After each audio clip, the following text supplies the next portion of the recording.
Or maybe you want it hot and satisfying. Our juicy shawarma is wrapped to perfection, packed with flavor in every mouthful. Pizza, ice cream, shawarma. Why choose one when you can have it all? Romeo Pizza has exactly what your taste buds desire. In a world where power shapes with every headline. In a nation full of questions.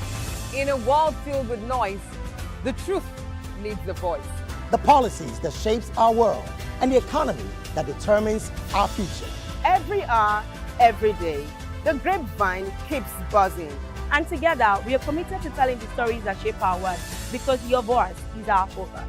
Don't forget, our voice matters the most. Let us come together and share our concerns.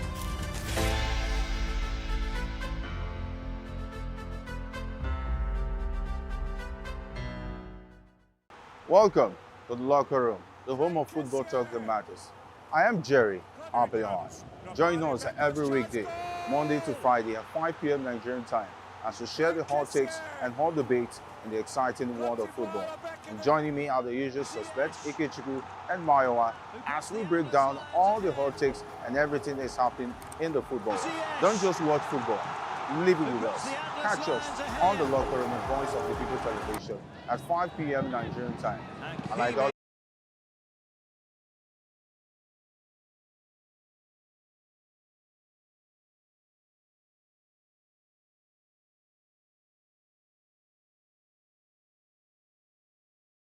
have more than a voice.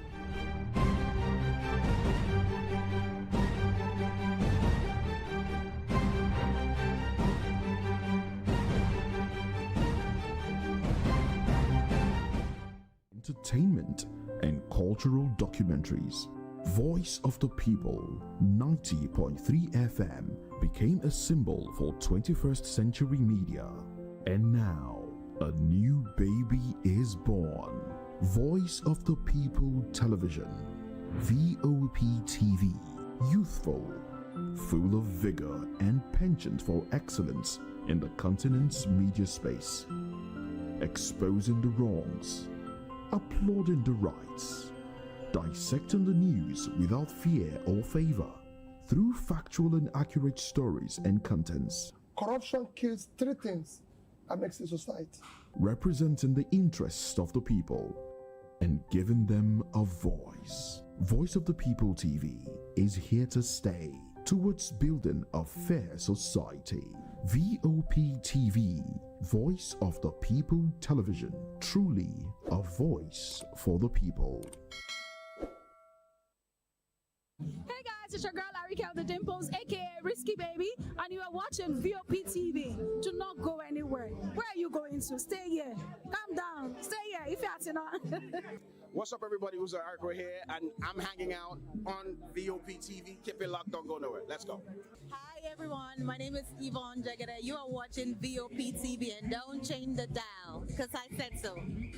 Who's happy to post? I mean, who's happy the most? Because when shit goes south, y'all be happy to ghost. When you make a wrong move, they be happy to roast. But be careful when you win, who's not happy to toast. I am VJ Adams, and you rock with VOP TV. Don't move. Hi, people. Bisola here, and you are watching VOP TV. Mwah.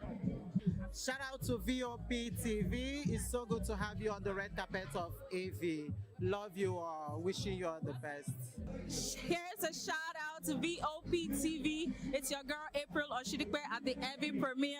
You know what it is. Hi everyone, my name is Linda Ejiofor Suleiman, and I'm live at the EV premiere. Keep watching VOP TV.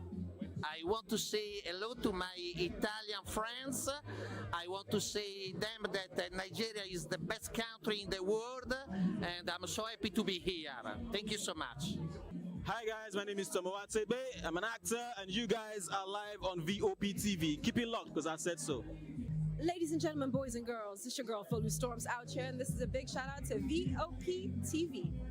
Hi guys, my name is Charles Bourne. My name is Lydia Lawrence, and please keep watching Voice of the People Television.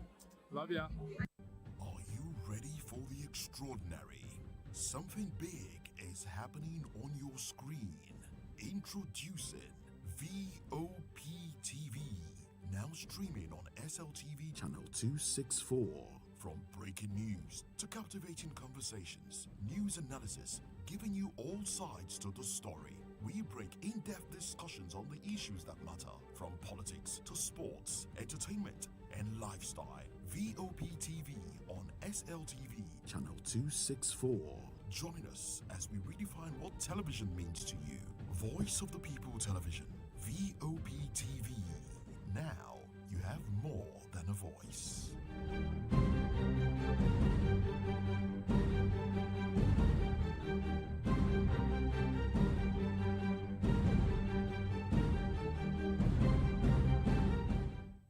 The red carpets, awards, the razzmatazz, music, fashion, interviews, and more. Spotlight on Voice of the People Television. Let's feed you with all the juicy stories in the global entertainment space, bringing you the glitz and glamour as it is hot.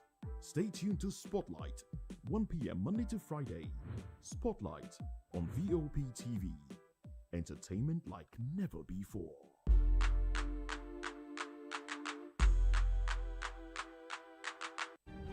In a world where power shifts its every headlines, news breaks and events happens, we bring you unbiased and explicit information on politics, economy, and state of the nation. We break down the chaos. Facts, not fluff. Truth, not spin. We discuss not just politics, but a glimpse into the future. Voice of the People Television. Now you have more than a voice. We encourage you to click on the like button and subscribe to our YouTube channel. We are Voice of the People TV. Also follow us on all our social media platforms. We are at VOP TV Live.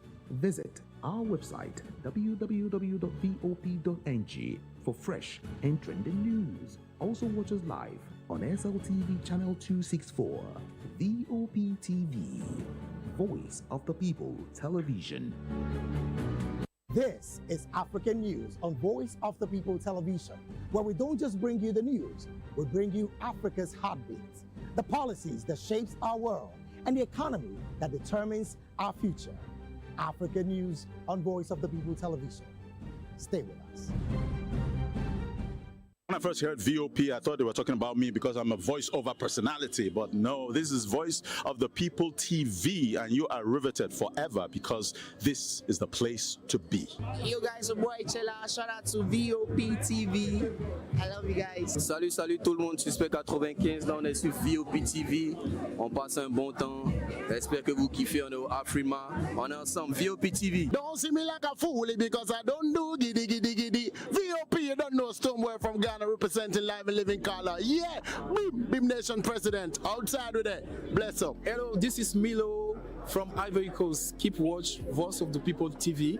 Regardez la voix du peuple, la télévision de la voix du peuple. Que Dieu vous bénisse. À très bientôt. Love you so much. Hi guys, what's up? This is Gaze Baba. I am watching VOP TV. Usually you be told to not touch the dial, but I tell you to touch the dial and increase the volume. Like, keep it locked. It's Afro Gospel. Thank you. Hello, my name is Shego Aronzo. You're watching VOP. Don't change the dial. My Joe, fine girl. My Joe, fine babe. Only are you, but on the Fuji was. Yes, don't touch the dial. This is me, Dr. Adiwala Iba. Keep watching VOP TV.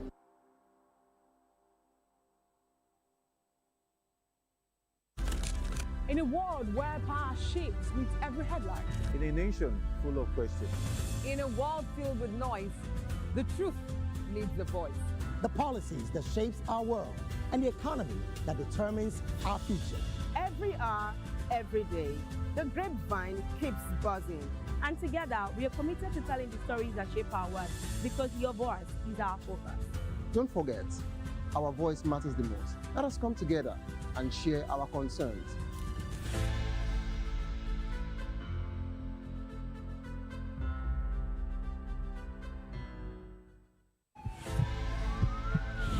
This is Health Check, your weekly guide to better living, smarter choices, and trusted answers.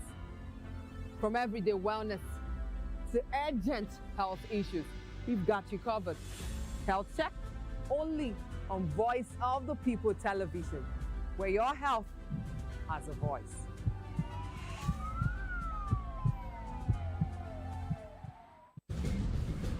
Join us as we drive into the world of politics through insightful interviews with prominent political figures, both serving and former governors, ministers, senators, legislators, party chieftains, activists, and analysts. Get first-hand information into the decision-making processes that affect our daily lives. Highly engaging one-hour program that brings political discourse into focus. I am Chukwuma Okoro. Political Lens, Monday through Friday, 6 to 7 p.m. Join us.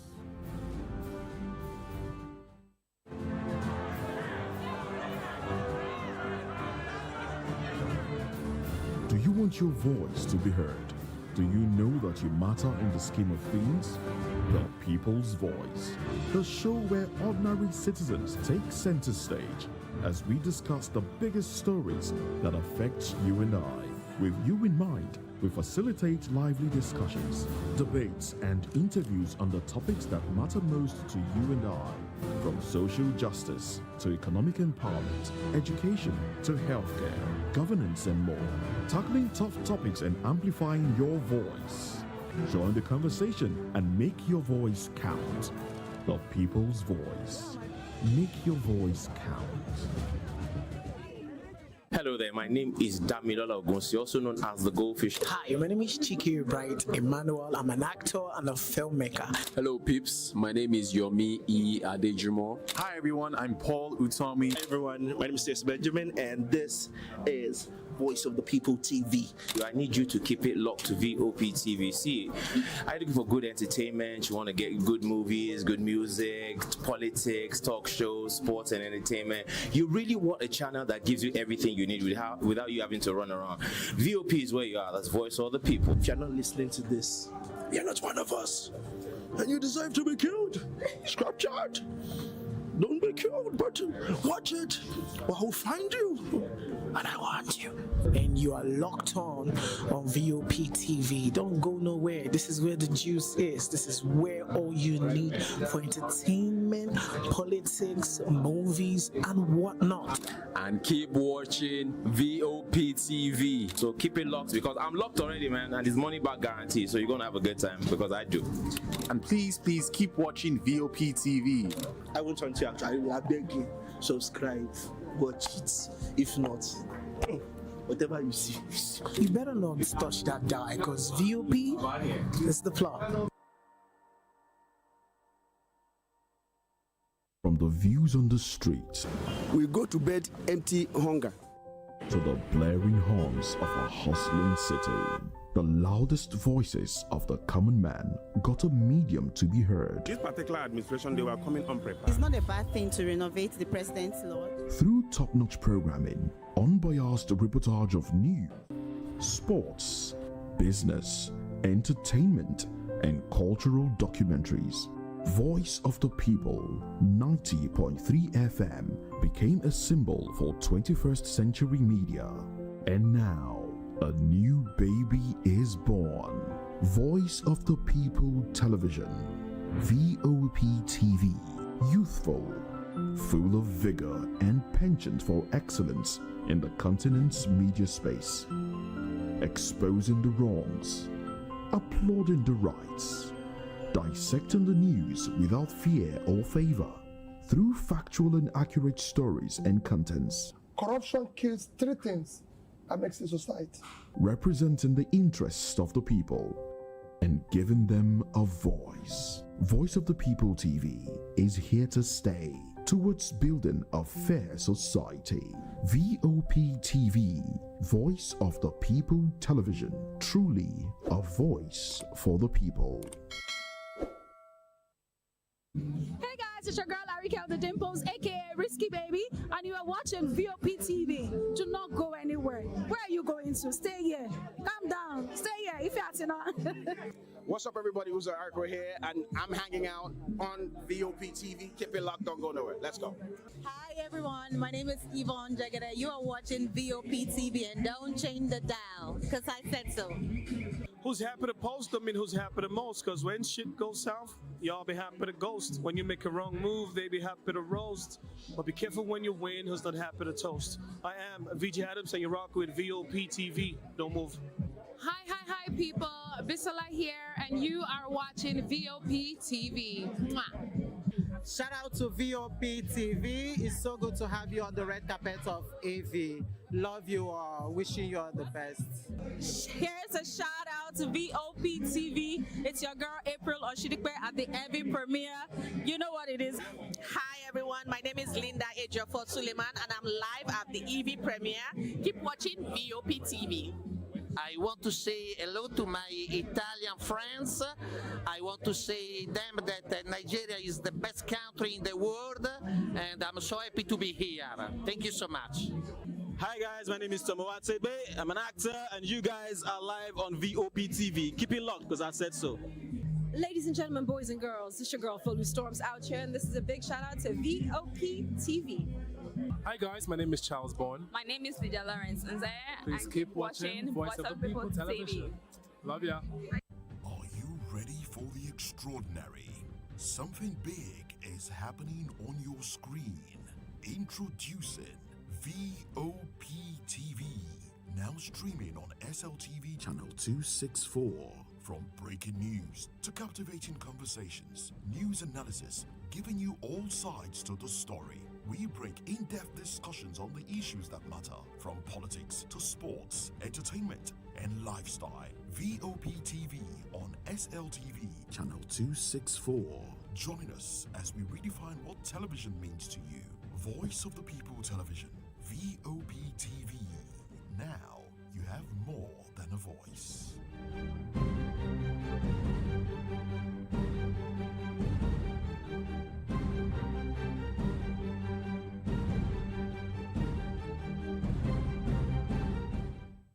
The red carpets, awards, the razzmatazz, music, fashion, interviews, and more. Spotlight on Voice of the People Television. Let's feed you with all the juicy stories in the global entertainment space, bringing you the glitz and glamour as it is hot. Stay tuned to Spotlight, 1 p.m. Monday to Friday. Spotlight on VOP TV. Entertainment like never before.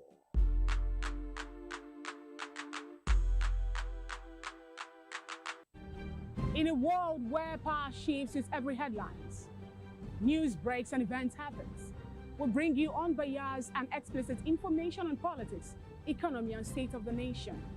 We break down the chaos. Facts, not fluff. Truth, not spin. We discuss not just politics, but a glimpse into the future. Voice of the People Television. Now you have more than a voice. We encourage you to click on the like button and subscribe to our YouTube channel. We are Voice of the People TV. Also follow us on all our social media platforms. We are at VOP TV Live. Visit our website www.vop.ng for fresh and trending news. Also watch us live on SLTV channel 264. VOP TV, Voice of the People Television. This is African News on Voice of the People Television, where we don't just bring you the news, we bring you Africa's heartbeats, the policies that shapes our world, and the economy that determines our future. African News on Voice of the People Television. Stay with us. When I first heard VOP, I thought they were talking about me because I'm a voice-over personality. But no, this is Voice of the People TV, and you are riveted forever because this is the place to be. Yo guys, your boy Chela. Shout out to VOP TV. I love you guys. Salut tout le monde, Suspect 95, là on est sur VOP TV. On passe un bon temps. J'espère que vous kiffez, on est au Afrima. On est ensemble, VOP TV. Don't see me like a fool because I don't do giddy giddy giddy. VOP, you don't know somewhere from Ghana representing live and living color. Yeah, Bim Nation President. Outside with it. Bless up. Hello, this is Milo from Ivory Coast. Keep watch Voice of the People TV. Regardez la voix du peuple, la télévision de la voix du peuple. Que Dieu vous bénisse. À très bientôt. Love you so much. Hi guys, what's up? This is Gaze Baba. I am watching VOP TV. Usually you be told to not touch the dial, but I tell you to touch the dial and increase the volume. Like, keep it locked, it's Afro Gospel. Thank you. Hello, my name is Shego Arunze. You're watching VOP. Don't change the dial. My Joe, fine girl. My Joe, fine babe. Yes, don't touch the dial. This is me, Dr. Adiwala Iba. Keep watching VOP TV.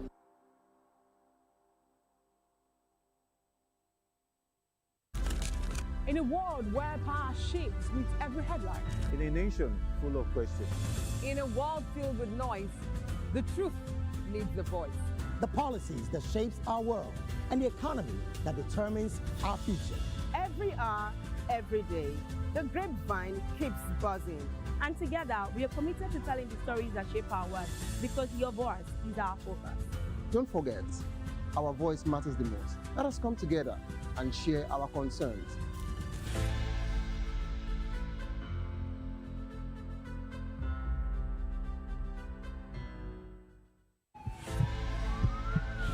This is Health Check, your weekly guide to better living, smarter choices, and trusted answers. From everyday wellness to urgent health issues, we've got you covered. Health Check, only on Voice of the People Television, where your health has a voice.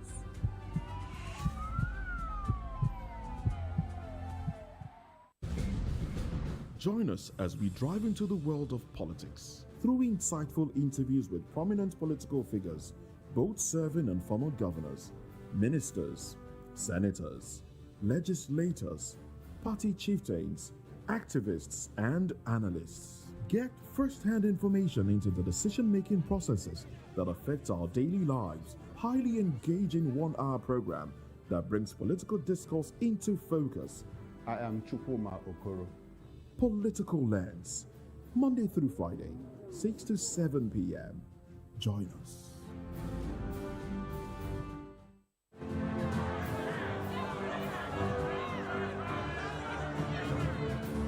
Do you want your voice to be heard? Do you know that you matter in the scheme of things?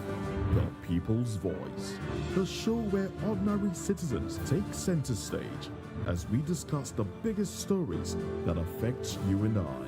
With you in mind, we facilitate lively discussions, debates, and interviews on the topics that matter most to you and I. From social justice to economic empowerment, education to healthcare, governance, and more. Tackling tough topics and amplifying your voice. Join the conversation and make your voice count. The People's Voice. Make your voice count. Hello there, my name is Damilola Ogunsi, also known as the Goldfish. Hi, my name is Chiki Bright Emmanuel. I'm an actor and a filmmaker. Hello peeps, my name is Yomi E. Adejimo. Hi everyone, I'm Paul Utomi. Hi everyone, my name is Stacey Benjamin and this is Voice of the People TV. I need you to keep it locked to VOP TV. See, are you looking for good entertainment? You want to get good movies, good music, politics, talk shows, sports and entertainment. You really want a channel that gives you everything you need without you having to run around. VOP is where you are. That's Voice of the People. If you're not listening to this, you're not one of us. And you deserve to be killed. Scrap chat. Don't be killed, but watch it, or I'll find you, and I want you. And you are locked on VOP TV. Don't go nowhere. This is where the juice is. This is where all you need for entertainment, politics, movies, and whatnot. And keep watching VOP TV. So keep it locked, because I'm locked already, man, and it's money back guarantee. So you're gonna have a good time, because I do. And please keep watching VOP TV. I won't want to actually, I beg you, subscribe, watch it. If not, whatever you see. You better not touch that dial, because VOP is the plot.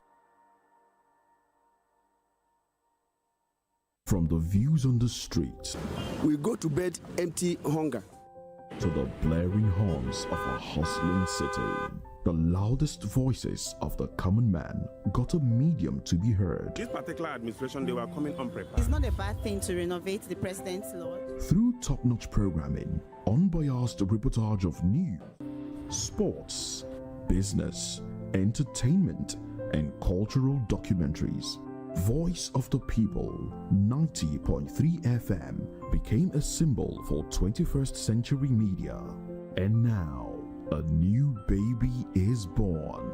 Voice of the People Television, VOP TV, youthful, full of vigor and penchant for excellence in the continent's media space, exposing the wrongs, applauding the rights, dissecting the news without fear or favor, through factual and accurate stories and contents. Corruption kills three things that makes a society.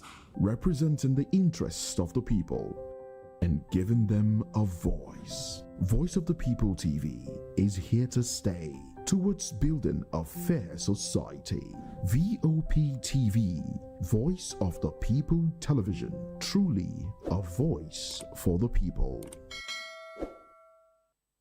Hey guys, it's your girl Arika the Dimples, aka Risky Baby, and you are watching VOP TV. Do not go anywhere. Where are you going to? Stay here. Calm down. Stay here if you're not. What's up, everybody? Uzo Arco here, and I'm hanging out on VOP TV. Keep it locked, don't go nowhere. Let's go. Hi everyone, my name is Yvonne Jagade. You are watching VOP TV, and don't change the dial, because I said so. Who's happy to post? I mean, who's happy the most? Because when shit goes south, y'all be happy to ghost. When you make a wrong move, they be happy to roast. But be careful when you win, who's not happy to toast. I am VJ Adams, and you rock with VOP TV. Don't move. Hi, people. Bisola here, and you are watching VOP TV. Mwah. Shout out to VOP TV. It's so good to have you on the red carpet of AV. Love you all. Wishing you all the best. Here's a shout out to VOP TV. It's your girl April Oshidikwe at the AV premiere. You know what it is. Hi everyone, my name is Linda Ejiofor Suleiman, and I'm live at the EV premiere. Keep watching VOP TV. I want to say hello to my Italian friends. I want to say them that Nigeria is the best country in the world, and I'm so happy to be here. Thank you so much. Hi guys, my name is Tomowatebe. I'm an actor, and you guys are live on VOP TV. Keep it locked, because I said so. Ladies and gentlemen, boys and girls, this is your girl Philly Storms out here, and this is a big shout out to VOP TV. Hi guys, my name is Charles Bourne. My name is Lydia Lawrence, and please keep watching Voice of the People Television. Love ya. Are you ready for the extraordinary?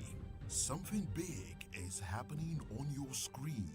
Introducing VOP TV, now streaming on SLTV channel 264. From breaking news to captivating conversations, news analysis, giving you all sides to the story. We break in-depth discussions on the issues that matter, from politics to sports, entertainment, and lifestyle. VOP TV on SLTV channel 264.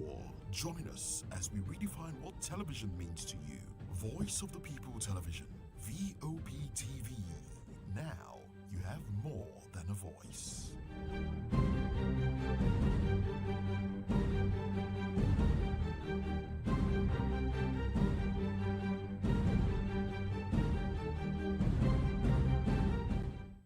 The red carpets, awards, the razzmatazz, music, fashion, interviews, and more. Spotlight on Voice of the People Television. Let's feed you with all the juicy stories in the global entertainment space, bringing you the glitz and glamour as it is hot. Stay tuned to Spotlight, 1 p.m. Monday to Friday. Spotlight on VOP TV. Entertainment like never before.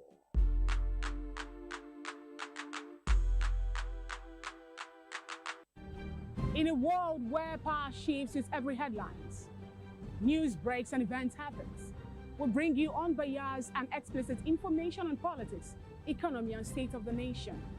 We break down the chaos. Facts, not fluff. Truth, not spin. We discuss not just politics, but a glimpse into the future. Voice of the People Television. Now you have more than a voice. We encourage you to click on the like button and subscribe to our YouTube channel. We are Voice of the People TV. Also follow us on all our social media platforms. We are at VOP TV Live. Visit our website www.vop.ng for fresh and trending news. Also watch us live on SLTV channel 264, VOP TV, Voice of the People Television. This is African News on Voice of the People Television, where we don't just bring you the news, we bring you Africa's heartbeats, the policies that shapes our world, and the economy that determines our future. African News on Voice of the People Television. Stay with us. When I first heard VOP, I thought they were talking about me because I'm a voiceover personality. But no, this is Voice of the People TV, and you are riveted forever because this is the place to be. Yo guys, your boy Chella. Shout out to VOP TV. I love you guys. Salut, salut tout le monde. Suspect 95, là on est sur VOP TV. On passe un bon temps. J'espère que vous kiffez. On est au Afrima. On est ensemble. VOP TV. Don't see me like a fool because I don't do giddy giddy giddy. VOP, you don't know somewhere from Ghana representing live and living color. Yeah, Beam Nation president. Outside with it. Bless up. Hello, this is Milo from Ivory Coast. Keep watch Voice of the People TV. Regardez la voix du peuple, la télévision de la voix du peuple. Que Dieu vous bénisse. À très bientôt. Love you so much. Hi guys, what's up? This is Gaze Baba. I am watching VOP TV. Usually you be told to not touch the dial, but I tell you to touch the dial and increase the volume. Like, keep it locked. It's Afro Gospel. Thank you. Hello, my name is Shego Aronzo. You're watching VOP. Don't change the dial. My Joe, fine girl. My Joe, fine babe. Only are you, but on the Fuji was. Yes, don't touch the dial. This is me, Dr. Adiwala Iba. Keep watching VOP.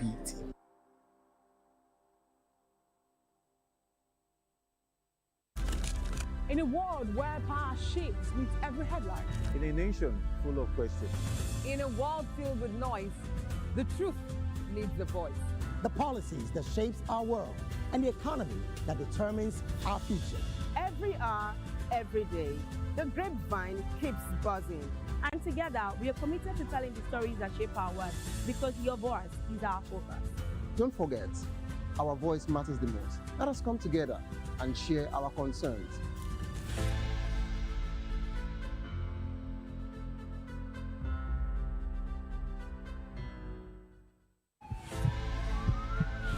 This is Health Check, your weekly guide to better living, smarter choices, and trusted answers. From everyday wellness to urgent health issues, we've got you covered.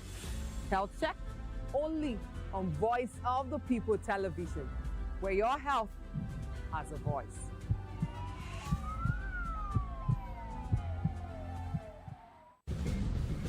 Join us as we drive into the world of politics through insightful interviews with prominent political figures, both serving and former governors, ministers, senators, legislators, party chieftains, activists, and analysts. Get first-hand information into the decision-making processes that affect our daily lives. Highly engaging one-hour program that brings political discourse into focus.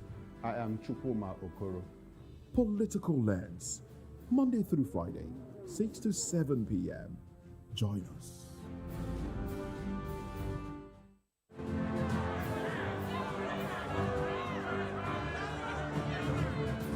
Do you want your voice to be heard? Do you know that you matter in the scheme of things? The People's Voice, the show where ordinary citizens take center stage as we discuss the biggest stories that affect you and I. With you in mind, we facilitate lively discussions, debates, and interviews on the topics that matter most to you and I. From social justice to economic empowerment, education to healthcare, governance, and more. Tackling tough topics and amplifying your voice.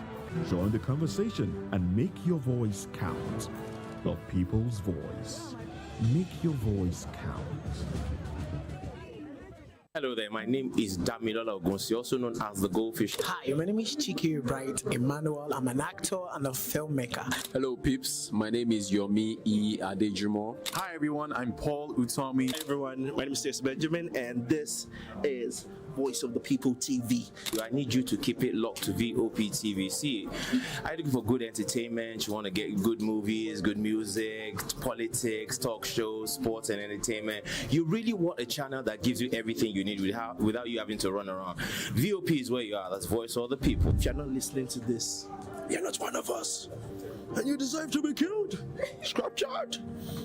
Don't be killed, but watch it, or I'll find you, and I want you.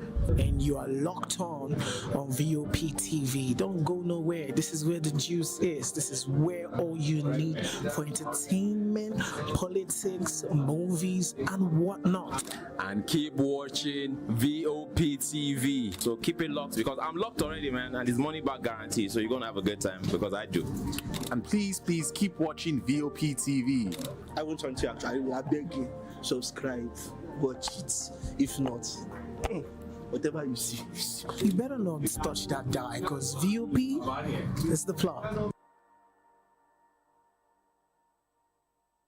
From the views on the street, we go to bed empty hunger, to the blaring horns of a hustling city, the loudest voices of the common man got a medium to be heard. This particular administration, they were coming unprepared. It's not a bad thing to renovate the president's lawn. Through top-notch programming, unbiased reportage of news, sports, business, entertainment, and cultural documentaries, Voice of the People 90.3 FM became a symbol for 21st century media. And now, a new baby is born. Voice of the People Television, VOP TV, youthful, full of vigor and penchant for excellence in the continent's media space, exposing the wrongs, applauding the rights, dissecting the news without fear or favor, through factual and accurate stories and contents. Corruption kills three things that makes a society. Representing the interests of the people and giving them a voice. Voice of the People TV is here to stay towards building a fair society.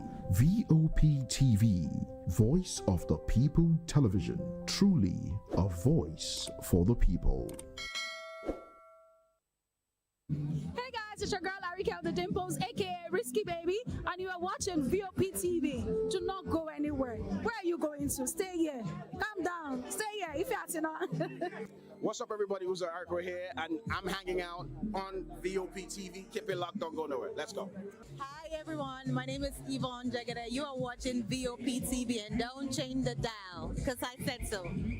Who's happy to post them and who's happy the most? Because when shit goes south, y'all be happy to ghost. When you make a wrong move, they be happy to roast. But be careful when you win, who's not happy to toast. I am VJ Adams, and you're rocking with VOP TV. Don't move. Hi people, Bisola here, and you are watching VOP TV. Mwah. Shout out to VOP TV. It's so good to have you on the red carpet of AV. Love you all. Wishing you all the best. Here's a shout out to VOP TV. It's your girl April Oshidikwe at the AV premiere. You know what it is. Hi everyone, my name is Linda Ejiofor Suleiman, and I'm live at the EV premiere. Keep watching VOP TV. I want to say hello to my Italian friends. I want to say them that Nigeria is the best country in the world, and I'm so happy to be here. Thank you so much. Hi guys, my name is Tomo Watebe. I'm an actor, and you guys are live on VOP TV. Keep it locked, because I said so. Ladies and gentlemen, boys and girls, this is your girl Phil Storms out here, and this is a big shout out to VOP TV. Hi guys, my name is Charles Bourne. My name is Lydia Lawrence Nze. Please keep watching Voice of the People Television. Love ya. Are you ready for the extraordinary? Something big is happening on your screen. Introducing VOP TV, now streaming on SLTV channel 264. From breaking news to captivating conversations, news analysis, giving you all sides to the story. We bring in-depth discussions on the issues that matter, from politics to sports, entertainment, and lifestyle. VOP TV on SLTV channel 264. Join us as we redefine what television means to you. Voice of the People Television, VOP TV, now you have more than a voice.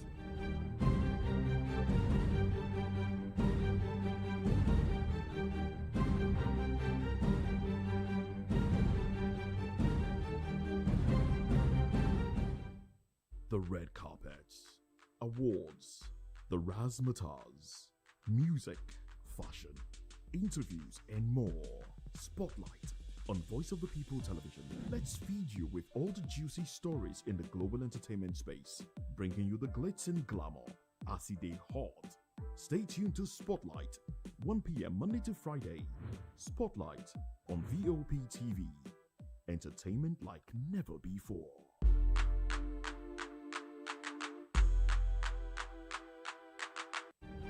In a world where power shifts with every headlines, news breaks and events happens, we bring you unbiased and explicit information on politics, economy, and state of the nation.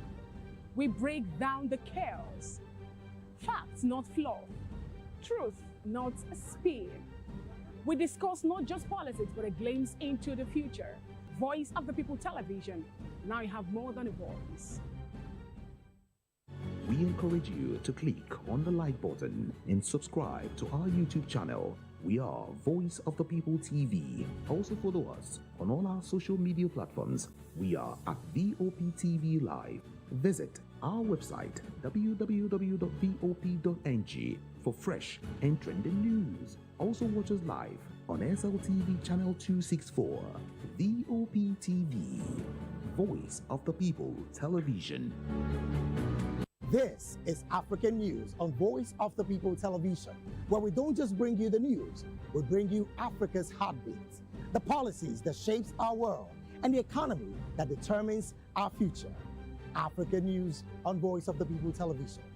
Stay with us.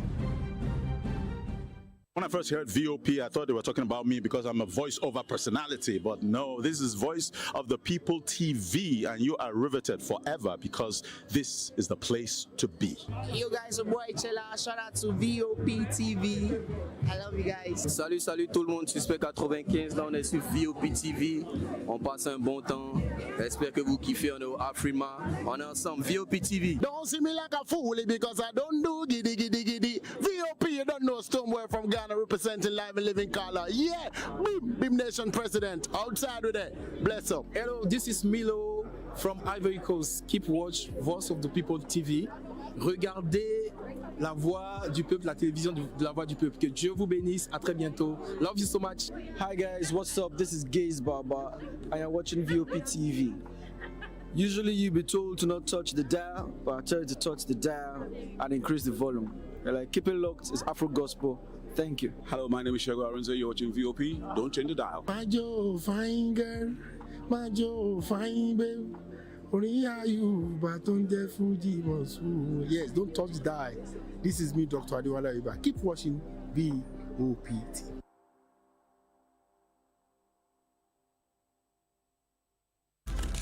In a world where power shifts with every headline, In a nation full of questions. In a world filled with noise, the truth needs a voice. The policies that shapes our world, and the economy that determines our future. Every hour, every day, the grapevine keeps buzzing. And together, we are committed to telling the stories that shape our world because your voice is our focus. Don't forget, our voice matters the most. Let us come together and share our concerns.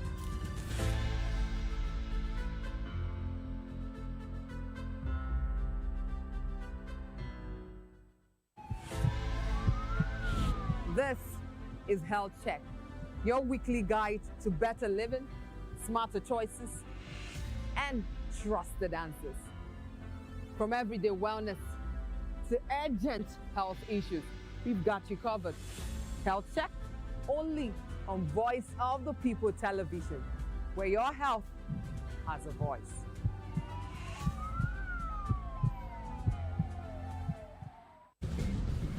Join us as we drive into the world of politics through insightful interviews with prominent political figures, both serving and former governors, ministers, senators, legislators, party chieftains, activists, and analysts. Get first-hand information into the decision-making processes that affect our daily lives. Highly engaging one-hour program that brings political discourse into focus.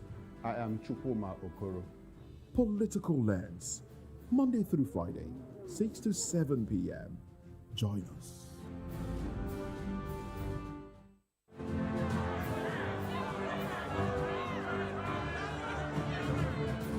Do you want your voice to be heard?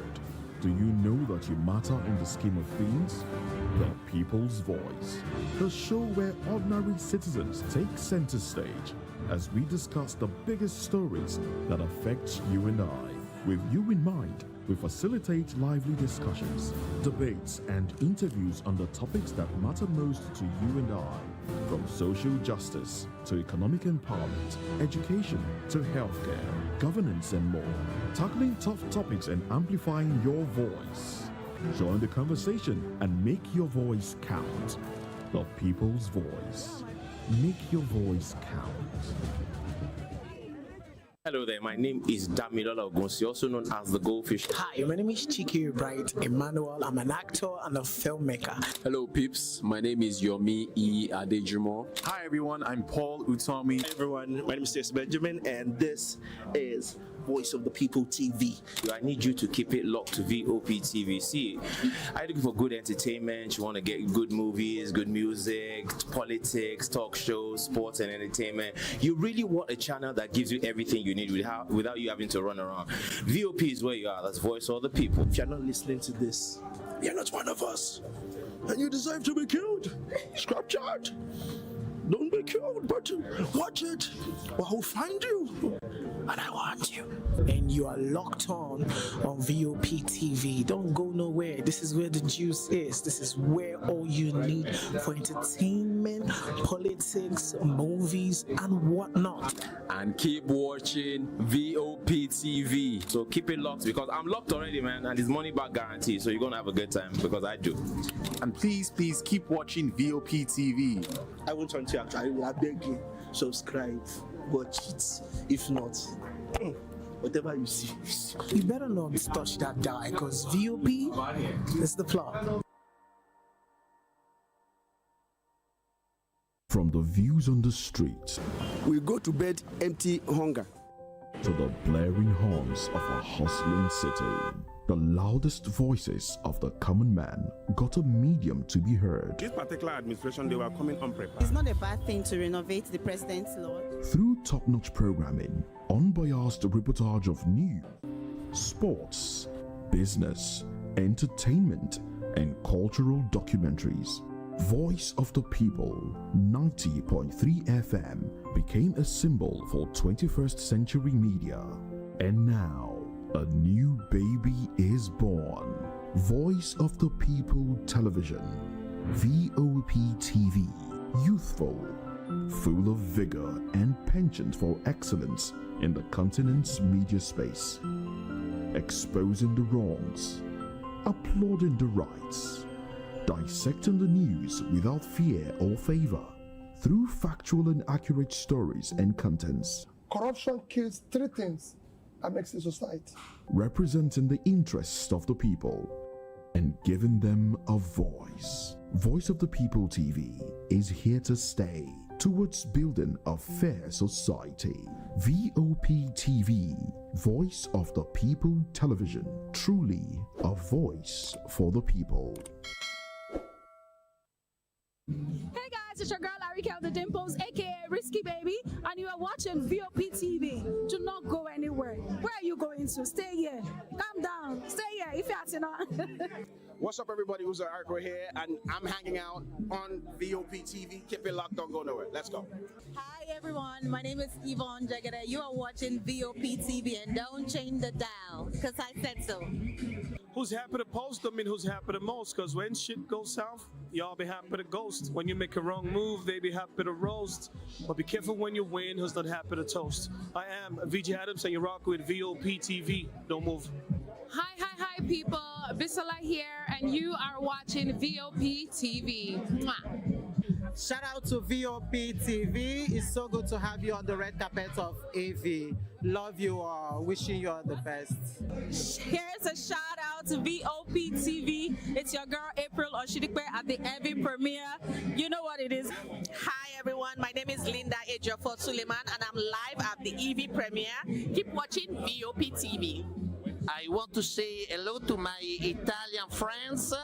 I want to say them that Nigeria is the best country in the world and I'm so happy to be here. Thank you so much. Hi guys, my name is Vop Tv. I'm an actor and you guys are live on VOP TV. Keep it locked because I said so. Ladies and gentlemen, boys and girls, this is your girl Folu Storms out here, and this is a big shout out to VOP TV. Hi guys, my name is Charles Bourne. My name is Lydia Lawrence Nze. Please keep watching Voice of the People Television. Love ya. Are you ready for the extraordinary? Something big is happening on your screen. Introducing VOP TV. Now streaming on SLTV channel 264. From breaking news to captivating conversations, news analysis, giving you all sides to the story. We bring in-depth discussions on the issues that matter, from politics to sports, entertainment, and lifestyle. VOP TV on SLTV channel 264. Join us as we redefine what television means to you. Voice of the People Television, VOP TV. Now you have more than a voice.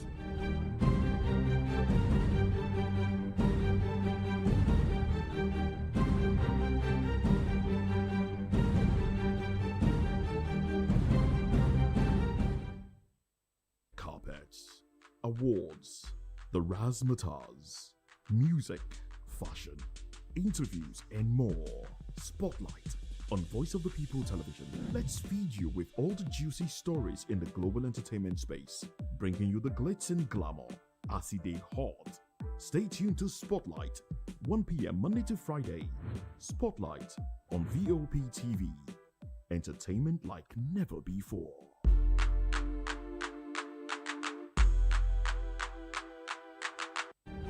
In a world where power shifts its every headlines, news breaks and events happens, we bring you unbiased and explicit information on politics, economy, and state of the nation. We break down the chaos. Facts, not fluff. Truth, not spin. We discuss not just politics, but a glimpse into the future. Voice of the People Television. Now you have more than a voice. We encourage you to click on the like button and subscribe to our YouTube channel. We are Voice of the People TV. Also follow us on all our social media platforms. We are at VOP TV Live. Visit our website www.vop.ng for fresh and trending news. Also watch us live on SLTV channel 264. VOP TV, Voice of the People Television. This is African News on Voice of the People Television, where we don't just bring you the news, we bring you Africa's heartbeat, the policies that shapes our world, and the economy that determines our future. African News on Voice of the People Television. Stay with us. When I first heard VOP, I thought they were talking about me because I'm a voiceover personality, but no, this is Voice of the People TV, and you are riveted forever because this is the place to be. You guys, your boy Chela. Shout out to VOP TV. I love you guys. Salut, salut tout le monde, Suspect 95, là on est sur VOP TV, on passe un bon temps, j'espère que vous kiffez, on est au Afrima, on est ensemble, VOP TV. Don't see me like a fool because I don't do giddy giddy giddy. VOP, you don't know Stoneware from Ghana representing live and living color. Yeah, Beam Nation President, outside with it. Bless up. Hello, this is Milo from Ivory Coast. Keep watch Voice of the People TV. Regardez la voix du peuple, la télévision de la voix du peuple. Que Dieu vous bénisse. À très bientôt. Love you so much. Hi guys, what's up? This is Gaze Baba. I am watching VOP TV. Usually you be told to not touch the dial, but I tell you to touch the dial and increase the volume. You're like, keep it locked. It's Afro Gospel. Thank you. Hello, my name is Shego Aronzo. You're watching VOP. Don't change the dial. My Joe, fine girl. My Joe, fine babe. Only are you, but on the Fuji was. Yes, don't touch the dial. This is me, Dr. Adiwala Iba. Keep watching VOP TV.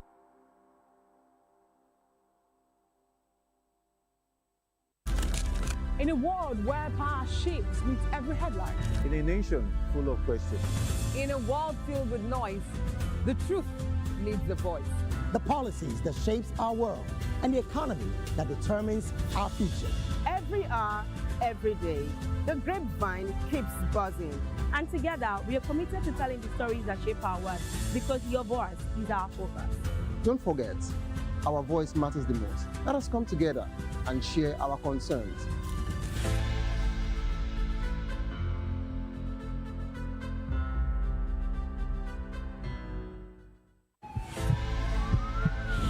This is Health Check, your weekly guide to better living, smarter choices, and trusted answers.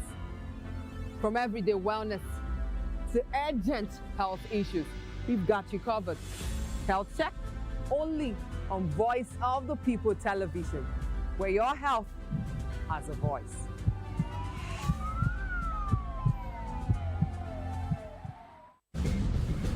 Join us as we drive into the world of politics through insightful interviews with prominent political figures, both serving and former governors, ministers, senators, legislators, party chieftains, activists, and analysts. Get first-hand information into the decision-making processes that affect our daily lives. Highly engaging one-hour program that brings political discourse into focus. I am Chukwuma Okoro. Political Lens, Monday through Friday, 6 to 7 p.m. Join us.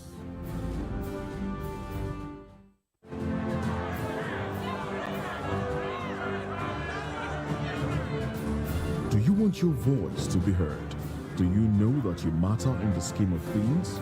The People's Voice, the show where ordinary citizens take center stage as we discuss the biggest stories that affect you and I. With you in mind, we facilitate lively discussions, debates, and interviews on the topics that matter most to you and I. From social justice to economic empowerment, education to healthcare, governance, and more. Tackling tough topics and amplifying your voice. Join the conversation and make your voice count. The People's Voice. Make your voice count. Hello there, my name is Damilola Ogunsi, also known as the Goldfish. Hi, my name is Chike Bright Emmanuel. I'm an actor and a filmmaker. Hello, peeps. My name is Yomi E. Adejimo. Hi, everyone. I'm Paul Utomi. Hi, everyone. My name is Stacey Benjamin, and this is Voice of the People TV.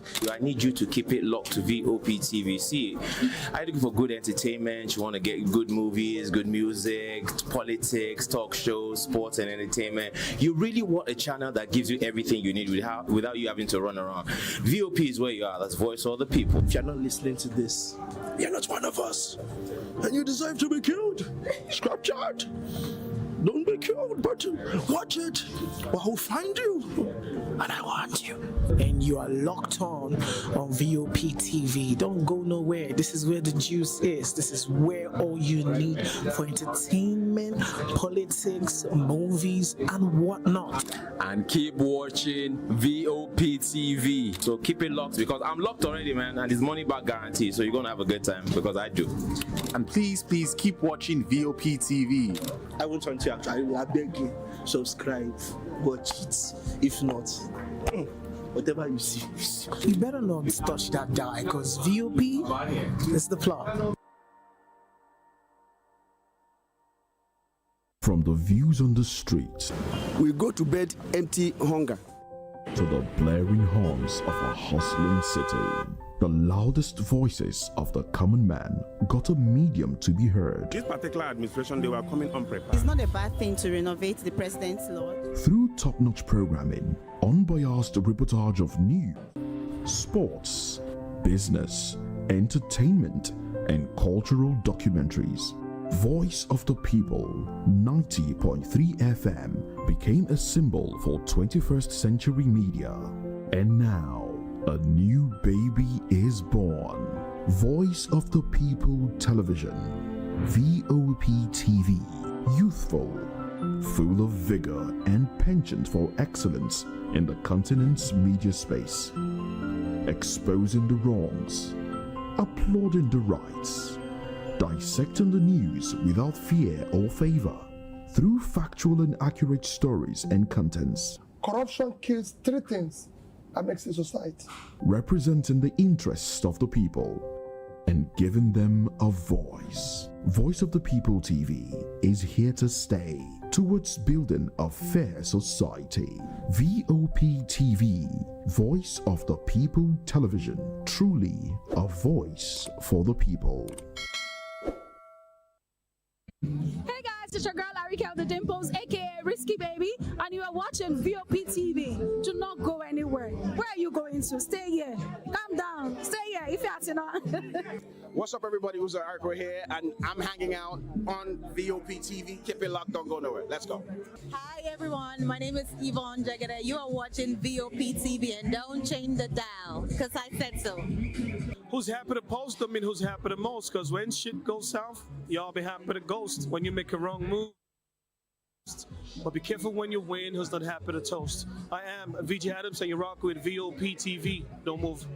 Hi, people. Bisola here, and you are watching VOP TV. Mwah.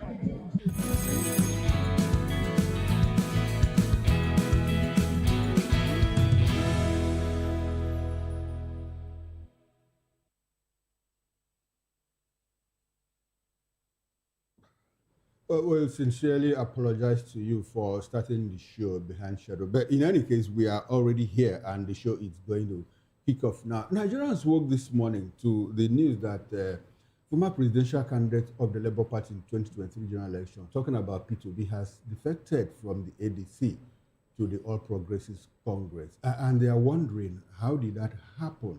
Well, I'm not the only one that has heard the news. My colleagues here are also wondering what went down. But in case you are just wondering, welcome to the month of April. If I've succeeded in fooling you for like 2, 3, 4, 5, 6 seconds, please don't be fooled. Today is April 1st, so don't let anybody fool you. I'm Chukuma Okoro, and I'm not alone here in the studio. I have with me my colleagues, Moses Humphrey and Jen Ogoye. Good morning, Moses. Good morning. Good morning to you. Honestly, my jaw dropped. I'm like, really? What? Where? How? When?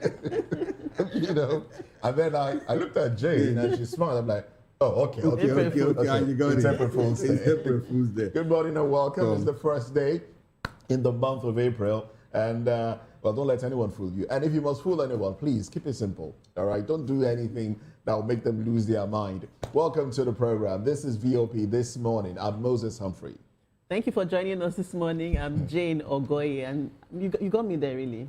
You almost got me. Almost. We didn't discuss this. We didn't discuss Well, I mean, you didn't see it coming, but I didn't see it coming. But anyway, we have joining us on the show is Barrister Adams Atta. Good morning to you. Yes, good morning. And I saw the expression on your face. You were fooled. Don't deny it. No, don't deny it. Okay, you don't think it can happen? No, I already knew today is what is April Fool's Day. So did someone try to do it to you before? No, none. Okay. Save that I saw it in a group where I saw you are hereby evicted. Okay. Meanwhile, the person is I still knew there. it's April Fool. All right. All right, then. Let's really run into the show. President Bola Tinubu has strongly condemned the barbaric and cowardly attacks by gunmen in Angwa and Rukuba district, Jos in Plateau State, describing the attack on the community in Jos as an affront to all that Nigeria stands for. President Tinubu assured Nigerians that the barbaric acts will not go unpunished. Meanwhile, the Senate has condemned in very strong terms the gruesome and barbaric attack on innocent citizens in Rukuba village of Jos, not local government area of Plateau State. The Senate has directed the Inspector General of Police, Tunji Disu, to, as a matter of urgency, commence a holistic investigation into the attacks with a view to arresting and prosecuting culprits and for them to face the full wrath of the law. Meanwhile, eyewitnesses have recounted how the horrific incident happened. One source explained that the attackers moved from house to house, forcing doors open and shooting residents at close range. Quite unfortunate. It's more like has become our new norm in Nigeria. Everywhere you could get to hear that scores of people have been slaughtered like animals in some parts of the country. And well, what the Senate does, like what they are doing, and ask the IGP to take responsibility and bring the culprits to book, it's has become also more like a soundbite to Nigerians. Well, like Moses said, we have Barrister Adams here to help us make sense of all of this. Barrister Atta, how did the attack in Jos come to you? How did it hit you when you got the news? And the fact that we are just trying to recover from, series of killings over time, and the Senate has instructed the IGP, to take responsibility. How do you react to the latest development about the killing of Nigerians in some parts of the country? Well, let me start by saying that the governments have failed woefully, and that is why we are seeing all these reckless and then unconstitutional killing. The provisions of the Constitution is clear, more particularly Chapter 4 of the 1999 Constitution, that say that nobody's life shall be taken unjustly. So for me, I think that the government have failed, and I'm surprised. It's not enough for you to condemn killing of Nigerians, but what is important is that you must move, you must take steps. You must go and ensure that you curtail all these excesses, all this reckless killing. We cannot continue like this. The government have failed woefully. Whilst they are killing people in the north and other parts of the country, all over the Federation, you are there celebrating your birthday. You are there gathering to bury somebody. All of you will gather together. Look at the recent APC convention. We saw all the security apparatus, outfits. We saw them. They came out massively to protect the politician. But whereas we, the commoners, that's how they brand Nigerians. And that's why we see that this killing continue on a daily basis. So I'm not in support, wherein government is not concerned about people's life. You don't respect people's right to life. Where they kill everybody, who are you now going to govern? Will you govern yourself? Will you govern your cabinet? So I think... Barrister Atta, when you say that the government feels unconcerned, I'd like to let you, bring you to the fact that, well, we have a president who has been traveling, the globe. The last time he went to the UK, he had a security collaboration with the United Kingdom to come help us. Before he went to the UK, he was in Turkey and they signed a security agreement, And before then, he's been to France. And just like a fortnight ago, he also told Nigerians, well, I held extensive discussions with Emmanuel Macron, and he has promised to help Nigeria with equipment to fight insecurity, the war on terror. You also understand that we have 100 American soldiers who are also collaborating on the area of intelligence and giving us tactical operational support. You have our Nigerian soldiers who are out there in the field. What else do you want them to do for you to understand that, or for you to think that the government might be just concerned about what is happening? Well, we need to start from the grassroots. You can't eat your cake and have it. You must have a very solid foundation. These people are not well paid. Our militaries are not well paid. You agree with me that if you are not well taken care of, you don't want to risk your life to protect another third party's life. And that's why you see that they're hobnobbing and romancing with politicians. Because after their salary, the politicians are still going to tip them. They are going to pay them. But you and I, we don't have the cash flow to fund them. And that's why you see that anytime you see all the politicians, they gather together, you see massive security outfits. But whereas we, you and I, the Constitution did not envisage whether you are rich, whether you are poor. What the Constitution says that the life and properties of you and I is the primary responsibility of the government. You pay tax, and by the social contract theory that you pay tax, in reciprocal, the government is supposed to protect you, your property, and every other thing concerned about you. So for me, I think that number one is to increase their salary, the salary base of our personnel, the police, the army, and every other concerned security outfits. The government needs to increase their salary. So basically, and their welfareism equally needs to be taken care of. So basically, your position is that it is lack of morale that is probably, not pushing the soldiers to do the needful in terms of going out on the battlefront to take out the terrorists. Welfare is an issue as long as number one is the underneath number one issue we need to look at. You will need to put the basic on focus. So you can't... How do you react to the fact that we have a chief of defense staff who spoke to Nigerians the other day and said, oh, well, I mean, these terrorists, the repentant terrorists, are our brothers, and he likened them to the prodigal son in the Bible that, was seen somewhere and came back to his father. He said, well, we shouldn't just kill them like that because they are brothers, and he's pushing for reintegration of terrorists that sometimes, you understand, have served as moles, to their brothers, to the terror kingpins and all of that. How will you react to the fact that we have the chief of defense staff telling Nigerians to, well, pardon, fellow Nigerians that have killed others in cold blood. You know, people have been assassinated. Look at what happened in Rukuba area of Jos the other day, and we have a chief of defense staff coming to tell Nigerians, well, let us forgive and forget and all of that. Is it not going to embolden the terrorists and further lower the morale of the soldiers? What do you think? Forgive what? But you heard him say that. Yeah, I heard it, but I'm asking, forgive what? I'm not in support of that statement, and I will say it wholeheartedly. Because how do you expect Nigerians to feel? Well, how do you expect the family of the disease, the family that are affected, how do you expect them to feel? So you see that even the army, they are now infiltrated, they now speak like our politicians. You know, under the APC policy, once you join them, your sin are what? Forgiving. It's the same theology that they have now, they're now inculcated in the military now. How can that statement come from the apex, #1 person in the army, and then you are saying that they should forgive terrorists? Are you not condoning them? Are you not giving them more opportunity to continue with that unconstitutional? For me, I think it's wrong. All right, I wanted to just take you up on local intelligence. The Senate has asked the IGP to do a comprehensive investigation. And now the residents, eyewitnesses said these attackers moved from house to house, knocking on doors and shooting people sporadically. Isn't this an absence of, or rather a failure of local intelligence? And at this point, what is there to investigate? I mean, with these facts that are glaring, these eyewitnesses' accounts.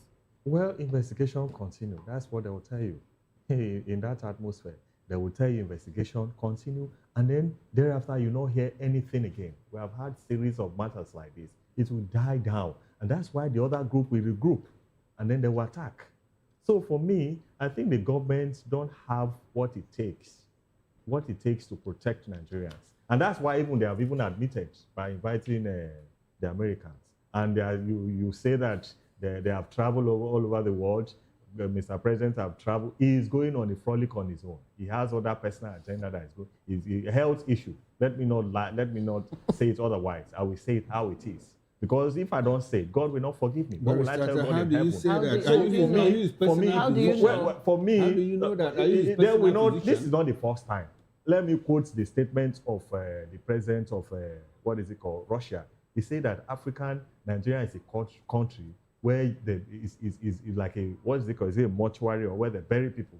That's what we know in this country. And we can see glaring and clearly from the deaths of the immediate president. He died, and then he was shipped back to the country. You can equally see from the death of the mother of the former governor of Kaduna State. You see, we don't have anything. The best investment, they will take it overseas, and then they will bring back a dead body to us. Let me know. That's a story for another day. All right, then. Well, thank you very much, Barrister Atta. Now, let's take this conversation virtually to Isaac Tanko. Isaac, good morning to you. Good morning, and thank you for having me. Good morning, our viewers. Yes, I understand that you are in Plateau State, and you probably have had, close contact with some of those who were affected. And tell us, take us through, first-hand account of how it happened. And we also saw the people protesting, and your governor, Governor Caleb Muftwang, coming to attend to the protesters in an ammo tank. Please take us through, these events, how it happened, the pulse of the people and the reaction of the people to the governor's speech on that day. Because down here, some Nigerians are saying, the governor seemed like he was scared. But who was he scared of? Those that attacked, or those that were protesting the attack? Because his address was to those that were protesting the attack. Talk to us.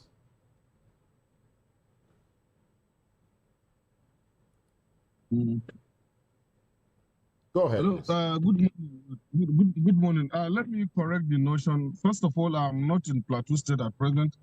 I only travel, then ascertain the level of, damages done to that community.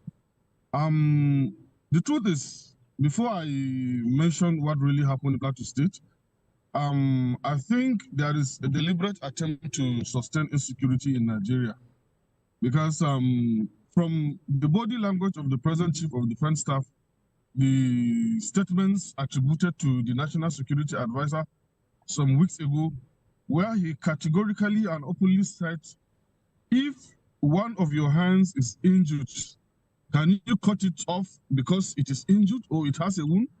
And then weeks later again, the Chief of Defense Staff came with the same narrative, making references to the bandits, the prodigal son in the Bible.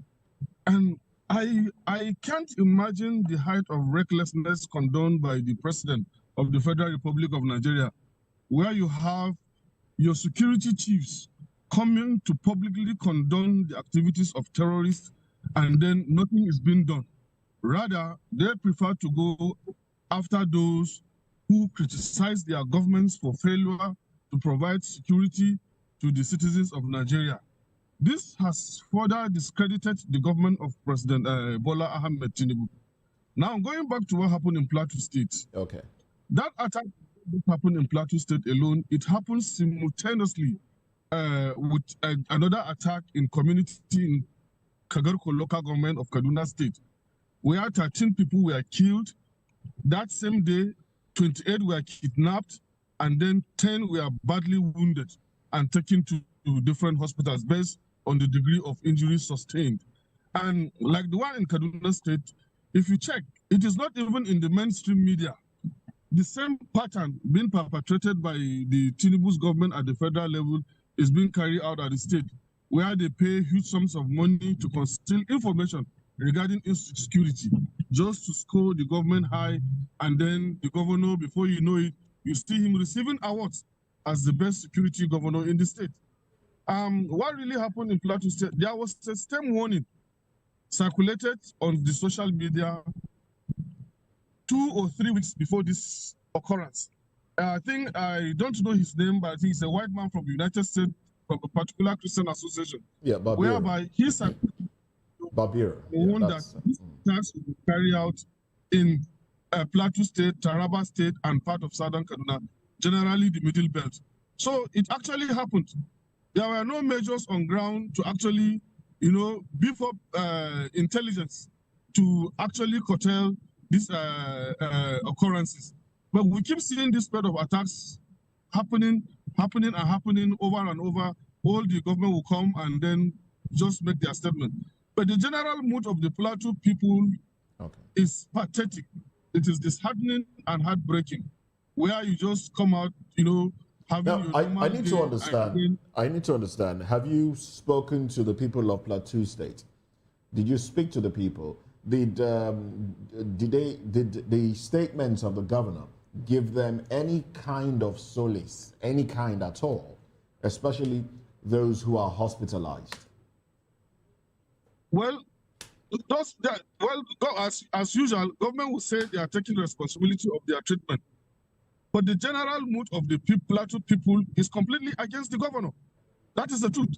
If you watch from the videos where they keep insulting him for the first time, they directed all manner of statements to the governor for the very first time. Because those things were supposed to be, already, Angol Rukuba is a flashpoint, whereby in most cases, you pass through that area, you see armored tanks being stationed in Angol Rukuba. But over time, those things were not there. But probably if that security measures were taken, those people would have been apprehended, or the gravity. When you say overtime, the armored tanks were taken away. At what point? Can you tell us when they were taken away? Well, presently, I cannot exactly say when they were taken away. Okay. But actually, from information and then the conversation I had one-on-one with the national youth president of Anaraguta, who I met one-on-one, and we spoke about it. He highlighted me on some key issues that led to that attack. But if you can see from different quarters, some people are saying it is a reprisal attack, while others are saying there was nothing of such that happened in Angol Rukuba before that day. So there is mixed information and then mixed reactions from the general public, especially from few indigenes of Plateau State, most especially those in government. Their narratives are quite unfortunate and then different from what the community is saying. Thank you very much, Tanko. Now, Barrister Atta, the people seemed aggrieved with the governor. I mean, the statements of the governor did not seem to provide solace to the people. And the optics doesn't even look good with the governor appearing in an armored tank, you know, to talk to the people. Now, what do you see happening in the coming days? Well, people have lost interest in the system, and time is going to come. People are going to exercise their rights pursuant to the provisions of the Constitution. The Constitution says that you can protect yourself. It's there. And that's why you see that people like T.Y. Danjuma and some other military yes, but then people officers don't have access to the kind of ammunition that the terrorists have. To do that, you would need to, I mean, for you to get it legally, it takes a process. Yes, I agree with you that it takes a process. But however, lawlessness, if the government cannot protect you, you now see that the society will now adopt lawlessness, anarchy, and chaos all over the federation. People will not even need any concept. There's been a relaxation of the state of emergency, the curfew. Yes, it's there, but however, a relaxation of it. Yes, it was supposed to be for 48 hours, but yes. there's been a relaxation of it. Does that show that there is some sort of seriousness? Who does the curfew really? Who is it? Who is the curfew placed to deter? Or what do you think the curfew was there to do? Is it to prevent a breakdown of law and order within the people, or to prevent, to enable the security agents to go after the terrorists? Well, the government have said that investigation is ongoing, number one. And then two, the purpose of that curfew is to see that, what is it called, sanity and then peace is restored to the society. Because if you leave the society like that, people are going to retaliate. There's going to be a breakdown of law. So does it seem government is more interested in keeping the people, you know, confined, as it were, as against going after or protecting? But you need to protest this. You need to protect the situation before you can go further. That's preventing the breakdown of law and order. Yes, because if you see that there is anger, there is the feeling that people are going to retaliate, it beckons on you. You as a governor, you have that power to declare in that sense, so that the sanity can be restored back to the society. You can do that. The law allows you. It will not be seen to have said that you have breached the provisions of the Constitution. Barrister Adams, let's go back to what the president has done and what he ought to do, you know, what he ought to do. I ask this in the light of the fact that the president on his own thinks that he is doing enough. Like anytime he talks to Nigeria, he's like, well, we will not allow the agents of instability, you know, to destabilize Nigeria. And Nigerians are asking, are we not already destabilized? So when the president comes out in that fashion, looks like he believes in what he's doing. And in all of that, some people have also said, well, we need someone with the political will to solve this problem. So between the lack of political will and the capacity to solve the problem, I think these are two different things. The capacity to solve the problem, to engage the problem frontally, and the lack of political will. Which one do you think that is lacking in this presidency, that we don't see this problem solved? I think Mr. President is distracted. He's just concerned about his second term. And that's why he's not concerned about the welfareism and the security and then to protect life and properties. He's distracted. He's more interested in winning opposition to his camp. That is his 10% credits. For him, win about 33 governors to his camp is enough. So, and that is part and parcel of the genesis of what we are facing. You can see a governor, one of the governor confessed last time. The governor, he used to be in PDP at a point in the north, and then he said that the current minister then is part of those people that are frustrating the security architects in the state. Mr. President did not do anything about it. But the governor is now part of them now. He's now in APC. This is Zamfara, or one of the... Yeah, Dauda Lawal. Yes. He's now with them in APC. But when he was in PDP, even the fund that is entitled to as part of the security fees, it was not assigned. How will you describe that? Do you play politics? Do you play politics with people's lives? Sorry, he didn't say he wasn't getting security fund. He said he wasn't getting intervention funds from the federal government. But that fund is still part of the fund that we use in the security, what is it called? No, he gets the security vote from the state coffers. Yes. His position was that, well, some governors get up to 500 billion naira, but I've not received that, probably because I'm not of the APC, so I need to align to the center. For clarity, that's exactly his position. He didn't say he wasn't getting security funds. My bad on that, but my point is that how you are supposed to play politics with people's life and property? So correctly, now, you think that the president has the capacity, but that he is distracted somehow. He's distracted. Or is he distracted because he doesn't have the capacity? I don't see the capacity in him. He does. I was just going to ask that, don't you think that the absence of accountability is one of the issues that has made this insecurity linger? Because, I mean, in Senate clients, like we usually say, at a time like this, once something happens, somebody's heads have to roll. Somebody has to be held accountable. So would you say, because it's just business as usual, the Senate has swung into action and said, investigate. President has commiserated, investigate. Why are the people, the service chiefs, the army chiefs, the army heads, police heads, why is nobody being held accountable? Is it because we have been trained to just allow things go and just move on, business as usual? Let me say this, under our criminal jurisprudence, you cannot hold Mr. A responsible for an offense committed by Mr. B. It's not done. What is being alleged now, the allegation on board, is purely a crime and is being committed by some people. How will you now go and hold somebody responsible for an offense that is committed by another person? That's number one. And then on the second note, let us tell ourselves, how long are we going to continue to sack these people? How long are we going to continue to dismiss Have we even sacked anyone or dismissed anyone? These are new appointee by Mr. President. They were just appointed this year, thereabouts. I think last 2 months, thereabouts, before the festive period, last year, thereabouts.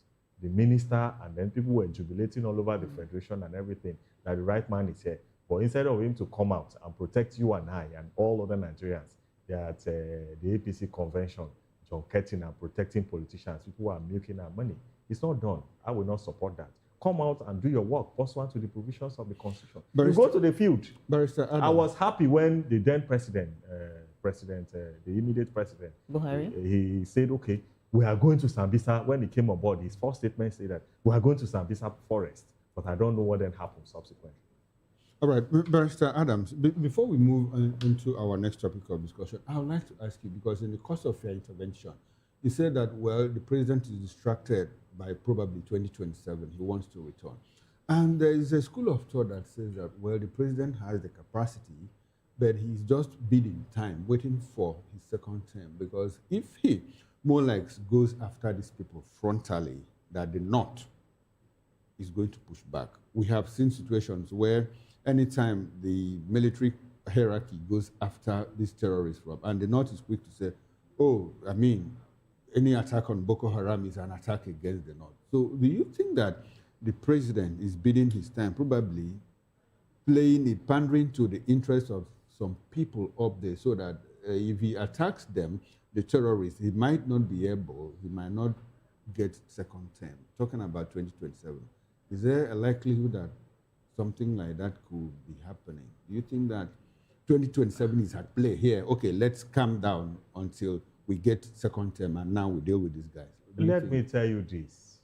The whole situation you are saying now, we experienced it under the then president, Jonathan.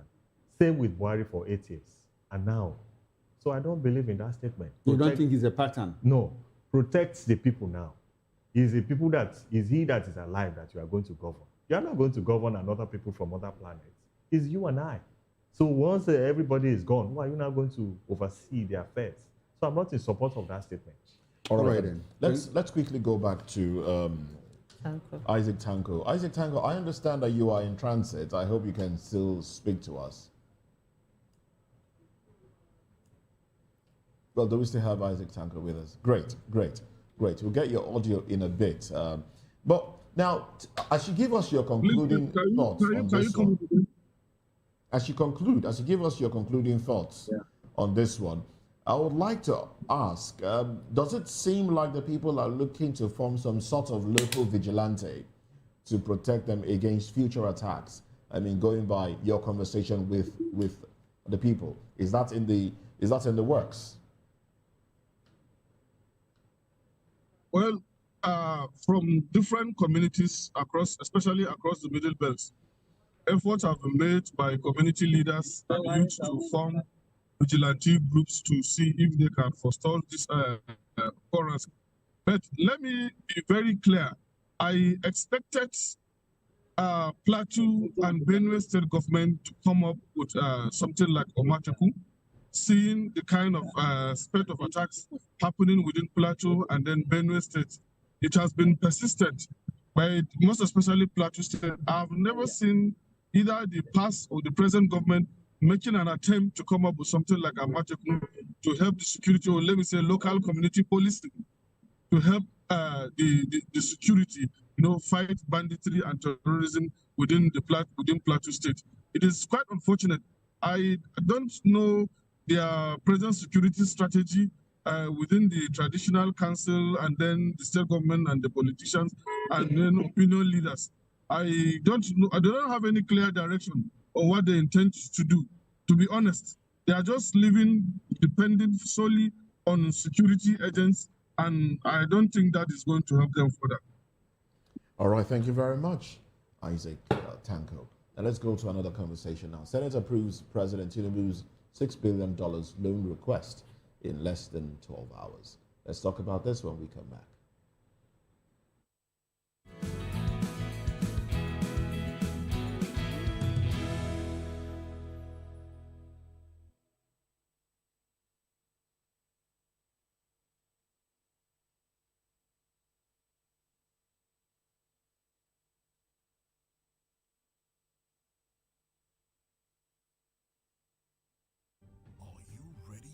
Extraordinary. Something big is happening on your screen. Introducing VOP TV.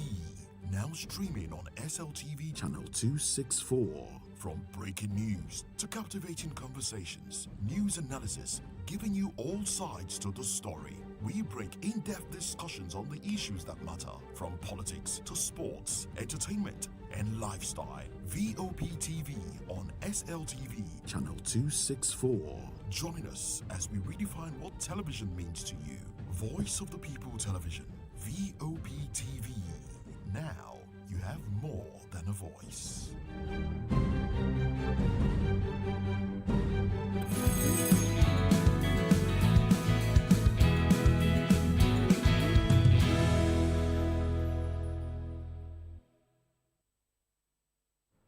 Welcome back. You're still watching VOP this morning. The Nigerian Senate has approved the request of President Bola Tinubu to go for external loans totaling $6 billion. The approval came barely 4 hours after the Senate President Godswill Akpabio read the letter from the President seeking the approval. The President's latest loan request was contained in 2 separate letters addressed to the President of the Senate, which were read during the plenary on Tuesday. In the first letter, Tinubu requested the approval to establish a structured total return swap, TRC, external financing program of up to $5 billion with First Abu Dhabi Bank of the United Arab Emirates. The President in the second letter also asked the Senate to approve a $1 billion UK export finance loan facility arranged by Citibank London branch. He said the loan would be used for the construction and rehabilitation of the Lagos Port Complex and the Tin Can Island Port. Still with us to discuss this issue, we have Barrister Atta. Barrister Atta, 12 hours, in less than 12 hours, this loan request had been granted. So is this a stamp of efficiency, or have we sort of turned the Senate into a rubber stamp approval for the President? Yes, let me answer it unequivocally. This Senate is the worst in the history of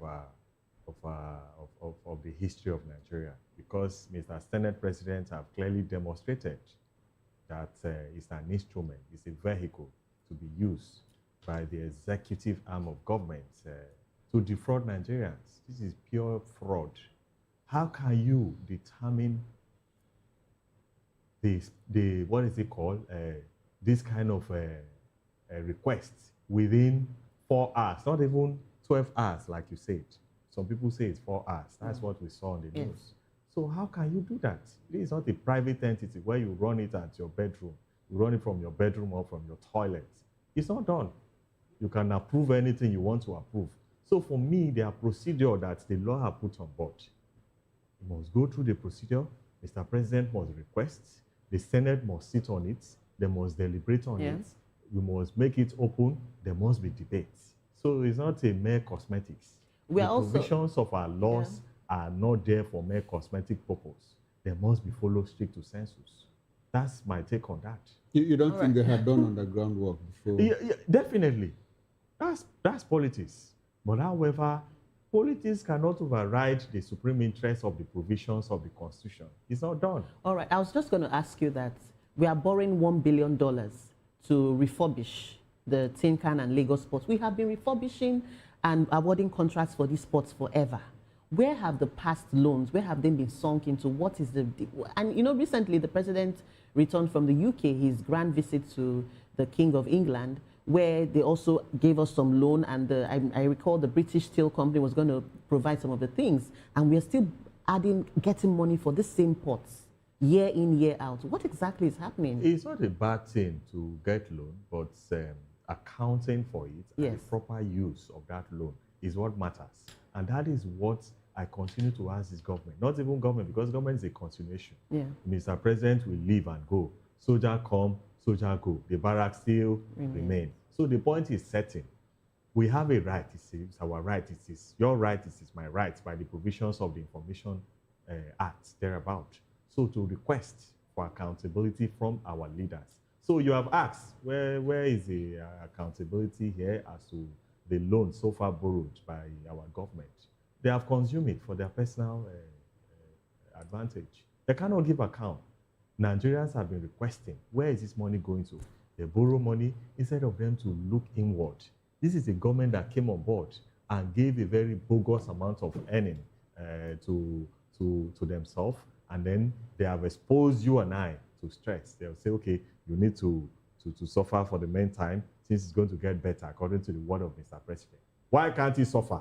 Why can't his family suffer? Why is he relegated to you and I? Nobody wants to reinforce failure. I will not, and I will never reinforce Mr. Adams, you are a lawyer. Yes. And you come out and say, well, the government has consumed the money. Yes. Do you have evidence to that? Do you have facts? Well, the fact, reps ipsa liquito. It means the facts speak for itself. So the point I'm making is that if you cannot give account of what is in your possession, it therefore presupposes that you have made do with it. A lot of Nigerians have requested, give us account for the money you have borrowed. How have you spent it? How effective have you spent it? How efficiently have you managed it? Up to date, can you show me clearly? Can you exhibit it here now? Or can you say clearly that they have given us a competent and have you appealing... used the FOI? You as a lawyer, have you applied to Yes, the I've FOI? requested. I've asked. You need not to write to the government. You can come out and ask. So if you We are just come out requesting. and ask. Yes, the government is, the presumption is that whatever you see, the government is saying it. So it's your right, because the law did not stipulate that you must write. Okay. What the law says is you request. You can request for accountability, just that government can Is come it like and meet you are requesting now? Yes, Okay. we are requesting that the government should give us a proper account. The government should account for the money borrowed so far. You can't eat your cake and have it, like I said. It's not done. The government should be able to come out and tell us, oh, we have borrowed 5 billion so far. We use it for this and that. You can see the effects. A lot of money is missing in the system. Up to date, the government cannot account for it. Is it not under their watch, under APC, that Snake is eating money? Is that not eating, like I said? Am I the one that reported it? Are you not aware of that fact? They are there. They are within the consume. Consume and eat. What is the difference? Let me use those words, even though they may use it otherwise. But I'm using it in the context of corruption in the system now, because I saw it conspicuously written on the face of our newspaper. Is it last year or last 4 years thereabouts, under the previous government, whereby we saw that the Snake, somebody came to court, a government officer, he came to court and say the Snake have the Snake ate all the money. How will you describe that? Where is the evidence? I was just going to ask you, Nigeria has a very shaky history, diplomatic history with the UAE. You know, from the visa ban, even the Emirates airline tussle with the Nigerian government. And now the federal government is tying 5 billion naira of this supposed loan to a UAE bank. So is this a strategic move, or don't you think it's a serious gamble? This government is built on lies. Everything about them. Is it not the same government that came on board last time and went to rebrand our airline? Are they working today? Are they working? Nothing. The same government came on board, is it last year or last 2 years, that Mr. President came out and said that they have lifted the visa ban, that the visa ban is now lifted. As I'm speaking to you now, I don't think that is enforced. I think it's a fake information in the public domain, where Mr. President came on board and said that the visa ban has been lifted. I don't think it's true. Then lastly, as to whether it's a what is it called? You say whether it's a strategic move or a I gamble. I don't think. You don't think so? Yes. All right, let's take this conversation to Mr. Tanko. Mr. Tanko, are you still there? Can we have your views on this issue at hand? Tanko, are you there? Can you hear us? Okay, so let's just stay with you. But we talked earlier about the fact that this loan request was granted with so much speed. Why the emergency speed? Well, Why? you see that because they have discussed underneath what is it called, about the loan, the Senate and then the Mr. President. You see, when I just bring it, approve it for me to go. So this was just a formality? Yes, it's a formality. They don't want to comply with or go through the rigors or give room to Nigerians to see how we can make input or comply with the provisions of the law. So that's it. All right, then. Thank you very much, Barrister Adams Atta. I almost called you the other Atta. Good to have you on our show. And I would like for you to stay with us as we get into the next topic of discussion. We'll go on a short break. And when we return, ADC exposes alleged APC plot in collusion with INEC to destabilize party amid Kwakwanso defection. We'll be right back and we'll talk about that.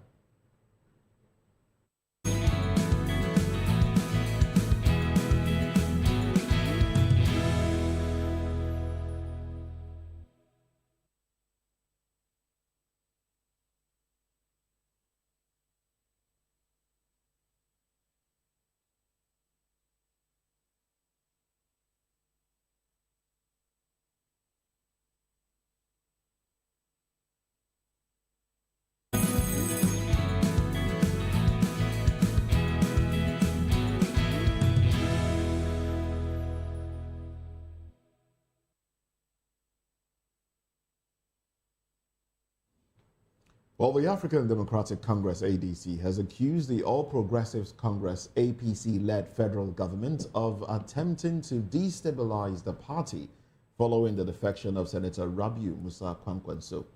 The party alleged that pressure is being mounted on the chairman of the Independent National Electoral Commission, INEC, Professor Joash Amukwito SAN, to interfere in its leadership structure.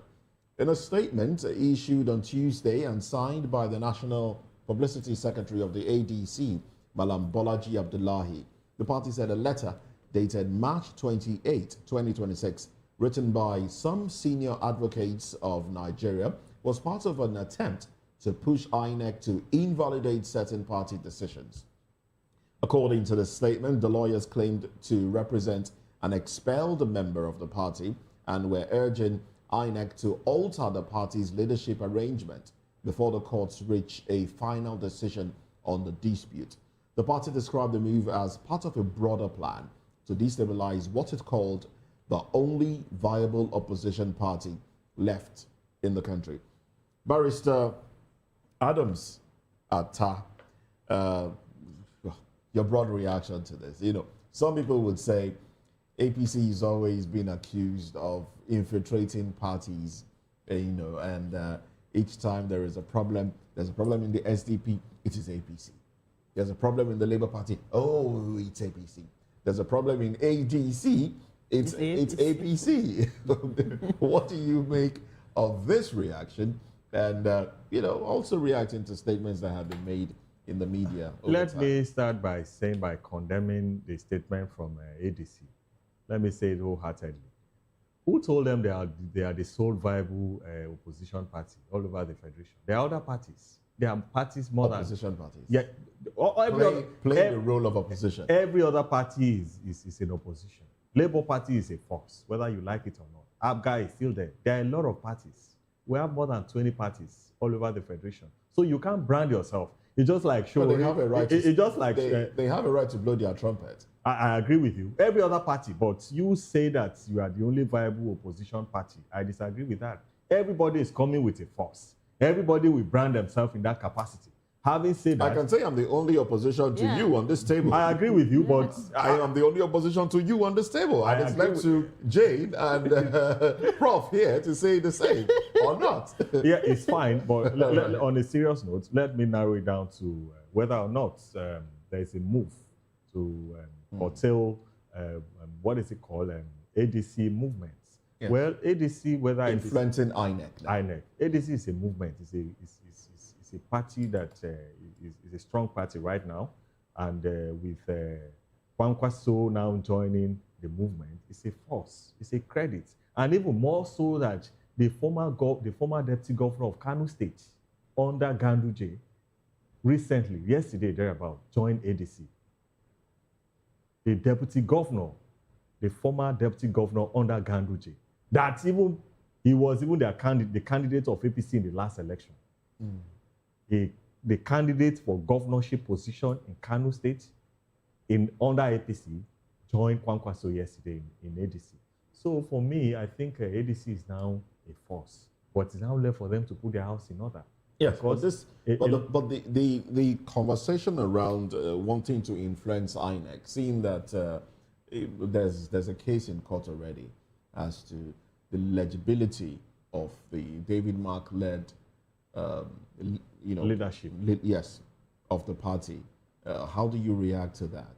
Bringing the courts into this, and then bringing the INEC chairman, Professor Joash Amukwiton, into this as well. Well, the law is certain. Once the matter is pending in court, all parties are supposed to stay. You are supposed to wait till the decision of the court. But I don't know why it's taking the court this long, because from this month now, the primary election will start. Is it after the primary election before you declare the leadership of that party incompetent? So I'm saying that the court should fast track. Both parties should put effort to ensure that the decision of the court is fast track, and then they should get the judgment latest before middle of this month. Because by 28th or the last week of this month, I think ADC will have their own convention April 14. So how do you correlate it? So all these things, the court need to make a definite pronouncement. Now, some would say all of this is geared towards giving the semblance of discord within the ADC, seeing that whoever emerges, even if the person becomes a viable contender, might be taken to court, and then on the grounds of that, probably, disqualified or something, happens in that regard. Yes, that is the law. If you are not, if you fail to follow the right channel to get your tickets, if you belong to the wrong camp, and then you get your ticket through the wrong camp, the court will set aside. And that's why you see the fight in PDP between Wike's camp, and then you see, and then the other camp and all those things. In your view, which is the right camp in the ADC? Is the David Mark-led NWC of the party the right camp or the wrong camp? Well, I cannot say, because of the fact that David Mark himself and Alhaji Atiku Abubakar, Peter Obi, and all of them, Aregbesola, they joined the party recently. The party had been on board before they joined. In fact, the party even participated in the last election. So you are just coming on board. Why don't you settle down, have a concession with the leadership? There must be a leadership before you came on board. No, but they said they did. Ralph was to leadership. So those people are now contesting that such thing never existed, or they had a meeting with the wrong camp. So you need to go and lullaby and pet those people. If not, if those people can clearly show to the court that indeed you are a visitor, and then you are just coming on board. You cannot just come and hijack the party leadership overnight. You just came on board, David Mark and others, and then you feel that because you have the source, you have everything, you can just come and hijack the hierarchy of the party. It's not done. That is the democracy. You think it's possible for them to do that without knowing how things are done? Even for me, I will say it openly. The composition right now for me is built on the bourgeois. And I will say it openly because of the fact that, you can't just come like that. You have Raouf there. You have, what is it called, David Mark. You have other... those people among the ESCOs. You have other bigger folks. What stops you from making, those people that, the real owners of the party, those people that you met in the party, you make them part and parcel of the ESCOs, and then you please them. That's how things are done. You can't have everything at a go. You can't have it. And that's why you see that those people are angry. I don't know, maybe APC is bankrolling them to fight. I don't have any evidence to that effect, but you see the allegations in the public that APC is the one, more importantly, the letter that is written so far to INEC to see that the leadership of the party is being altered, whereas the matter is pending in court. There's an abuse of court process. Once the matter is pending in court, parties must maintain status quo and ensure that nobody will go on air, nobody will take any step that will affect the decision of the court whilst the matter is pending in court. It's not done. So I'm surprised that such letter is emanating from a senior advocate, a senior member of the bar, and then whereas the matter is in court. Oh, well, that's your forte, and I hope you get to speak to those at the bar and, and see that they do things appropriately. Thank you, I will. All right, thank you very much, Barrister Adams Atta, for joining the conversation. We've also had Isaac Tanko with us today, and we looked at the events in Plateau State and how the people are feeling. Oh, well, we'll leave the conversation here. We'll pick it up at 10 o'clock when we go into the papers, a newspaper review. I'll see you at 10. I'm Moses Humphrey. Bye for now.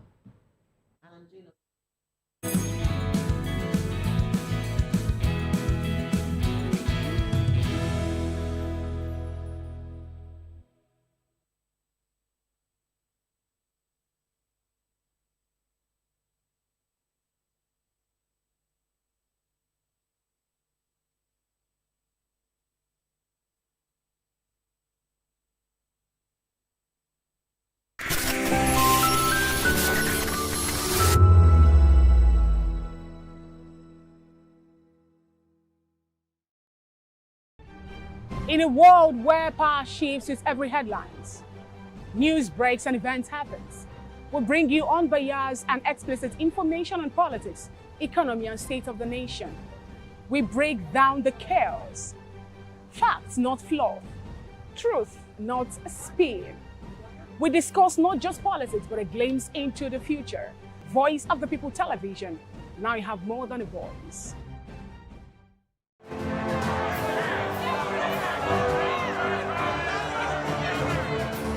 Do you want your voice to be heard? Do you know that you matter in the scheme of things?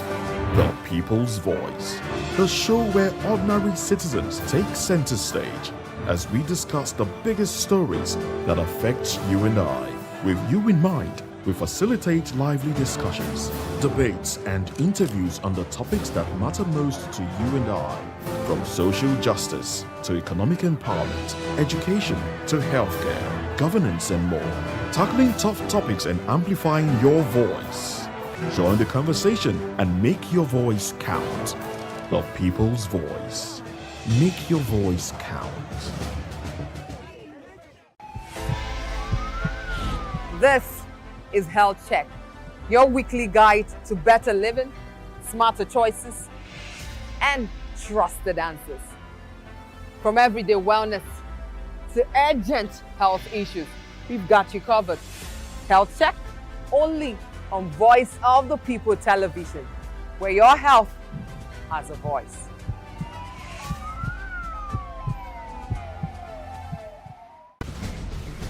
Join us as we drive into the world of politics through insightful interviews with prominent political figures, both serving and former governors, ministers, senators, legislators, party chieftains, activists, and analysts. Get first-hand information into the decision-making processes that affect our daily lives. Highly engaging 1-hour program that brings political discourse into focus.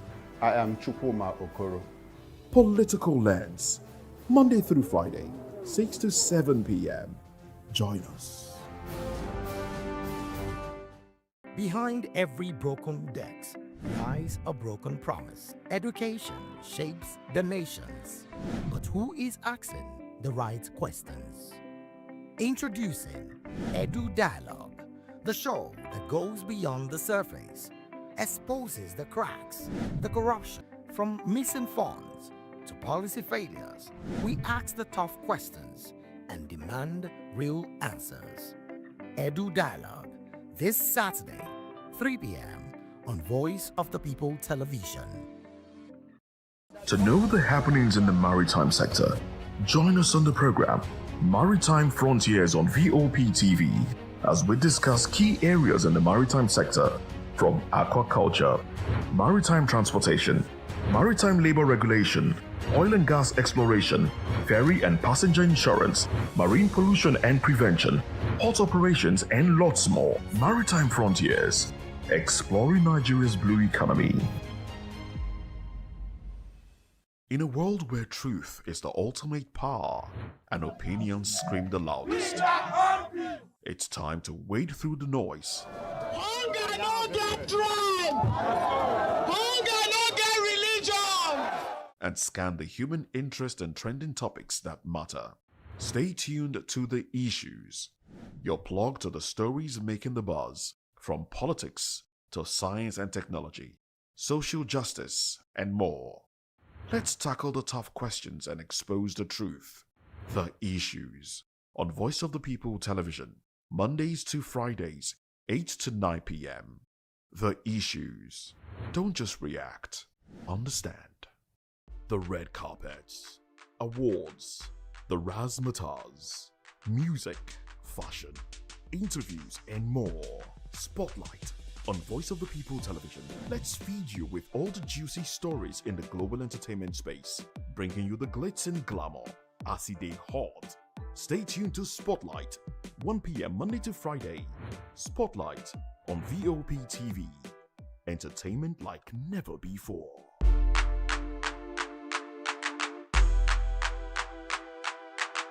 Welcome to Romeo Pizza.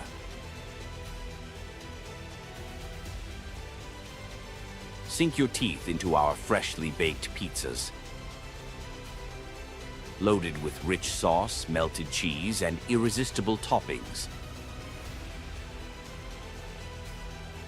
Where every bite is a love story. Treat yourself to our creamy, dreamy ice cream. Smooth, sweet, and made to brighten your day. Or maybe you want it hot and satisfying. Our juicy shawarma is wrapped to perfection, packed with flavor in every mouthful. Pizza, ice cream, shawarma. Why choose one when you can have it all? Romeo Pizza has exactly what your taste buds desire. VOP TV.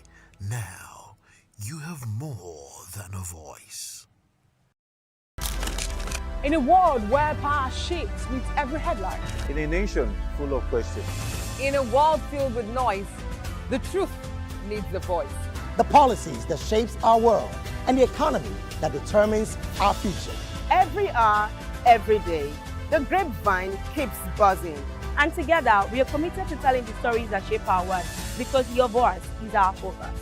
Don't forget, our voice matters the most. Let us come together and share our concerns.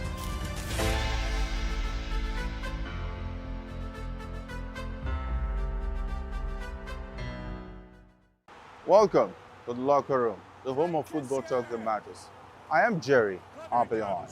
Join us every weekday, Monday to Friday at 5 p.m. Nigerian time, as we share the hot takes and hot debates in the exciting world of football.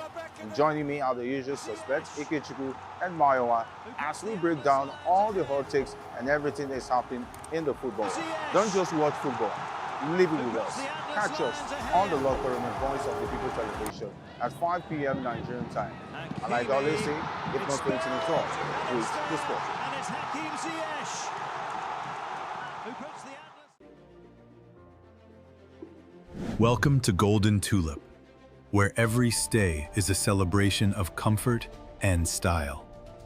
Discover beautifully designed rooms crafted for your relaxation and peace of mind. Savor delicious, expertly prepared meals at our exceptional restaurants. Relax and socialize at our elegant lounge bar. Refresh yourself at the vibrant pool bar and enjoy a soothing swim in our sparkling pool. Planning something special? Our spacious and sophisticated hall provides the perfect setting for weddings, conferences, and memorable events. Whether for business or leisure, we deliver excellence with unmatched hospitality. Comfort, class, premium experience. Book today and elevate your hospitality experience. Airport Golden Tulip. Stay golden. Live golden. VOP TV. Now, you have more than a voice.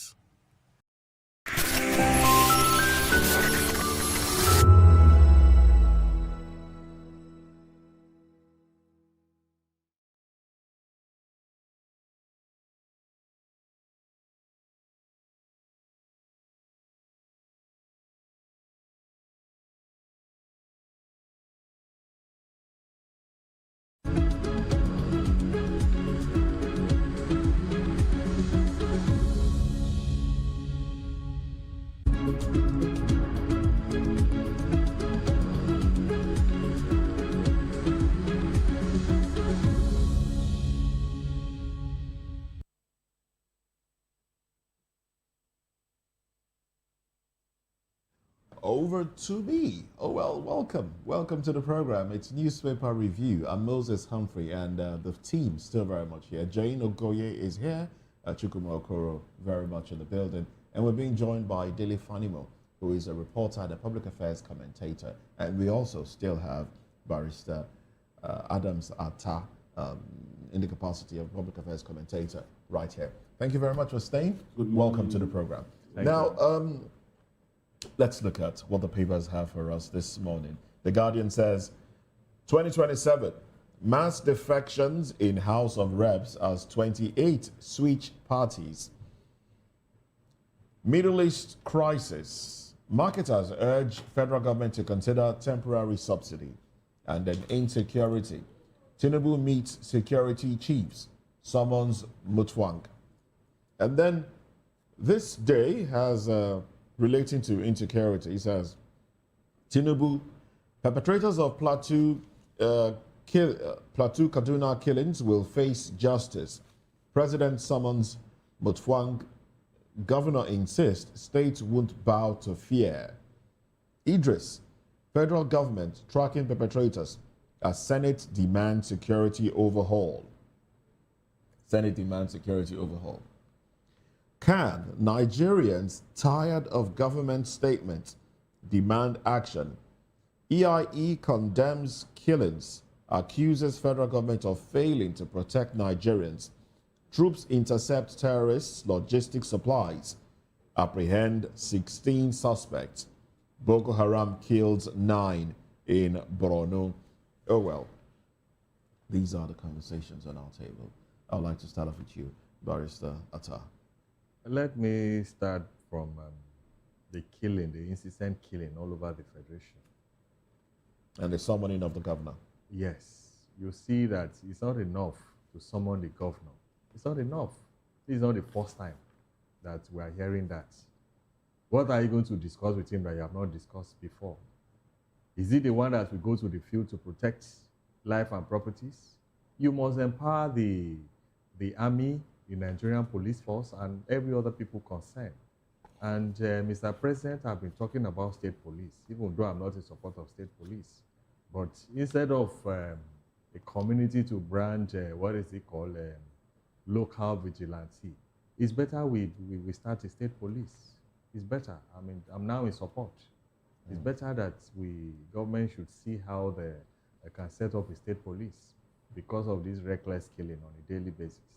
And lastly, on that point, the government equally needs to see that, like I said, the government equally needs to see that the welfareism of the Nigerian police force, the army, you need to increase their salary. Because if I'm not well paid, I will not risk my life for anybody. I don't see any reason to risk my life for what I'm not well taken care of. Even their benefits, their retirement benefits, their entitlement, everything is porous. Some of them will retire from service. Government will not want to pay them their entitlement. And then they have to protest. Yes, we see protests all over the Federation. But I can tell you that every 4 years, every year, our politicians will assign money to themselves, even though they are retired from service. You see that people like Gowon, up to date, is entitled to retirement, his inflow, he will not even say anything, he will not protest, but they will pay him. What happens to the other people that went to the field to battle, to protect you and I, and they are retired from service, and government is not concerned about it? These people have to go about protesting, and then government will come out with a policy that will not favor them. What have we done as a country? What have we done that we deserve all this? So the government needs to take care of these people so that in return, these people can take care of you and I and every other Nigerians. That is how I see the circle. All right, Mr. Fanimo. You see, it creates a lot of anxiety in me when I push to talk about insecurity in Nigeria these days, because whatever we have done, whatever we have said in the past, has not really reduced the intensity of these attacks. And so you feel that you are talking to deaf and dumb people that are not even listening to you, not to talk of even assimilating what you are saying. It's all about rhetorics. Today, 30 will be killed, and then the president comes out to say, no, we're not going to have anything like this again, we will do this. Service chief, relocate to the sports. And then the other time when they said they should relocate to Borno, from Benue to Borno, the first question I asked was, what if they strike in another place tomorrow? So they will also relocate to that place. So you'll be chasing after people that have wrought enough damage after and they have left. So what sense does that make? In the whole of this, An intelligence organization said we have, it's not the lack of intelligence, it is an overflow of intelligence. What they call intelligence congestion. So there's a lot of intelligence coming in from the United States, from France, and the rest of them. But acting on the intelligence is the problem. No. You see, convergence of intelligence. It's just like you are in the newsroom. You are the news editor or the chief sub-editor, and somebody brings data, massive data, to you. The first thing you do is, what is the slant of my story if I had to write this story? That slant gives you an idea of where to look for data that matches that particular slant. And then you now begin to sieve. For God's sake, these people that came to Plateau, they were in NDLEA jackets. What does that tell you? Which means it was a planned attack.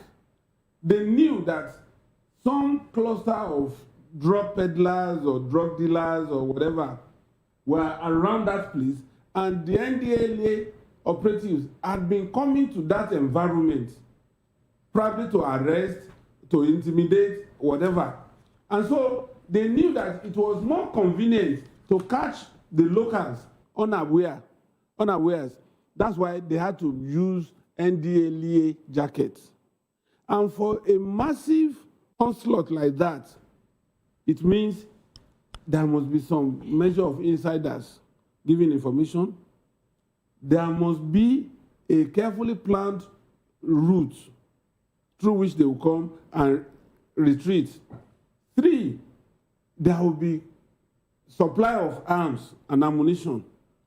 And they came in bikes. Does it occur to anybody that if if just 20 people are riding bikes from Oshodi consistently on a convoy to Ikeja, any right-thinking person should know that even if they don't bear arms, where you should ask yourself, where are these people headed? Not to talk of, you see them bearing arms, and there are multiple of maybe 20, 30, or 40. They came into that community. They said when they got there, those people who felt, after all, I didn't commit any offense. Yeah. I'm not a drug dealer. Yeah. They didn't bother to even move. So they were pretty sitting ducks. That it was like you line up somebody, tie him to stake in a firing range, and then you can open fire at random to kill that person. That was what happened at that place. And they took their time to ensure that they did what they wanted to do and then moved back in that same convoy out of the community. So which intelligence do you need that you shouldn't have had at that time? The problem is we are more reactive than being proactive in this fight against insurgency. And I begin to ask, to what end? Even if they say it's located in politics, to what end? You're killing people, the people you are supposed to govern, if eventually you find yourself in a position of authority, to the extent that a whole governor, with all the retinue of aides and security, had to peep from ammo tank to talk to his people. What that picture depicts is, look, I am not safe, even as the chief security officer of this state. So now imagine, he has already killed those people. He has killed them. He has killed them. Those who were there when he was talking to them. Because the optics is enough to tell you that, I could be the next person. So everybody in that state is now living in fear. Because the governor is also living in fear. By my own analysis, I think his fear was not that the attackers might come back. I think the fear stemmed from the people themselves attacking out of anger. No, that's my analysis. No, I'm not disputing your stance on it. I don't see it that way. My analysis, I mean, the people were aggrieved already. The people were reacting. What if he comes on and they start there is an advance party and they start to throw before a governor visits bottles? Let me tell you, before a governor visits a place, if the governor is supposed to be there at 9 o'clock, advance party will be there at 6 o'clock. Yeah. They will be in mufti. They are not bearing arms. They just do their own intelligence. And then feedback the governor that this place is not conducive for you to go at this particular point in time. And the man will shift his movement to another place. So that is afraid of those people. For me, I don't buy it, and I won't buy it. Okay, well, I think I have to balance the perspectives because I share Moses' sentiment, you know. Because, okay, so why didn't he go with his bulletproof vehicles? Exactly. You understand? No, it's not because if he had gone to the bulletproof vehicles, he wouldn't wind down his glasses. He would need to step out, you know, to address the people. But to agree with what you said, he brought out his head first. Brought out his head before he came down later. You know, after sensing, after gauging the pulse of the moment, he came down. So because I think why he brought out his head was that in case there's anything, he would simply close the latch. Wow. He has suddenly become a snail. I mean, that was what he displayed. But head or tail, it is very clear that the governor himself is scared. Yeah. Whether he's scared for his own life. No, he's scared either for the people or for the scared of the terrorists. Either he's scared of the people or he's scared of the terrorists. He's scared of the two parties. Of the two parties. Scared. Because those as a matter people of may fact, even be there. They will be among them, may be there. And, you know, this thing happened in Imo State. The whole Pozorema was traveling with APC, you know, when it got to a head. Because, I mean, you know what it means for them to capture a sitting governor? The way they captured the brigadier general and decapitated him and all of that. So the governor is clearly afraid of the situation in Plateau State. And so if the governor at that level is scared, I mean, like Dele said, the commoners, the people in Plateau State are already dead. That's true. Because it could happen to anybody. They're just sitting ducks. I mean, if the governor is not safe to the extent that he comes to address his people From with an armored personnel carrier, I mean, it clearly shows that. It seems he's helpless. He's helpless. He's helpless. He's helpless, more like. Yes. This is the same governor, once he comes to intimidate and parade himself as, what is he called, the chief security officer of the state, or to collect money from the federal government as the chief officer of the state. He will gladly come out. He will be parading himself. But now, go out and do the job. You are now afraid. Okay, let's go to another headline here, talking about the budget. National Assembly has passed Nigeria's budget. It was increased. I think it was 5.8 or thereabouts earlier, but it's been increased to 68.3. So what budget are we operating on now? Is it about the third or the fourth? Budget is it? It was 58. It was 54. 54. But it now is 58. 63. It's 63 now, 63 not even now. 58. No, 63 now. So, and then the loan. 9 trillion was added. And then the loan, the $6 billion loan too was also approved at the same meeting. So this is how it's represented in the papers this morning. This day says, instead of saving for rainy day, National Assembly jacks up 2026 proposed budget. Tinubu seeks $5 billion Abu Dhabi financing, $1 billion UKEF-backed loan for Apapa Tinkan ports. Lawmakers raise capital spending to 32.29 trillion naira. Targets infrastructure, growth, election preparedness. I like that inclusion. Extend 2025 budget cycle to June 2026.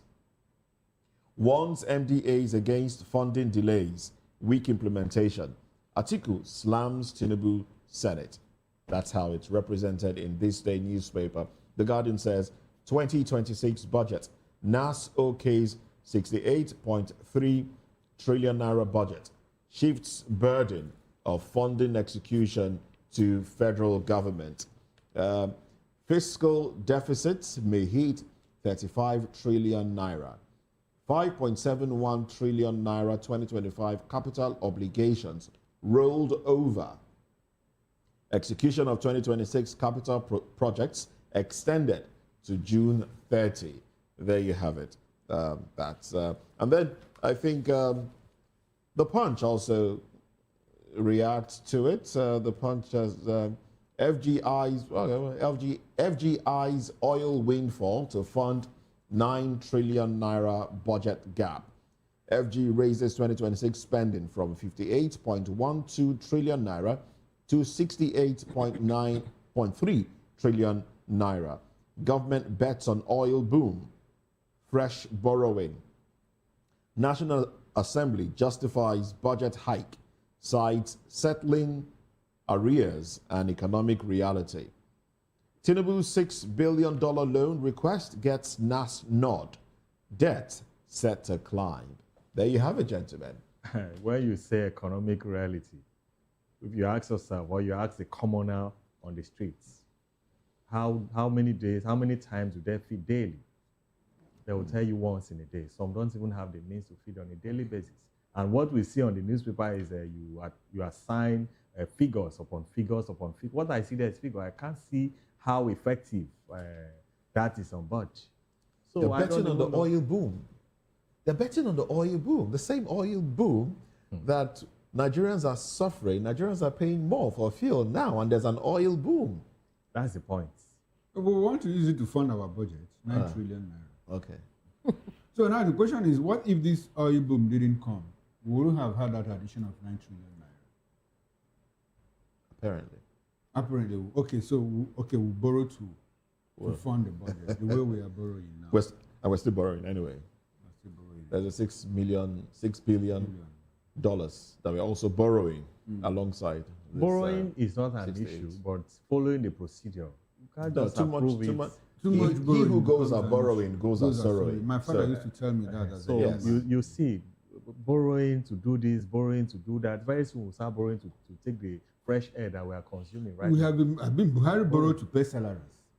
Yes. You see it? In this country, Buhari borrowed He not only borrowed, he was even printing. He was even printing, ways and means. He printed over 30 trillion.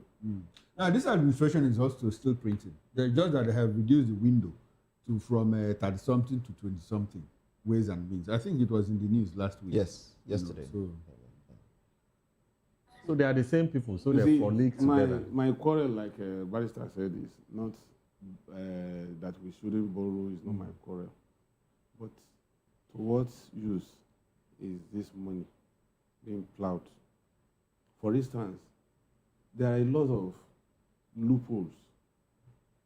You borrow money for A, you end up spending it on B, that does not have any tangible impact on the populace. For instance, you said you borrowed 500 billion for girl child. I've not seen any girl child that is, her life has transformed for over 1 year that you have said you have started spending the money. Now, during COVID-19, they said they spent, humanitarian ministry spent over 500 billion naira on school feeding.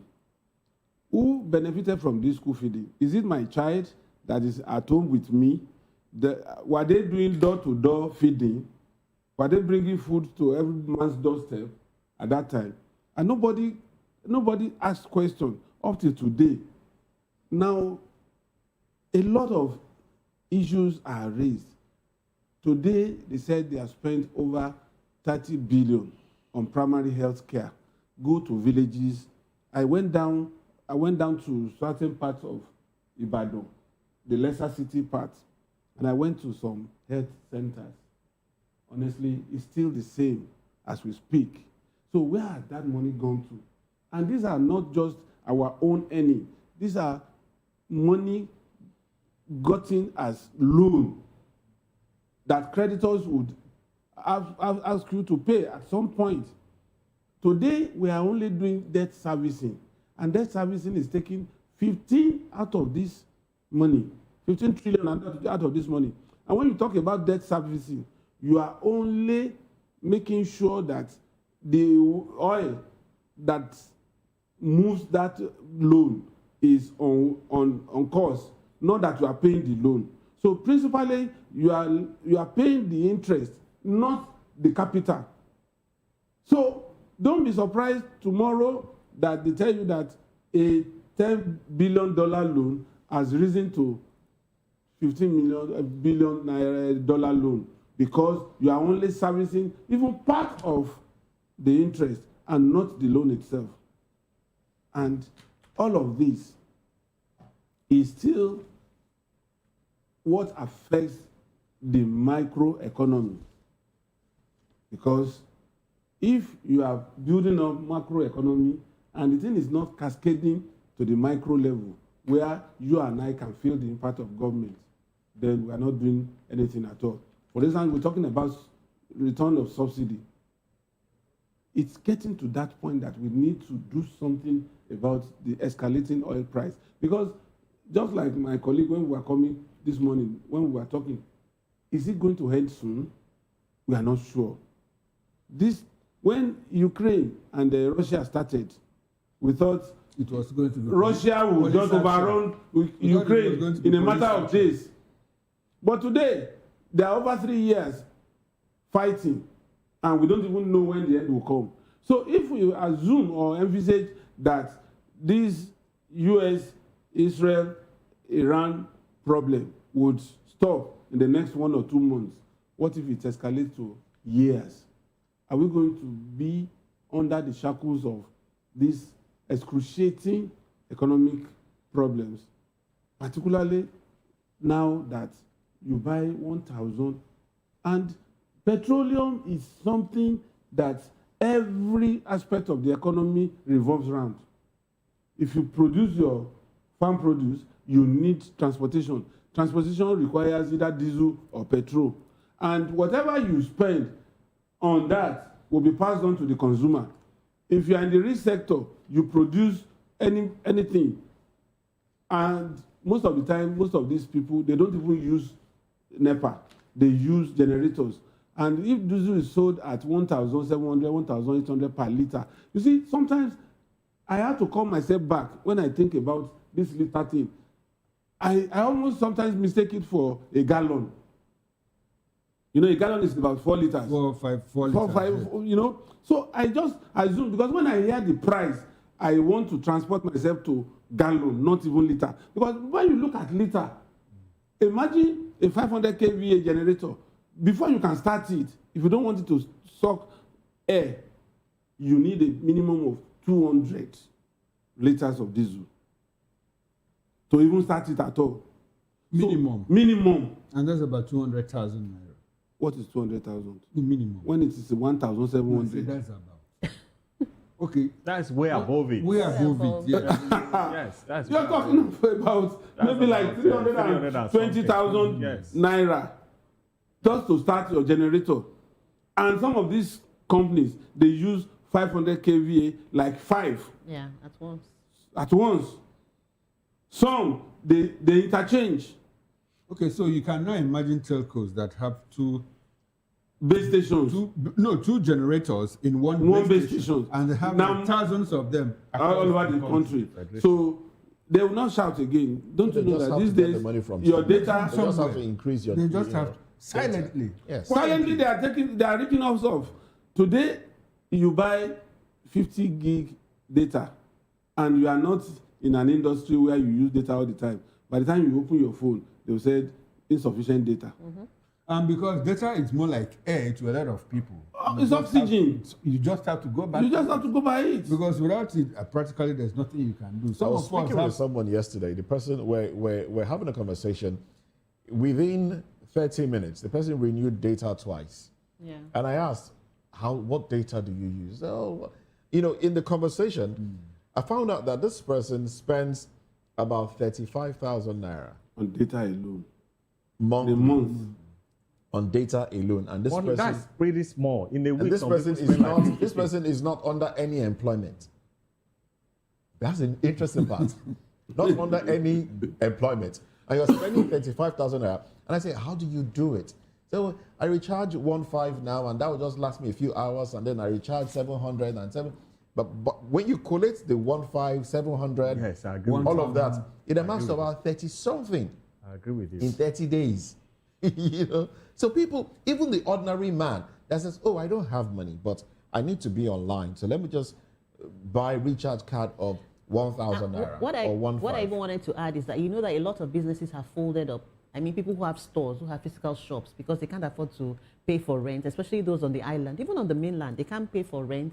They can't pay staff salaries. So a lot of them are shrinking and going back home and operating from home. So when you see somebody spending that much on the phone, it's because that's where the business is. Where the business is. A lot of businesses have completely gone offline and are now online.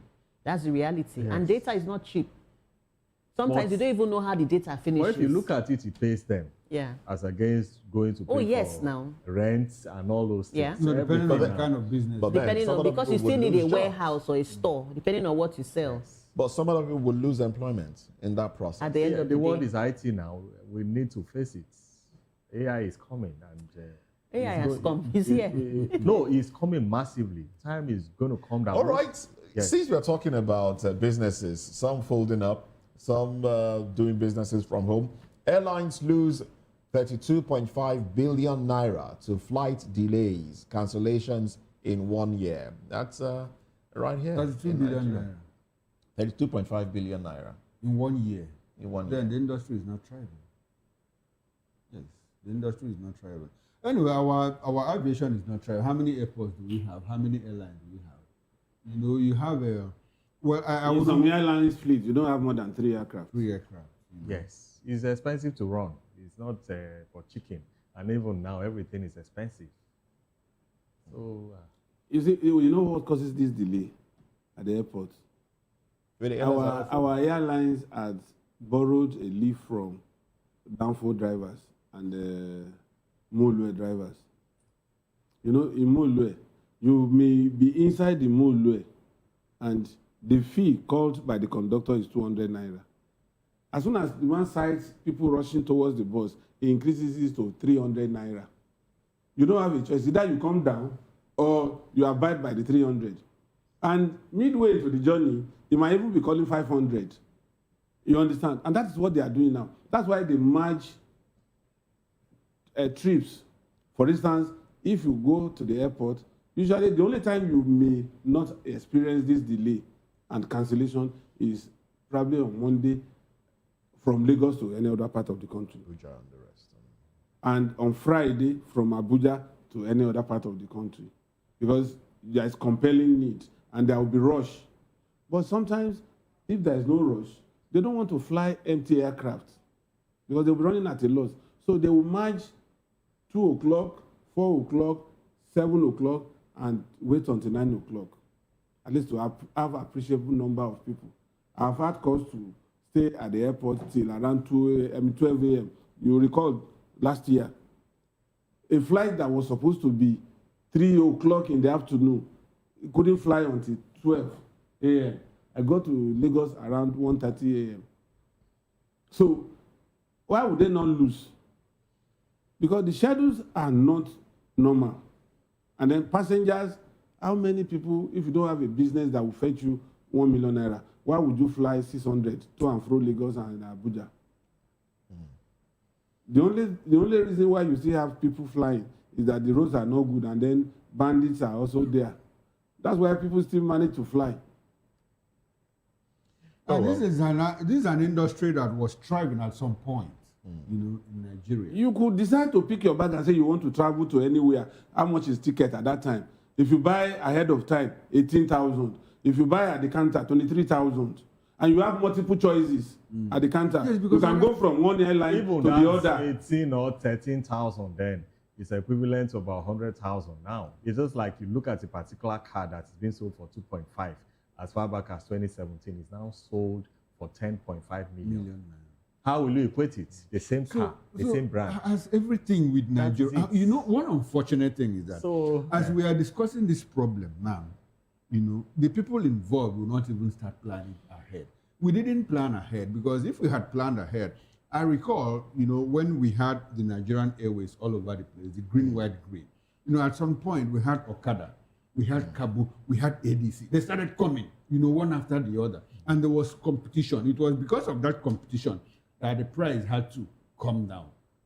But because we couldn't sustain it, they started dying off, one after the other. Until we got it to a place where, they asked for a bailout. We gave them bailout. People pocketed the money, walked away. Up until now, AMCON is still struggling to recover all of that money. Public money that was given to private companies. Even the government is not serious about the industry. Is it not the immediate president, like I said? He came out and then he rebranded, painted old and archaic. Ethiopia Airlines aircraft. Is it? I think it's Nigerian Airways or something thereabout. But then about Nigerian Air. Yeah, Nigerian Air thereabout. Where are they now? Where are they? In the United States, how many aircraft, how many aircraft take off and land in Nigeria? In the United States, as at the time I checked, between 44 to 45,000 flights take off every day in the United States of America. 44 to 45,000 flights, with 28,000 of those flights being operated by American Airlines. The others are what gets in and gets out of the United States of America on a daily basis. So how many? Now look at the volume of passengers. And it will even promote tourism, and it will improve the economy, employment, economy, and everything. Yes. This one, a flight is going to a particular state in the east. They will need to fly to a particular state. And then I don't even know how we are not organizing this part of the world. What have we done to deserve all this nonsense? It's not just being organized. As we speak, we are not even planning to organize our lives. That is the problem. We are not even planning to organize. We started out, well, individual can organize himself. You don't need to wait for government. But the truth is that you can't do it alone. You cannot. Assuming you can't do it. Yes, you can't do it alone. It's the responsibility of government to plan. I recall that at some point while growing up, in high school, in the university, I recall that even under the military, when we had somebody like Dr. Chuo Kongo, sound economist as the Minister of Economy and National Planning, he had what he called rolling plans. Now, these rolling plans were embedded within a larger plan, long term. The rolling was mid-term. That is just 5 years. Every 5 years, we review and all of that.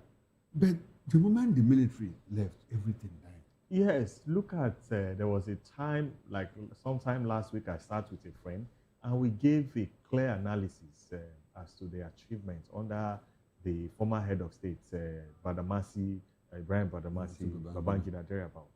And then you see most of the capital base then, what he did then as against what we are witnessing right now. You agree with me that the military tried their best. Yes, the only aspect they have failed especially the man that you mentioned, Yes. because I can point to one or two things that he did. Who among them can build what is it called? Bridge, Let them come out and build the fourth mainland bridge now. He finished Abuja Let and them moved start. over. Yes. He finished the state house in Abuja and moved Yes. over. Look at, there is something that he did. We used to have one agency called DIFRI, Directorate of Rural and Rural Infrastructure. Some of the rural roads you see today were actually opened up by DIFRI. It was headed by Air Vice Marshal Larry Konya. At that time. I somehow I was close to somebody that was close to Larry Konya, so we used to go to his house. And he told us what he was doing, the plan then, you know. And so most of the rural roads, the idea at that time was to connect the hinterland to the city centers so that the production center, which is the hinterland, you know, will keep feeding the city centers. But all of that died. Look at what Abacha did with PTF. Yeah, you see. Some of the roads, some of the solid roads you see were actually constructed by the... Look at what PDP did with Shaw P. You recall Shaw P? Yes. At that point.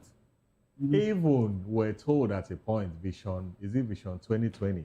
Where is that vision now? Where is that vision? We had Vision 2000, Where are we we had now? Vision 2010, we had Vision 20. Millennium Development Goal. And now it's now Sustainable Development Goal. No, well, you know why it's sustainable? Because the people that planned the MDG with you have moved on. They have met all the thresholds, the 8 of them, the indices. They have met all of them. So what they are now doing is to sustain those goals.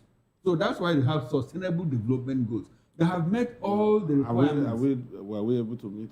So that's why we are still talking about MDG, why they have moved on to SDG. You see it. That's why I will continue to pray for the late president, Yaradua. He's the best among them since 1999 till date. Himself and Jonathan. He tried his best with his vision, a 7 vision there about agriculture, electricity, and all that. He tried his best. But who knows? Maybe if he stay exceeding that period, he will be like them. That's that problem. I was coming to that, but I'm happy that you do. Maybe if he I'm happy that you for the little time he stayed, for the 2 years. It's just like a Murtala Mohammed. For the 2 years he stayed, he did very well. And then look at Tinubu from day one. He had even started. You start with a very dogged statement. Immediately, all the petrol stations all over the federation, instantly they have to increase the price per liter. 190 to thereabouts. Instantly. You wait a little bit and then plan. Why we talk about this? Is it possible? Because I think the best Nigeria has had, you know, since independence is from 1960 to 1966. And all of us know what brought about all of that. Regional competition, regionalism, you know, away from the federal system of government. Is it possible that we go back to all of that? Because as at that time, you know, the regions were competing. The East was competing. Healthy competition. Healthy competition. We don't have those classes and categories of people right now because as it is now, it's no longer how it were then. You get my point. So we cannot, it will not operate. Federalism have come to stay. We must learn how to adopt. I wanted to ask if it's federalism. I agree with you, but whether you like it or not, on paper we are practicing federalism. Okay, it's a federal unitary system. federalism. It's a federal character Unitary system. federalism. But however, in reality, we are not practicing it. But in paper, when you Google our country now as a nation, it is a federal character system. But in reality, we may not reflect that.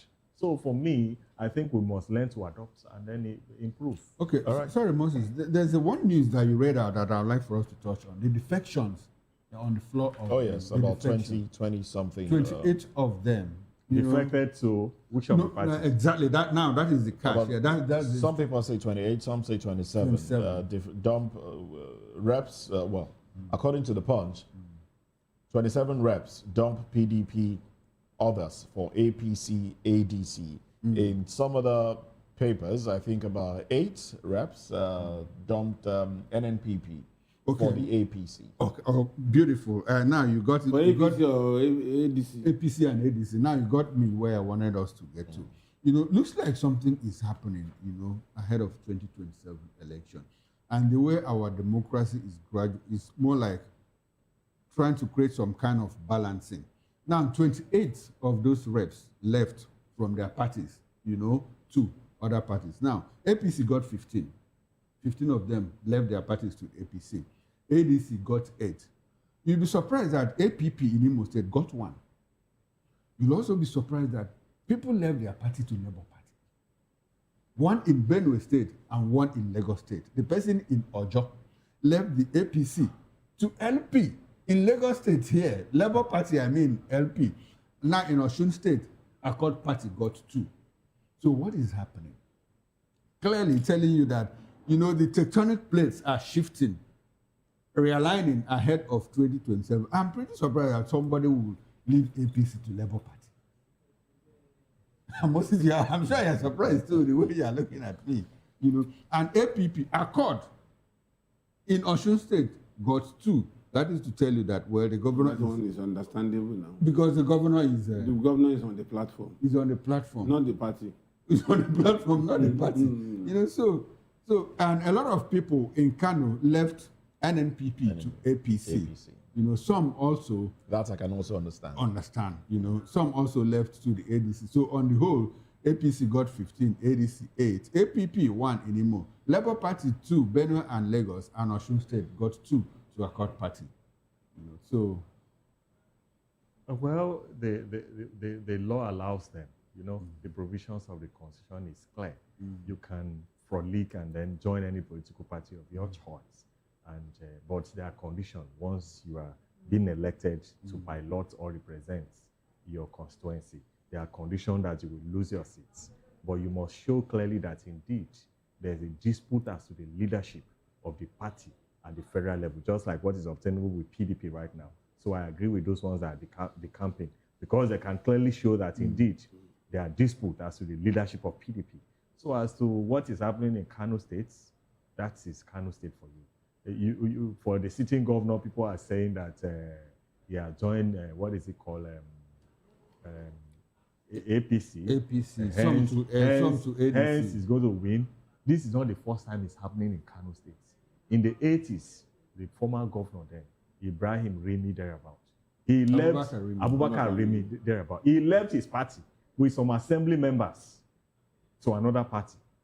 In fact, all of them, they lost the election. There's only one party, there's only one person among them that won. He lost, the other assembly members lost. There's only one member of the assembly members that won. So it's not a guarantee. I think at that time we left the PRP to MPN. Yes. It's not an automatic ticket that because the governor left, because the governor is now in APC, he can now win election, because whether he likes it or not. Well, the governor as the leader of the party will be the one to even hand over the ticket to you. So you have to align with the governor to contest, except you are sure that, your constituents are behind you. But if you remain in that party, you must have to remain loyal to the governor. Otherwise, no, the governor is going for second term. Yes. He's going for second term. And the governor will now choose people that will work with him, for him. Yes, too. And even the deputy governor resigned recently. The deputy governor he resigned to join Kwankwaso, and the former deputy governor who contested under APC, under Ganduje, and contested for APC governorship in 2020. He is now with Kwankwaso. He is now with Kwankwaso, and then he has promised Kwankwaso that he will not betray him, because Kwankwaso is a force in that state. It's a movement. So that's why all of them want to align with him. But I'm not saying that he can override the federal might. So that is it. All right, then. Well, let's take a few more headlines here. Transport Minister resigns as Adelabu shelves Oyo Guba ambition. Well, we know it's that's what a lot of them are doing. 2027, according to the Punch, 2027, Transport Minister resigns. Adelabu, others hold on. All right. Well, there's a, when you read this headline, there's a part I want to go to. Just me being mischievous, actually. Transport Minister resigns as Adelabu shelves Oyo Guba ambition. The riders, Tinubu's camp weighs options on re-election campaign structure. Presidential campaign, APC stakeholders refuse Wike as possible DG. So there's a push for Nyesom Wike to be the Director General of the Bola Tinubu campaign organization. He deserves it. And they are saying that, look, he's a non-party member. But Jane here says he deserves it. But before I come He deserves it. Yes. He deserves the rejection. No, the position. The position. Oh, really? Because it's done well. It's done really well. Now, before I talk about Wike, not something is happening in Oyo State. Now, yesterday there was this thing out there that Adelabu has resigned, but his media head quickly came out to debunk it that he has not resigned. You know, and my discussions with my friend, you know, that lives in Oyo State, I think that they might have just reined Adelabu in and told him, well, young man, why don't you stay where you are? Because just hold on first. Just hold on, because you might not get not your turn. What do you think is going on in Oyo State? I know you are passing Briefly. You see, the point is, about 3 months ago was when the table changed. Okay. And that is the power of the media. When they started coronating him as Olokuku of Okuku, kingdom, you know what Okuku means? Darkness. In fact, they wore him crown and all that. And so the thing resonated in the whole part of Oyo State. In fact, if you get to Motor Park, eateries and all that, if anybody wants to denigrate you, you say Olokuku of Okuku, you just... A minister of darkness. You get. So that was how the whole thing panned out. And then don't forget the relationship between Ladoja and Tinubu. When Ladoja was impeached, he was with Tinubu in Bodilon for some months before he was able to get back his ticket. So that's the relationship. And Sharafa Ali has always been Ladoja's boy, right from when he finished law school. He has been the one propelling him. He even made him his SSG when he came back as governor after winning his case. So he was. But he's just been made an Oba. Now that is the problem there now. The problem is now if Ladoja will delay his coronation before the governorship election. But another snag there is, it is like climbing the ladder, succession to Olubado. There are times that 3 people in line may just spy, and then you move like 3 ladders to the next stage. And there is a new law that says when you get to a certain stage of the ladder, you are also a lesser Oba that will now wear the beaded crown. So he has to choose between being governor and being and being the Oba waiting to become Olubado. Yes. But I am seeing something that has precedence. Which is? The ADC to Tinubu as we speak is a traditional ruler in Kwara State. Mm-hmm. But it's been delayed. The crown is just waiting for him until he finishes his term with Tinubu. And apart from that, that man is due for promotion as Brigadier General, but because a Brigadier General cannot be ADC to the president, that's why that promotion is delayed. So if I am going to apply that to the Olubado royalty, to allow Sharafa to become governor and then maybe serve just one term and come back to become... Okay, so Sharafa might just be the anointed one. He's the anointed one for now. Let's talk about Wike being the DG of... Jane, you think he deserves it? Oh, yes, I think so, because he's done a good job. And I He's know done a that... good job in the APC? Yes, for the APC, even while he's still at the PDP, even though he's still in the PDP. Yes, he deserves it. I agree with her partially, even though I disagree with her as to whether or not. Let her land on her thought, because I want to learn. She has admitted to the fact that she has landed softly. But the point is that you can't be one party and then be piloting the affairs of another party. He has. But he has. And the president is in the know.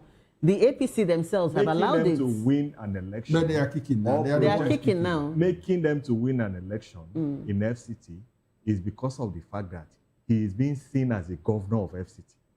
Once you are a governor of a state, you must deliver that state for your party. So he's being seen because he's an appointee of the president. And Mr. President is an APC product. Yeah. So you must operate in line with the modus operandi of your boss. It was on that basis that he delivered that election for them. That does not make him a member. That does not make him a member of what is it called? Make Wike a member of. I want to disagree. I want to disagree with you briefly. Okay. You don't need to be a card-carrying member of APC to become a DG of a campaign. Let's have any candidate. Really? Yes. All right. Let's have. You can be employed from America to come and become DG of my campaign. I can employ you. Well, you don't need to be an ongoing DG. Let's have a. Well, I don't know what Moses wants me to say here.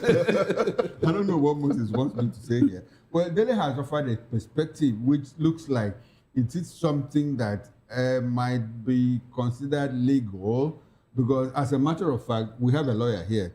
In our law books, we don't have a situation where the law is very strict that somebody who has to be the DG of a campaign organization must be a card-carrying member of that party. Do we have that? I'm not sure that we have. The APC constitution is clear. It's clear on before you promote the ideology of the party, before you promote the product, which is Mr. President, is a product because he's big. So you must be a card-carrying member. You have to be a card. Yes, you must be a member of that party. The APC. What does it cost him to carry cards? The APC. If he carries card of the APC, he's running foul of the law, except he drops the card of the PDP. He will drop temporarily. So which he's trying to build. A party he's trying to build. He's trying to build. He would drop it temporarily. So it's a conflict for Nelson Mwike at this moment.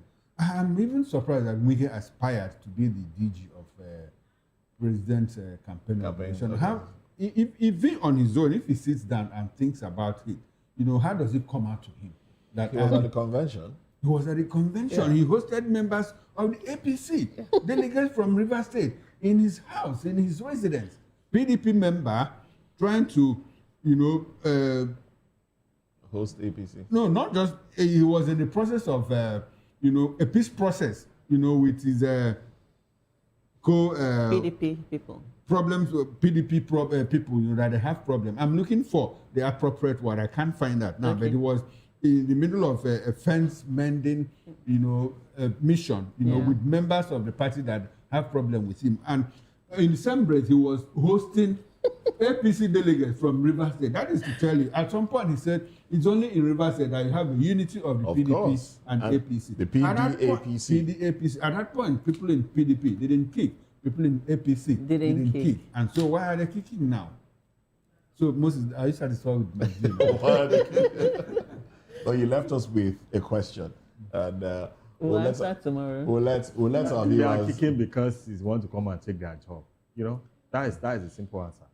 He's taking their job. We'll let our viewers answer that one. Thank you very much, Marissa Adams Atta, and also Dele Fanimo, who is a reporter, public affairs commentator. Chukwuma Okoro makes a return later tonight at 6 p.m. on Political Lens. Yes, we are going to talk politics. Do join me then. It promises to be quite interesting. All right, that's it on the show. I am Moses Humphrey, Jane Ogoye. Thank you very much for staying, for the moral support and all of it. Well, we'll see you tomorrow, God willing. Bye for now.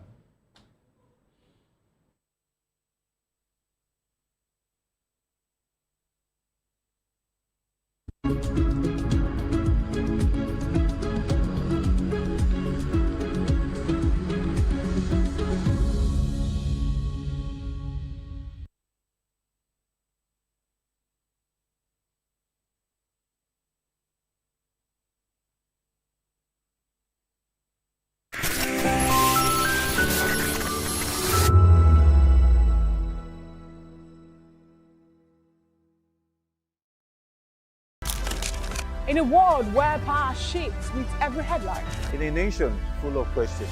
In a world filled with noise, the truth needs a voice. The policies that shapes our world and the economy that determines our future. Every hour, every day, the grapevine keeps buzzing. And together, we are committed to telling the stories that shape our world, because your voice is our focus. Don't forget, our voice matters the most. Let us come together and share our concerns.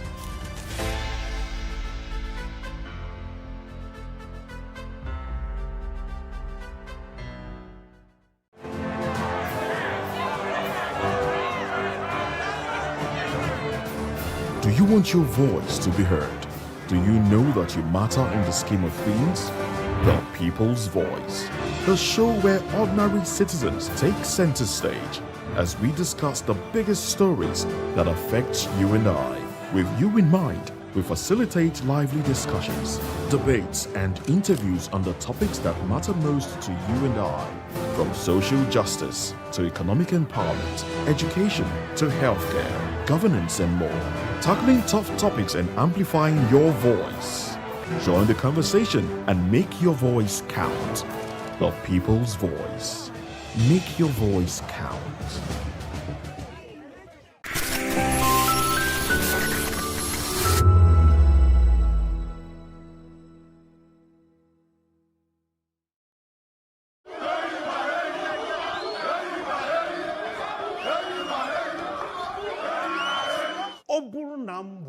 ezigbo nwa afọ Nigeria ka ihe m ga-eme pụrụ iche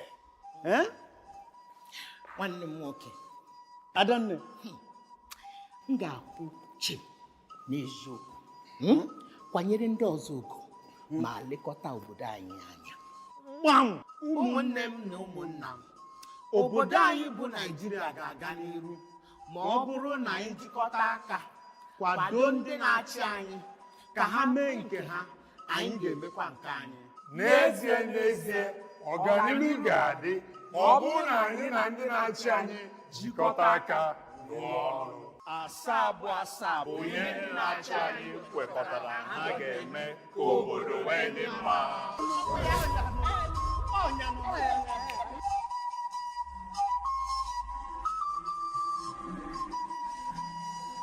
Igbo kwenu Igbo kwenu Igbo kwezuenu ọ bụrụ na bụ ezigbo onye Naịjirịa aga m eme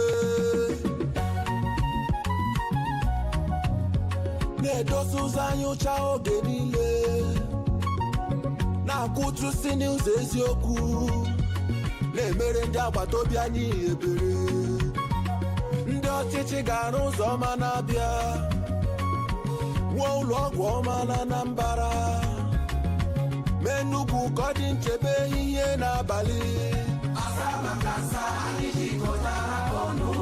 nkwekọrịta gọọmenti na nzaghachi ndị obodo ụmụnne m na ụmụnna m bilie ka anyị bulie Naịjirịa elu nkwekọrịta ndị ọchịchị anyị ga-aza ọnụ obodo anyị ga-eme ya ọ bụ nkwekọrịta anyị na anyị ga-eme ka Naịjirịa gaa nke ọma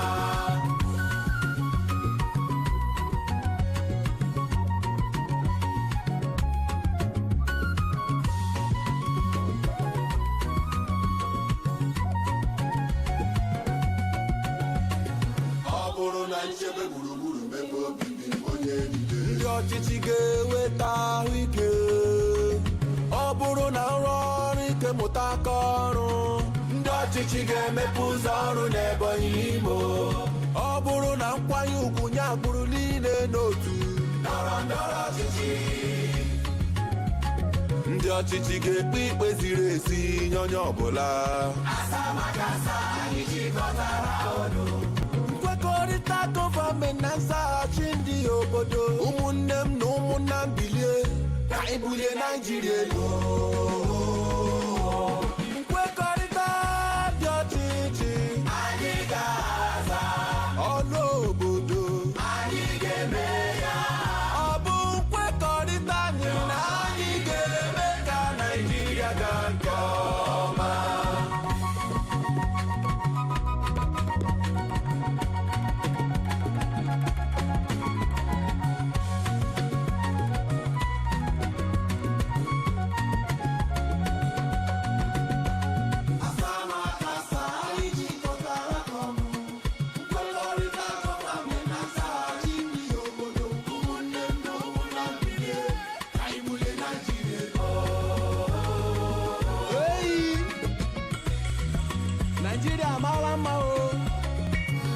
Naịjirịa obodo mmanụ aṅụ na mmiri ara ehi na-asọ ụzọ ọma o ụlọ ọgwụ ọma o ebe obibi ọma o Igbo ndị ọma pụtanụ ka anyị oleba onye agbakwala nke nwanne ya gbara. Let's go. Abia, Anambra, Ebonyi, Enugu na Imo.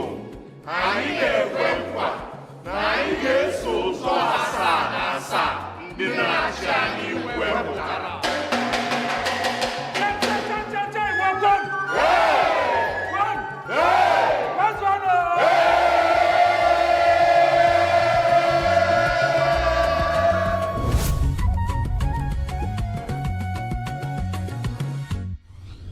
Powered by National Orientation Agency.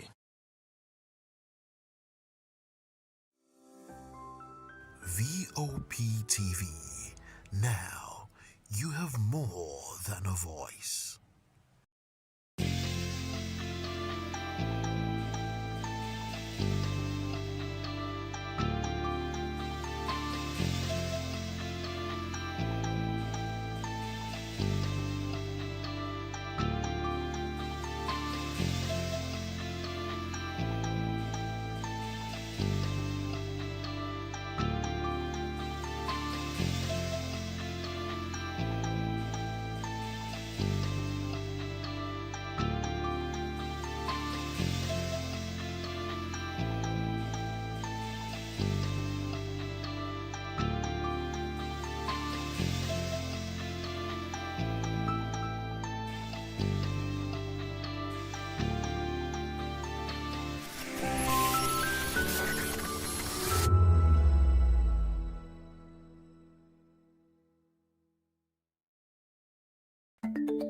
Africa is on the move, a continent of rising voices, untold stories, and powerful transformations. From the streets of Lagos to the heart of Nairobi, from the mines of Congo to the tech labs of Cape Town, the African story is being written every day.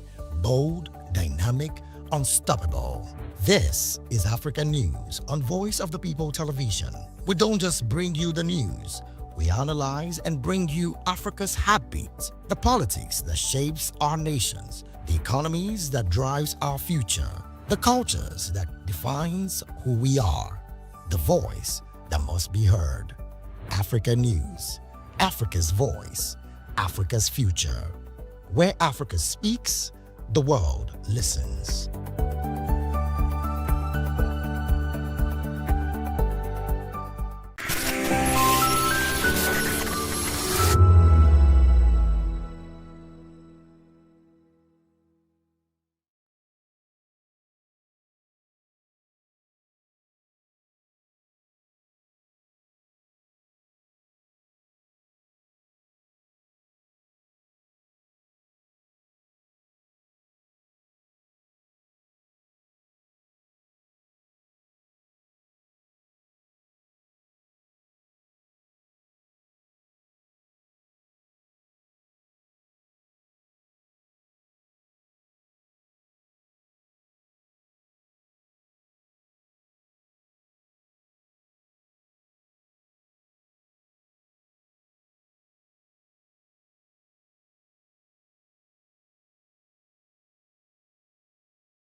In a world where truth is the ultimate power and opinions scream the loudest, it's time to wade through the noise.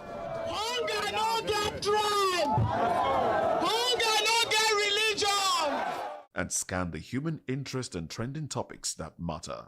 Stay tuned to The Issues, your plug to the stories making the buzz, from politics to science and technology, social justice, and more.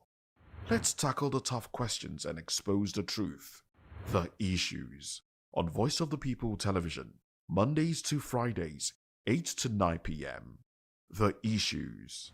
Don't just react, understand.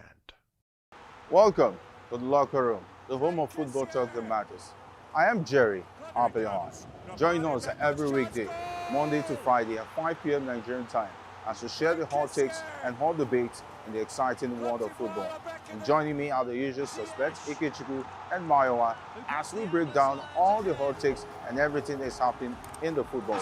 Don't just watch football, live it with us. Catch us on the Locker Room and Voice of the People television at 5 p.m. Nigerian time. And like I always say, if not 20 minutes off, please the sport. And it's Hakim Ziyech who puts the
In a world where power shifts with every headline, In a nation full of questions, In a world filled with noise, the truth needs a voice. The policies that shapes our world and the economy that determines our future. Every hour, every day, the grapevine keeps buzzing. And together, we are committed to telling the stories that shape our world, because your voice is our focus. Don't forget, our voice matters the most. Let us come together and share our concerns.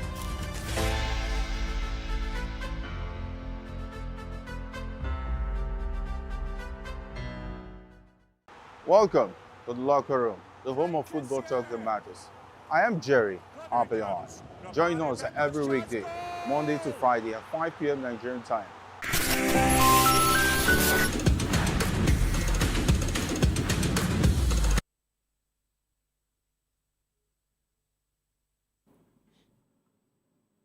Yes, I could say obviously there's no better way of starting up a show this day. I could say good morning, welcome to the Sports Republic Time Out right here on the best place to be. It's a Sport Time Sports Republic show coming to you from the studios of Vop Tv, Voice of the People, Lagos, Nigeria. I feel very excited to be on the show, if not for any reason, for the fact that the people that I love so well are now part of the World Cup. Shout out to the manager, this Bray, and also shout out to the players, Machuako, Wan-Bissaka, Chazembe with a goal. We did see that one. Mbampe, Chancellor Mbampe, I recalled his name. And then talk about Matusami in the midfield. Earlier from the right side, Sadiki, Bakambo, Wan-Bissaka, talking about the other man, Wisa. I love what I saw yesterday, and I made sure it was a long night for me, because right I was done with that game, I also saw the Croatian side playing against Brazil. But let's talk about the one concerning Africa, and we must say Africa dominates. So they made us proud. 10 sports, that 10 are completed. We could say it was 9 from you could say. And if it was Jamaica, it would have been the other way. But right now, Africa now, 10 nations represent Africa at the World Cup. So we'll be seeing 10 representatives of African countries at the World Cup, and that's how nice it is. But from the Congo side, what we saw yesterday, I don't know if it's a big slap to Nigerians at this point in time, but we must give credit to who it's due, what this Barry has done with this team, and also how far they played. It was more like a team that knows what they wanted, and they got to that phase. So we must say congratulations to Congolese people, or to the Congolese people, for being part of the World Cup 2026. You recall the last time they know this one. But for the Super Eagles, bad news out of the World Cup. No playoff. Drew yesterday to a last side called Jordan. en route to the World Cup. And I recall I said on the show the other time to you, I said something, and it struck my mind as well. I said, if I want to talk about Jordan, no disrespect, I would rather go to the Bible, go to my Bible, I'll just go to King James Version, and I will Google Jordan, and I will talk about Jordan.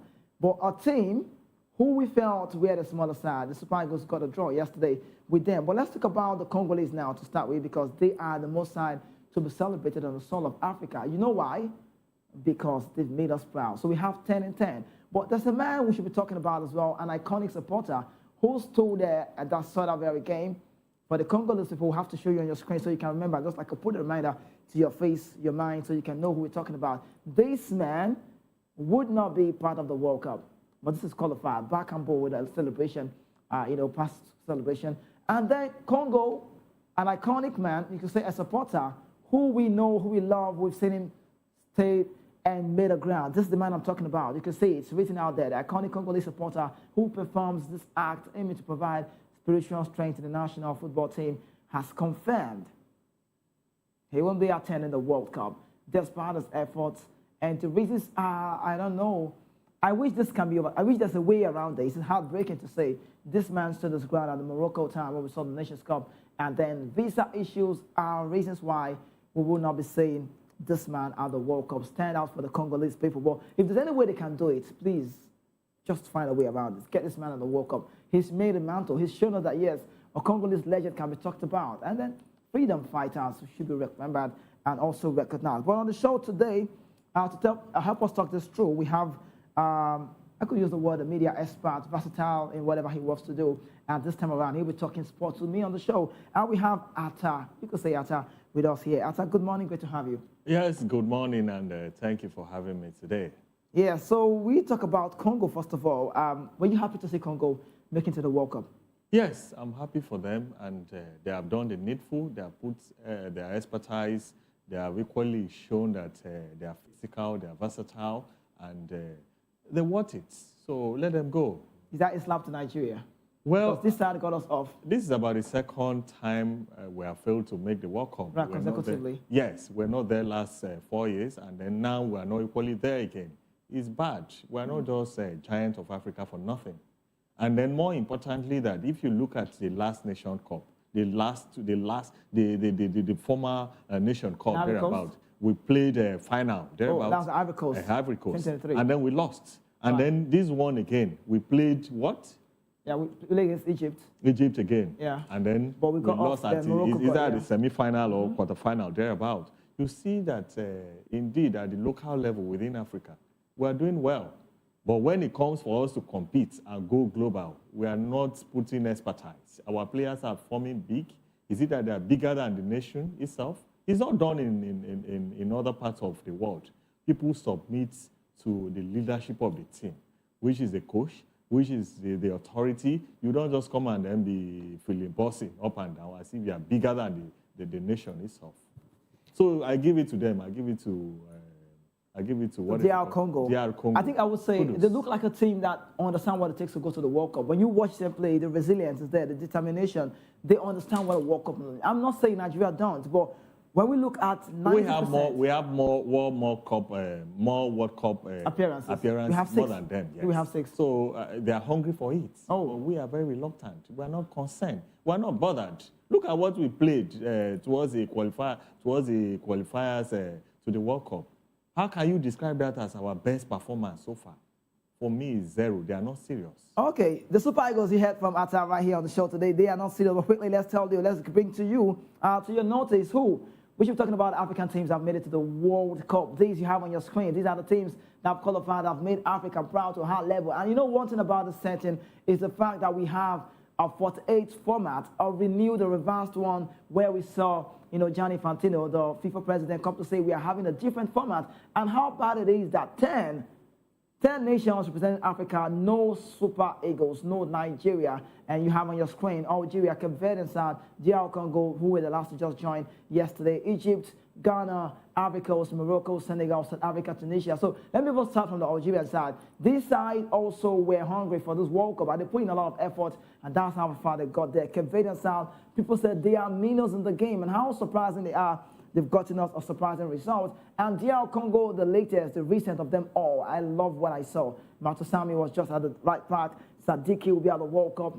Mashako will be at the World Cup. Tanzania at the World Cup. Makambumbuku, my friends, all at the World Cup. Good to see Congo making it to that one. And also for Egypt, well, decent result yesterday we saw against De La Fuente side. They struggled and they got a better result against the Spanish side, even though it did not go any side. Both sides shared the point. And for Ghana, who just lost their coach some months, just a few months to the World Cup, Otto Addo, we'll talk about him shortly on the radio and also on TV. We've talked about him before. And then Ivory Coast also are there, Morocco, Senegal, South Africa, Tunisia. So these are the teams who have made us proud, right, I have to say. But looking at the screen, looking at these nations, just heard me say, which of them would you say is the most surprising to be at the World Cup for you from African shores? Well, I will give it to, if you say the most surprising, I will give it to, I will give it to, well, if you look at the list, I can say all of them, they're worth it. Yeah, okay. You worth it, because I would not want to condemn any country. But regardless, there should be a surprising one. I'm not surprised about them because they went out for a competition and they did exceedingly well and they are there. So we cannot start by giving an impression that we're not going to go far. And all the countries that you see there, both from the West Africa, both from the North Africa, because I can say about 4 countries from the West Africa there, North Africa there, because more importantly, they are the one that will go far, apart from Senegal.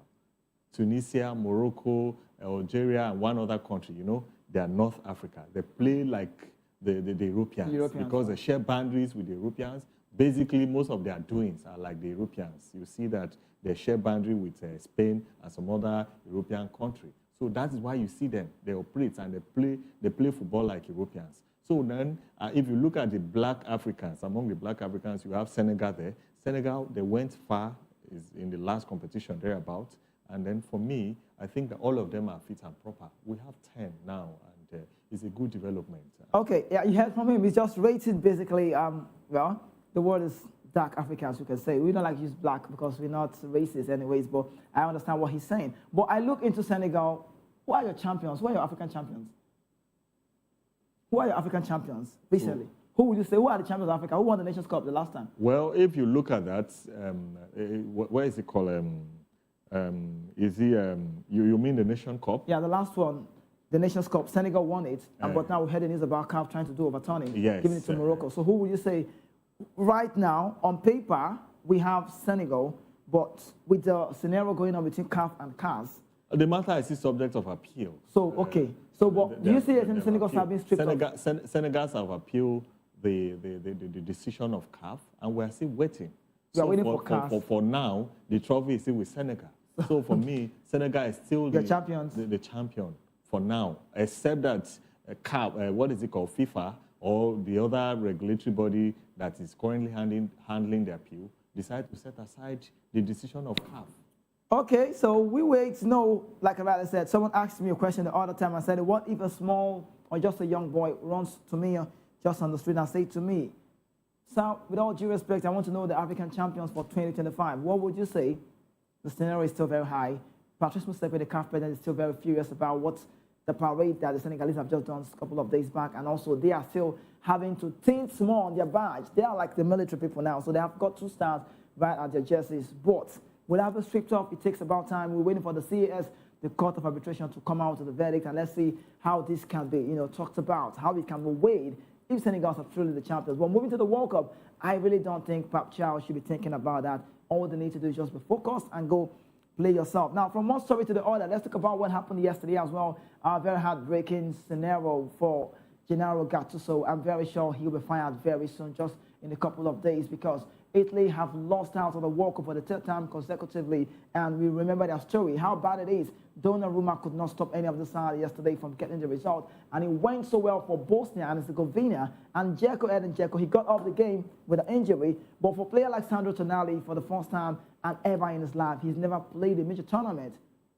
for the Italian side. So how bad is it for Italy that they are not part of the World Cup? And can I share with you, they are always a contender when it has to do with World Cup.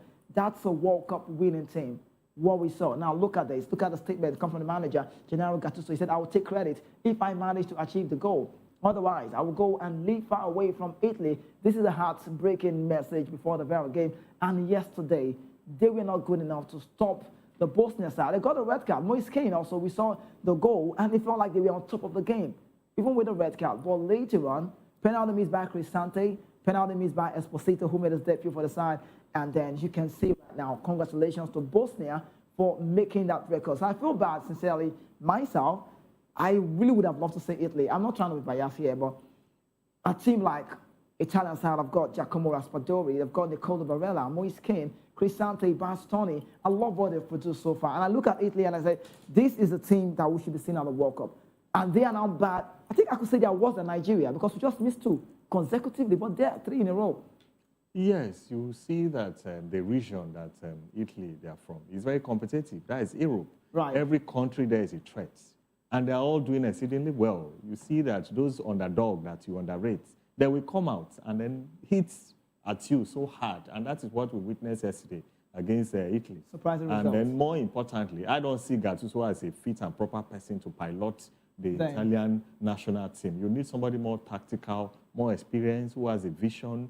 Gattuso is not, the experience is not there. Look at his history, look at his antecedents. And then for me, I think the World Cup will definitely miss them. These are a country that will often made it to semi-final or quarter-final, as the case may be. So for me, this is about the 3rd time, like you said. They are not making it. But this is about the 2nd time. We in Nigeria, this is about the 2nd time. So let them go back and go and regroup. It's not compulsory. How long would they regroup? 3 times in a row? Regrouping is a continuous exercise.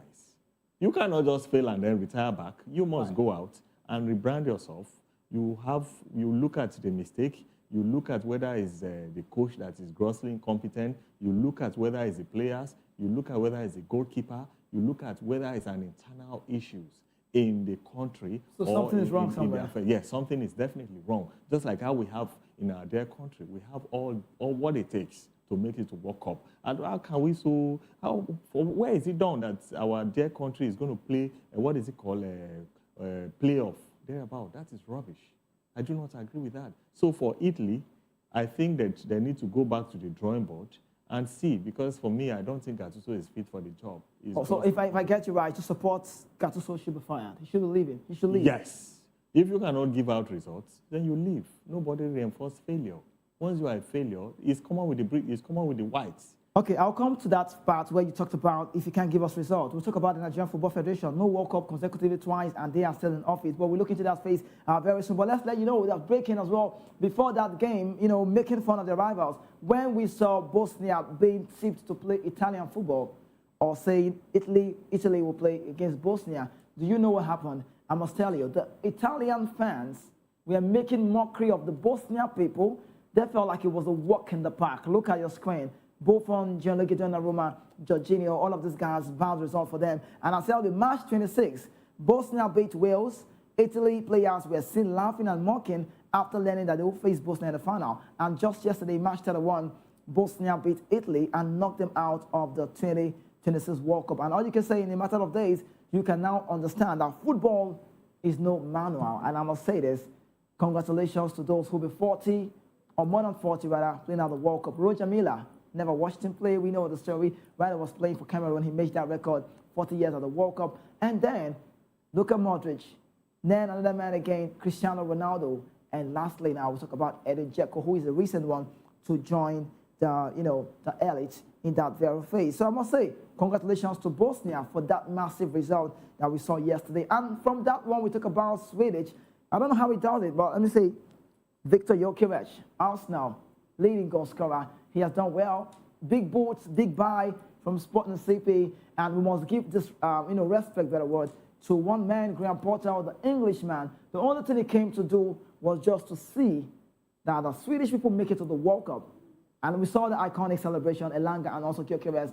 I think that was Lacazette and Aubameyang celebration. We'll bring that to you so you can see. But Gyökeres team, Sweden, making it to the World Cup. And it's feeling great to see that a man who, I can simply say, he personally took them to the World Cup.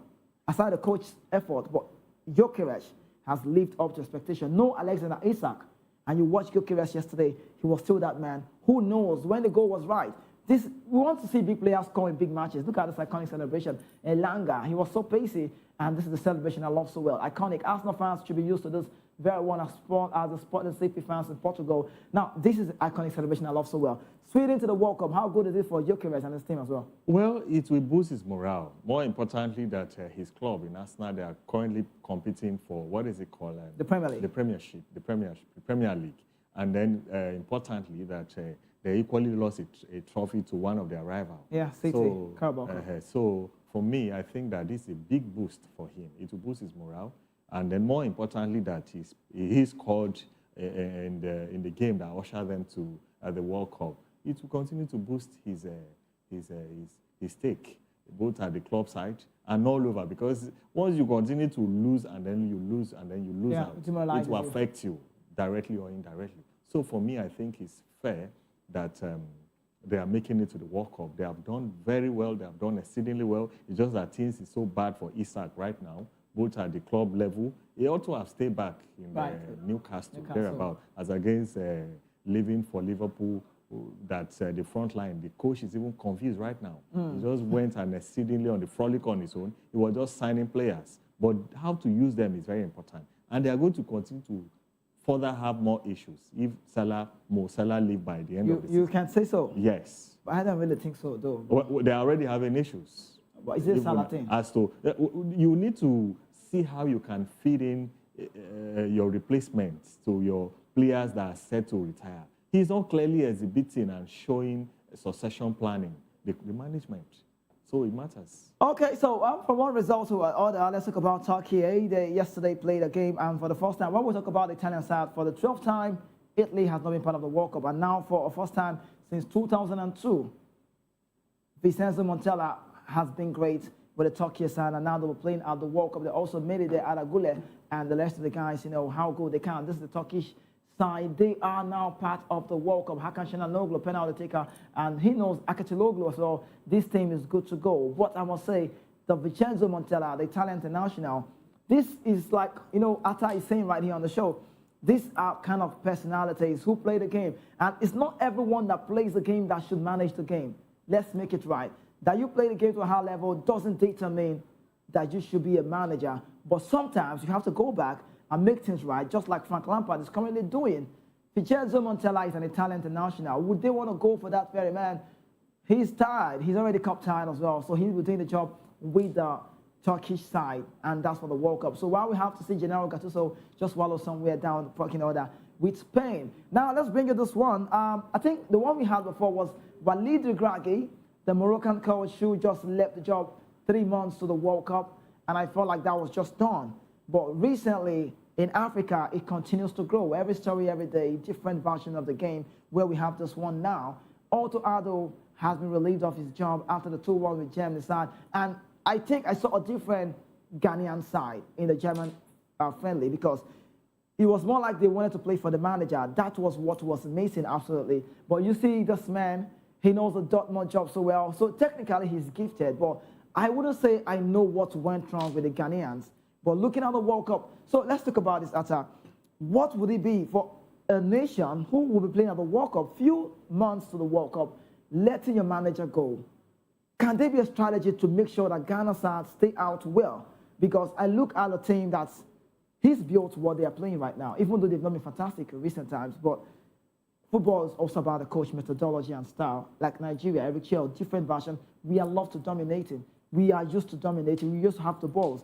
And that's what Eric Chell has done. That's the difference between Pesero, Eric Chell, the difference between Eguanfon and the rest. But now we have this man, Otto Addo, now relieved. I don't want to connect it to the Moroccan side, because the Moroccan talk is quite different. Walid came out to say, I'm done here. The Moroccan football need a new face. So he accepted it. More like he doesn't want to dent his career CV, I don't know, because he did well with Morocco, regardless of whatever comes out of the World Cup. But for Ghana side who are struggling, letting your coach go few months to the World Cup, how detrimental could it be for them? Well, it's not as detrimental as you feel. You can't speak for them, because they may have their plan. And there may be a plan on going to bring somebody who is experienced, who is an expertise at times. Within a short time? Yes.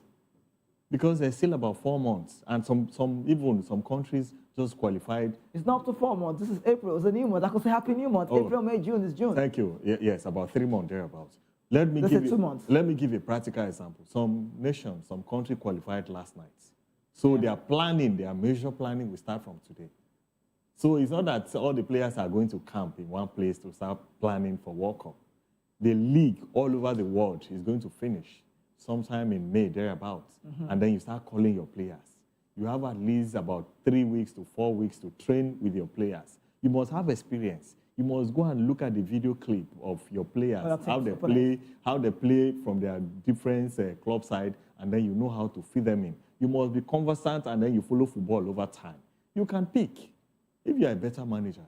So it's not by how long you have spent, but how effective and how efficient you can produce results. Time matters in some situations, but however, if you see somebody who is experienced, who is an expert, who understands the terrain, he can bring out the best result. Look at Carrick. Since he came, look at Michael Carrick. Turn the team around. As against, Man U have not lost about 3 games since he came. And then we have Manchester United have succeeded in defeating most of the bigger clubs in England. Premier League. So you see, it's not by the time. He has not even signed any player. Right. He has not signed any player. He's making do with what he has. Yes. That's a clear example for you that Ghana can equally pick. Once you have an experienced person in charge, he can come on board and then quickly pick from there. Football is all about experience. Once you are experienced and then you know what you can do, you know you can bring out your best player, you can do them within a short period of time. Carrick is a clear example. He's better than the last 2 coaches that Manchester United Yeah, Ruben Amorim, I know. Okay, so you heard from him, and let's run and talk about the very nation that will be missing the World Cup consecutively, Nigeria. And yesterday, they got a result wrong for me. I felt like these guys had made us 2-2 with Jordan. Was it a well-expected result? Okay, I look at the team, even regardless, see, it's not an exaggeration. We can pick players from the MPFL. No disrespect to Jordan. They are going to play another World Cup, but we can pick a team. I'm being sincere. I understand what a friendly looks like. I know how it works. We saw the Brazilian play. We saw the Japanese winning yesterday against, Thomas Tuchel's side. That was very, very, intriguing to see. Karo Mitoma right there. He knows them so well. He scored against Pickford. And for the first time, the English side lost to an Asian nation. And happened yesterday. So it's a biscuit game, and you can say it works anyway, it cracks from anywhere. But for Nigeria, the Iraq score we got, 2-1, where Moses Simon scored yesterday as well.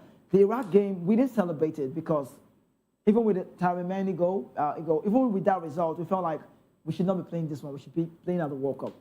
They play a friendly that prepares us for the World Cup. It's more like we're just playing a game, preparing other sides. Now, I've never seen a Nigerian who celebrated that result. So the only thing the Super Eagles needed to do at this point is just to put a smile on people's faces. Millions of Nigerians who love this game. And you went out, this is how, it shows how, I don't want to use the word poor because I love Eric Chill and I love what he has done, but it shows how unprepared we are to be at the World Cup. Jordan 2, Nigeria 2, I did not see it coming. You see, that's the point we're making. They are not committed. They are not disturbed. You are going out to play friendly. You don't know that it will add up to your track record. Right. Assuming you are going to play them subsequently, the competitor will mention your track record with them. Oh, Jordan, this and that at a point you played. So when you have opportunity, you hold on to it. You don't allow that record to slip off your hand. It's not done. So for me, my point is clear. This is a clear indication that they are not even fit and proper. The Super Eagles, they are not ready for the World Cup. And the result yesterday with Jordan side is a clear indication that we are not ready. 2-2, it's unacceptable. Okay, so from that result, we talk about the coach in the debate, Eric Chill, and the team.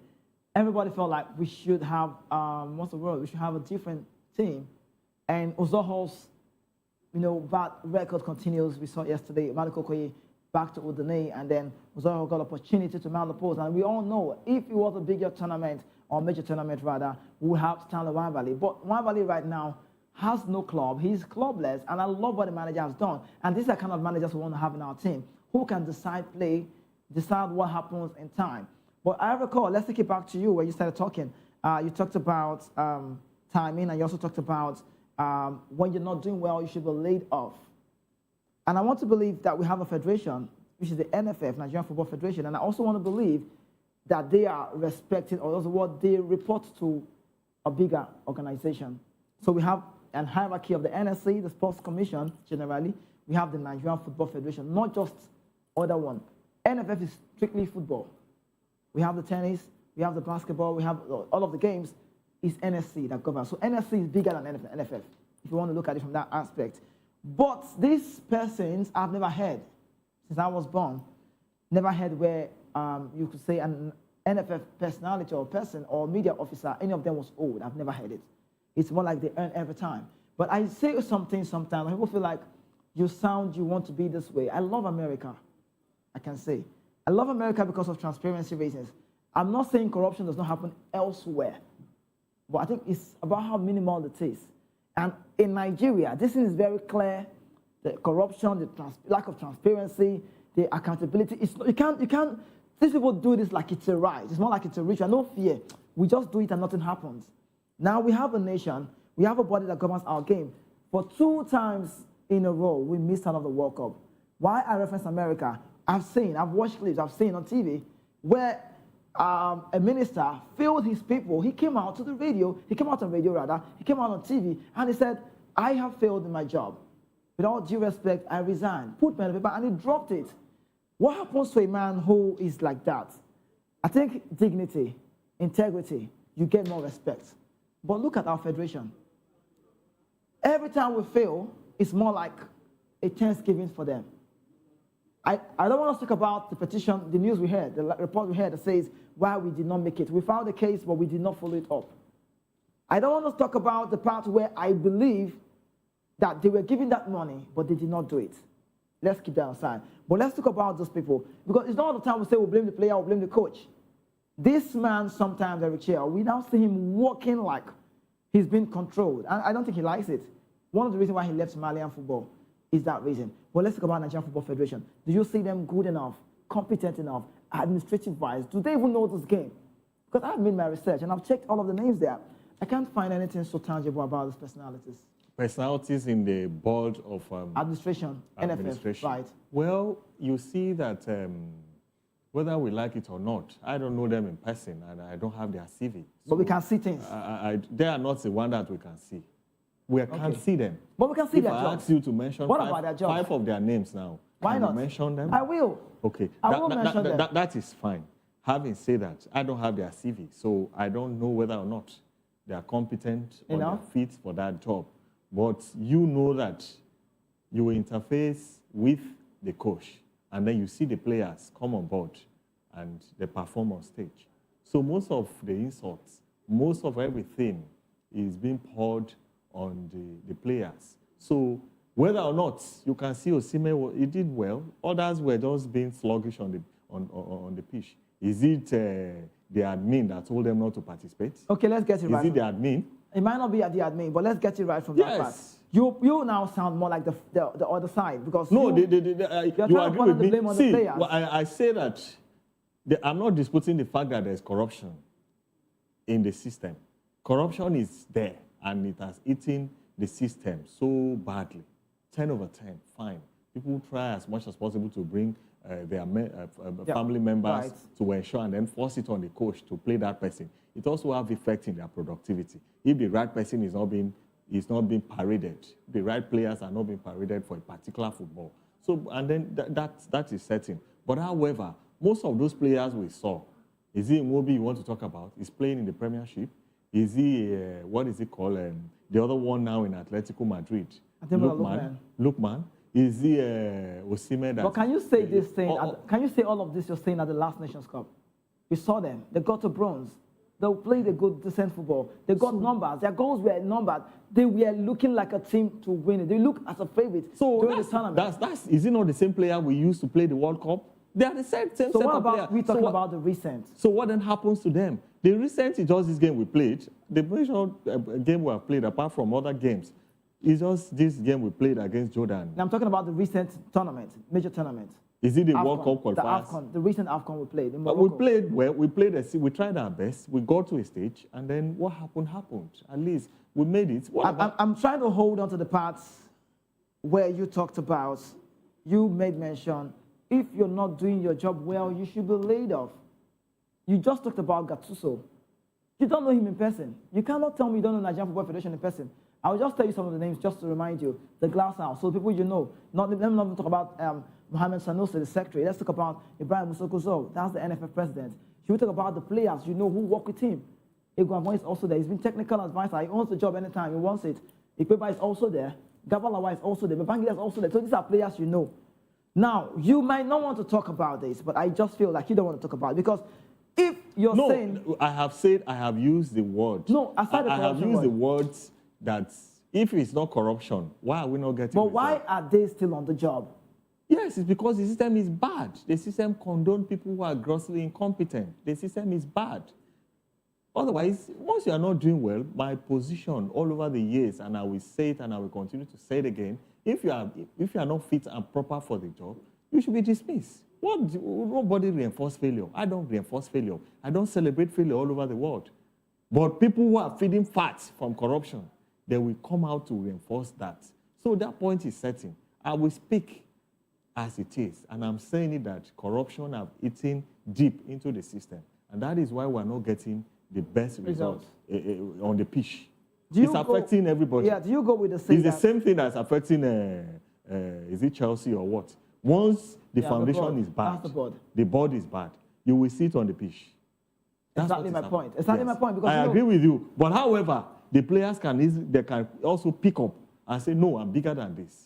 I'm on the pitch. I need to show that I'm a class. I'm a brand. I want to go to World Cup. Do you know that maybe apparently now Osimhen is at his peak. Yeah. Maybe he may not be as exceedingly well that he's doing now in another next 4 years. Yeah, because the next World Cup after now is 2030. He may drop. Not, I don't know how old he is right now. He's 27. 27, and then he'll be 31, 32 then. So how will you correlate that? And that is why somebody like him, you saw the passion in the face of Osimhen, you saw the zeal, you saw the ability, you saw the hunger in the face of Osimhen that I want to participate in this World Cup. Others they're being so lazy, people like Iwobi. I think he has participated in the World Cup previously. Yeah, he's been on the World Cup before, so 2018. I don't think Osimhen have made any one. No, never. So you see it, such people will be hungry. We have two, Others. I think Ndidi, we used to have three, Ekong, Ndidi, and Iwobi. You see my point. So you see how it is. Osimhen is a class, it's a brand, it's a world-class striker. He will want to be at the World Cup. The reason why we talk about this, right? The reason why we talk about some of these things is these are things we expect people to be saying or talking about. This is like the back scene. That is like a phase where we don't see. Now, I love passion. I'm passionate about what I do. You can see. I love to do this. I want to do this. You'll see. Now, even without the money, I want to do it. But what motivates the passion is the money. Yes. These players are not motivated like they should be at times. I recall a lot. I still suffer from injury, even though he's playing at Tottenham, Nottingham Forest. When you're injured, basically how it's done. When you're injured in the national team, club side love to take responsibility. We've seen a lot of players who have played for Nigeria, the nation, ex-international, who are hungry today. I think I could say I'm even more richer than some of them. They represented the nation. I've not represented Nigeria to high level to that point. I only did in under 14, 15, and 16 as well. But aside that was just a league football, MPFL, not the national team. So this motivation we're talking about, it's true we can talk about the players, the resilience, how they played, and also determine. We know all of those things. But I'm just talking about, because what we are doing, this body that governs the game wants us to just put our blames on the players and we forget about them. These guys are earning every time. They pay them every month. We hear players go, okay, the recent one, Eric Chell, Pesero, all of the story, old. This manager currently took us to the Nations Cup. He was old, 1 to 2 months. He wasn't paid. Now they are saying he must oversee the contract. So it's a lot. If I'm working for you and you're not motivating me with what I need, then I don't think you just put the blame on the players. And these players know all of these things. Well, that being said, okay, let's talk about this one, asking Eric Chell. There's a report that says that Eric Chell might be joining the Ghanaian internationals. I don't know. It's still a speculation out there because the World Cup is big. If Eric Chell leaves the Super Eagles, how are we going to take it? Are we going to be happy to let Eric Chell go, or should the Franco-Malian be decisive and say no to the Super Eagles? He is one man I've never seen the fans love. The fans love him so, so much. And he wants to stay back if he has his way. But, like I talked about motivation, if Eric Chell turns back tomorrow and you see on paper, Super Eagles coach resigns, whatever contract he has with the NFF, and say, I want to do the job for Ghana. Because we only talk, and at the end of the day, we can't even do Eric Chair anything. He sees off his contract, takes Ghana to the World Cup, increases his resume, as his CV, and becomes a coach who has taken a team to the World Cup. He said he wants to manage Real Madrid someday. So what will you say about that if you see Eric Chair in Ghana for the World Cup? Well, I will not be surprised, like you said. We don't have the system that tend to motivate people who are in charge. And that is what is happening clearly. The back end, they are not supportive. They're just there for their selfish interests. And that is what we are seeing in the, what is it called? In our football atmosphere right now. So for me, I think that I wish him well. This is right. You can't force a willing employee under an unwilling employee on a willing employer. We may be willing, but he may not want to. So for me, I think that what we need now is we need to go back to the drawing board. We have lost out of the World Cup. We have lost out. Admitted.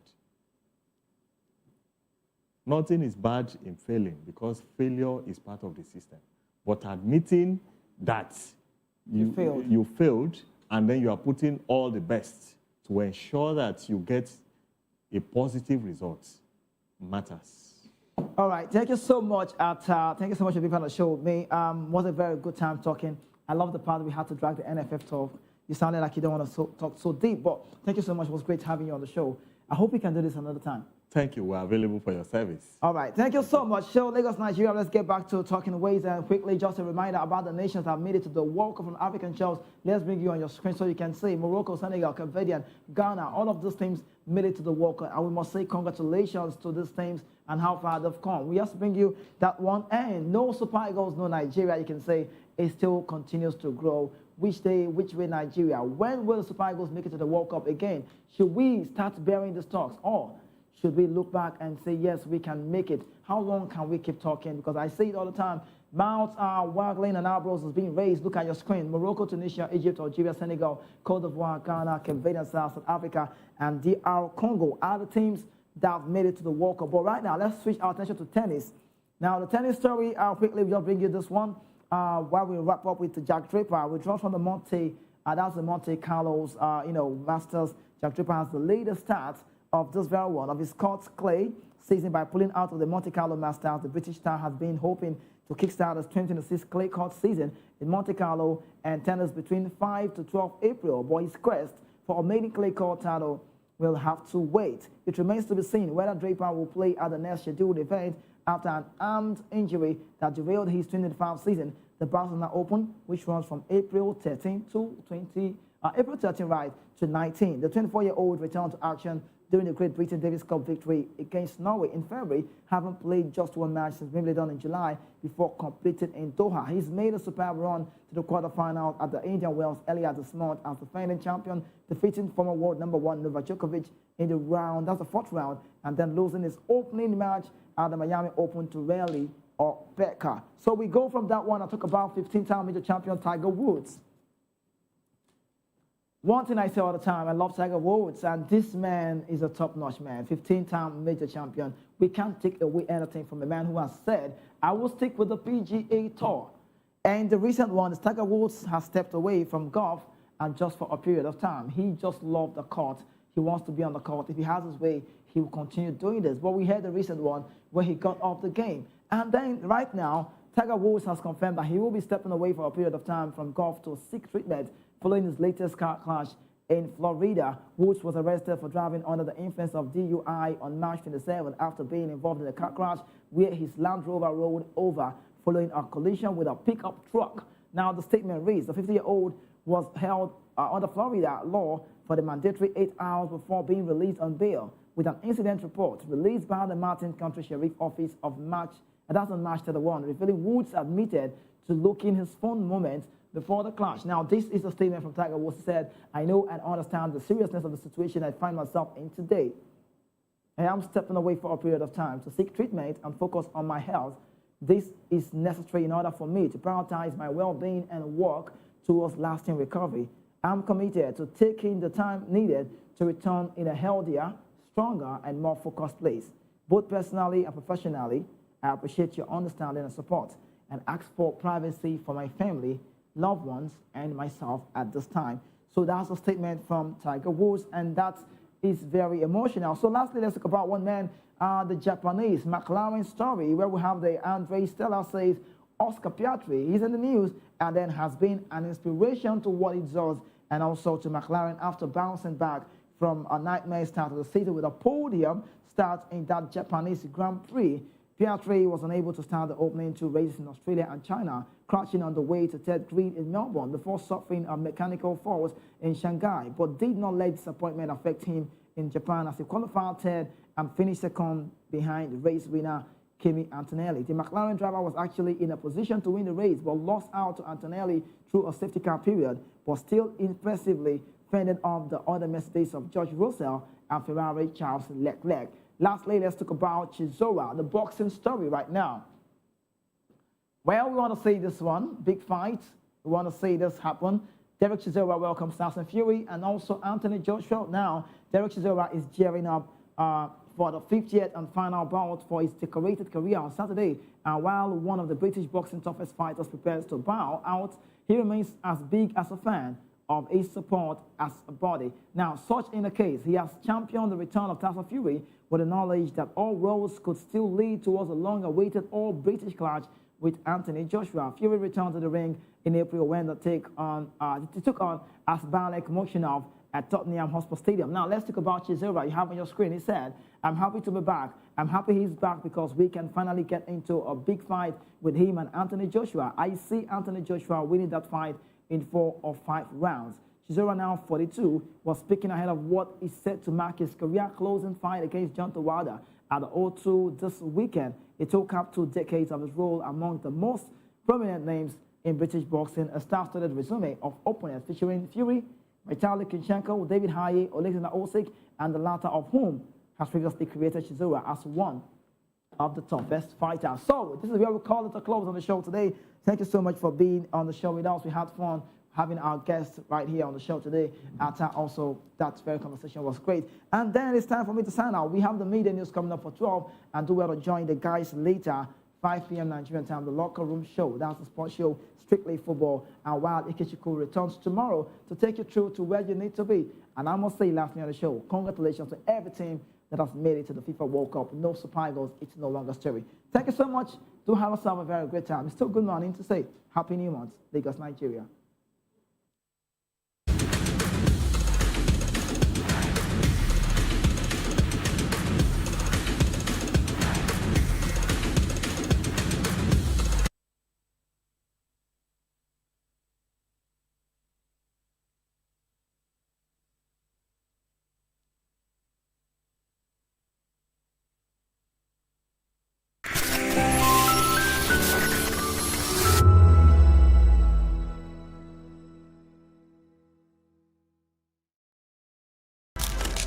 In a world where power shifts with every headline. In a nation full of questions. In a world filled with noise, the truth needs a voice. The policies that shapes our world and the economy that determines our future. Every hour, every day, the grapevine keeps buzzing. And together, we are committed to telling the stories that shape our world because your voice is our focus. Don't forget, our voice matters the most. Let us come together and share our concerns.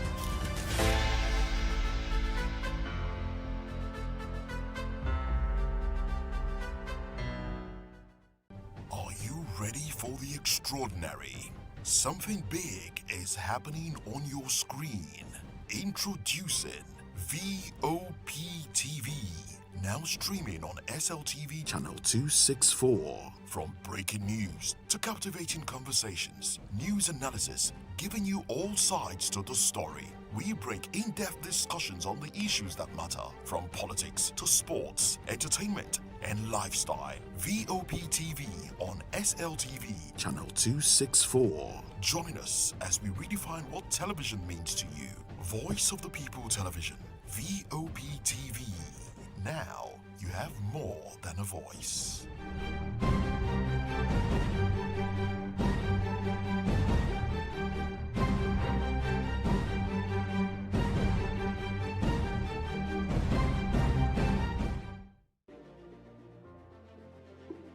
Welcome to Golden Tulip, where every stay is a celebration of comfort and style. Discover beautifully designed rooms crafted for your relaxation and peace of mind. Savor delicious, expertly prepared meals at our exceptional restaurants. Relax and socialize at our elegant lounge bar.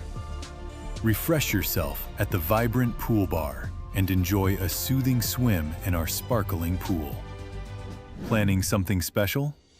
Our spacious and sophisticated hall provides the perfect setting for weddings, conferences, and memorable events.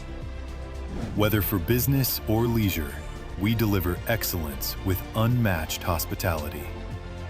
Comfort, class, premium experience. Book today and elevate your hospitality experience. Airport Golden Tulip. Stay golden. Live golden. VOP TV. Now, you have more than a voice. Africa is on the move, a continent of rising voices, untold stories, and powerful transformations. From the streets of Lagos to the heart of Nairobi, from the mines of Congo to the tech labs of Cape Town, the African story is being written every day. Bold, dynamic, unstoppable. This is African News on Voice of the People Television. We don't just bring you the news. We analyze and bring you Africa's heartbeat, the politics that shapes our nations, the economies that drives our future, the cultures that defines who we are, the voice that must be heard. Africa News, Africa's voice, Africa's future. Where Africa speaks, the world listens.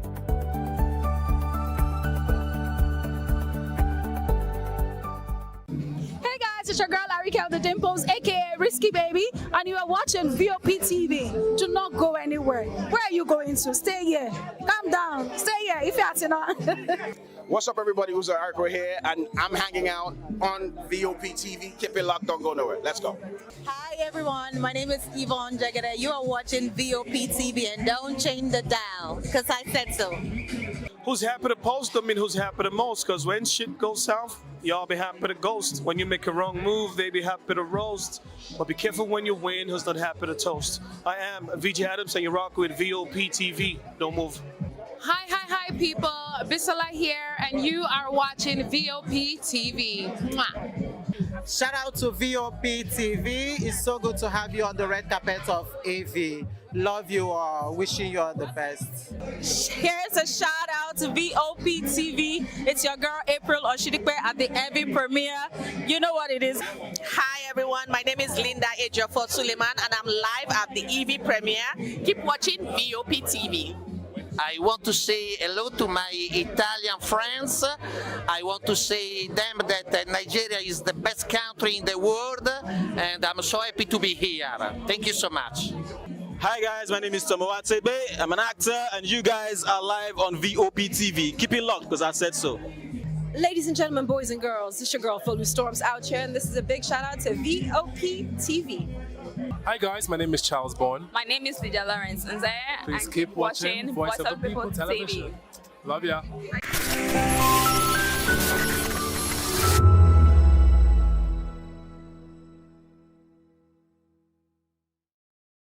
Across several regions of Nigeria, communities continue to grapple with insurgency, banditry, and kidnappings, raising fresh concerns over whether increased defense spending is truly translating into improved safety for citizens. The security crisis shows no clear signs of abating in 2026. Reports indicate that no fewer than 1,091 lives have been lost to violent attacks. Additionally, about 3.7 million Nigerians have been displaced, now scattered across nearly 3,900 camps nationwide. In recent developments, at least 23 people were killed and 108 others injured following a series of suspected suicide bombings in Maiduguri, one of the deadliest attacks in the Borno state capital in recent times. These troubling figures continue to raise a critical question: what can be done to end insecurity in Nigeria. Responding, Nigeria's Vice President Senator Kashim Shettima restated the federal government's resolve to defeat terrorism, declaring that those behind recent attacks in the country will be decisively confronted. As Voice of the People TV, we sought the opinion of Nigerians on this growing concern. The federal government, that's one of their major role in keeping the safety of Nigerians, as in they have to be very, very, very active in keeping the safety of Nigerians, because that's one of their major priority. So, and again, as we individual, you have to be very, very vigilant. If you see someone that is not familiar with in your area or in your environment, you have to alert the security operations, because you can see if sometimes you might be in your street and you see some new strange faces around you. So when you see such thing, at least you can call the security or maybe the vigilantes in your area. So with this, we can be able to curb the insecurity in our area. The government should step up its action against it. Especially, I believe that the government has the capacity to do that. There was a time they were talking about state police. They need to hurry up in this issue of state police to equip them effectively, because the state police are people that will be taken from the indigenes, people that are familiar with the terrain. So this kind of people can easily understand what's going on around them. They can easily arrest the situation, because it has gone to the level that the insecurity issue cannot be downplayed. Everybody is feeling the pains here and there. The security is, in fact, is a major issue that I pray that our president and his men will be able to tackle, so that Nigeria be more safer. Because without insecurity, the economy cannot really move. And without insecurities, nobody can be at peace. Without insecurity, even government itself will not be at rest. So we pray that sincerely, this government will have the courage to tackle the insecurity aspect. Once that is settled, I know Nigeria will be better. As the nation continues to seek lasting solutions, many hope that decisive actions will be taken to restore peace and safeguard lives across the country. Matthew Okunswada, reporting for Voice of the People Television.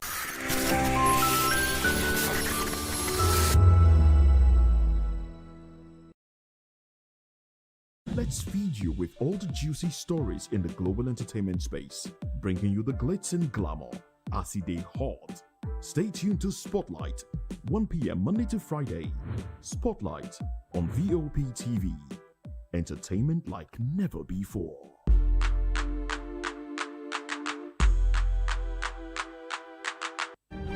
In a world where power shifts its every headlines, news breaks and events happens, we bring you unbiased and explicit information on politics, economy, and state of the nation.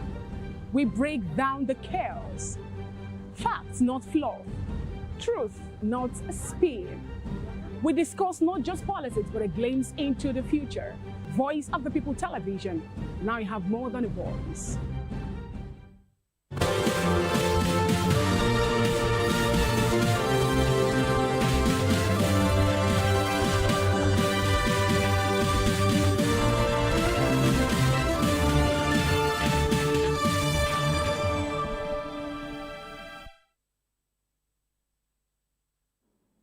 Well, hello and welcome to the Midday News on Voice of the People Television. I am David Edwin. First, the headlines. Leaders promise action after deadly attack. Plateau relaxes curfew in Jos North local government area. Ministers reaffirm fight against insurgency. Lawyer urges end to early political activities. Minister's resignation floored Abuja as Tinubu's deadline passes. Police stop tax force from traffic duties. And in business, Adeleye Falade assumes office as new NLNG MD and CEO. In sports, several big teams failed to qualify for tournament. And in entertainment, Celine Dion announces major comeback after rare health battle. And now the news in full. President Bola Tinubu of Nigeria and Plateau State Governor Caleb Mutfwang have vowed to ensure justice for victims of the deadly attack in Jos. The assault on Agwan Rukuba in Jos North local government area left 28 persons dead. The president condemned the killings, describing the attackers as heartless and determined to cause chaos. He has directed security agencies to track down those responsible and prevent further violence. Governor Caleb Mutfwang says Plateau State will not bow to fear or intimidation despite the tragedy. He confirmed that security has been reinforced, a curfew imposed, and the suspects already arrested in connection with the attack. Meanwhile, the Nigerian Bar Association has described the killings as gruesome and unacceptable. Opposition leaders are also demanding urgent and decisive action to end the growing insecurity across the country. Moving on to other stories, the Plateau State government has eased the curfew in Jos North local government area. The new curfew hours are now 7 a.m. to 3 p.m. daily. The decision follows improved security after a recent attack in Agwan Rukuba. Residents can now attend to their normal activities within the permitted hours. Authorities have urged citizens to remain calm, vigilant, and law-abiding. Security agencies continue to monitor the area to maintain peace. The curfew was initially imposed after gunmen killed at least 28 persons in that area. The government also said the adjustment reflects efforts to restore lasting stability. Moving on, Defense Minister Christopher Musa and Minister of State for Defense Bello Matawale have arrived in Maiduguri to assess the war against insurgency. The high-level visit comes as Borno State faces a fresh wave of security threats. The minister met with the Theatre Command of Operation Hadinkai. They were briefed on recent successes, including the neutralization of over 280 terrorists during the Ramadan period. Troops also successfully disrupted major logistic networks and rescued several abducted civilians. During the visit, a new command and control center was inspected to boost intelligence gathering. The minister also commissioned new housing for personnel to improve troops' welfare. They later laid wreaths at the military cemetery to honor those who have fallen in line of duty. The visit is critical following a bloody march, recent explosion at the Maiduguri post office and Monday market, killing 23 persons. The minister assured the state government that federal operations will be sustained until lasting peace is restored to the northeast. Human rights lawyer Femi Falana is calling for an immediate stop to all political campaigns across the country. He argues that early electioneering is damaging governance and fueling national insecurity. Falana noted that under the Electoral Act of 2026, public campaigns should only start 150 days before the polls. With the presidential election set for January 2027, he says current rallies and defection celebrations are illegal. The senior advocate warned that elected officials are abandoning their duties to focus on the next one. He linked this neglect to the rise in kidnapping and poverty. He also criticized the use of public funds for those and these early campaigns. Falana is now urging INEC, the police, and the DSS to enforce the law. He insisted that the government must prioritize the safety and welfare of Nigerians over political interest. Meanwhile, a wave of resignation has hit the Federal Executive Council as the March 31st deadline for political appointees seeking elective office expired last night. High-level officials are stepping down to prepare for the 2027 general elections. The Minister of Transportation, Saidu Ahmed Akali, and the Minister of State for Humanitarian Affairs, Yusuf Sununu, are among the top officials who have resigned. Akali is reportedly eyeing the Gombe State governorship seat, while Sununu is also expected to contest in the upcoming cycle. They joined Foreign Affairs Minister Yusuf Toga, who resigned earlier this week. Sources at the office of the Secretary to the Government of the Federation reported that approximately 40 resignation letters were received by nightfall. This includes heads of federal agencies and parastatals.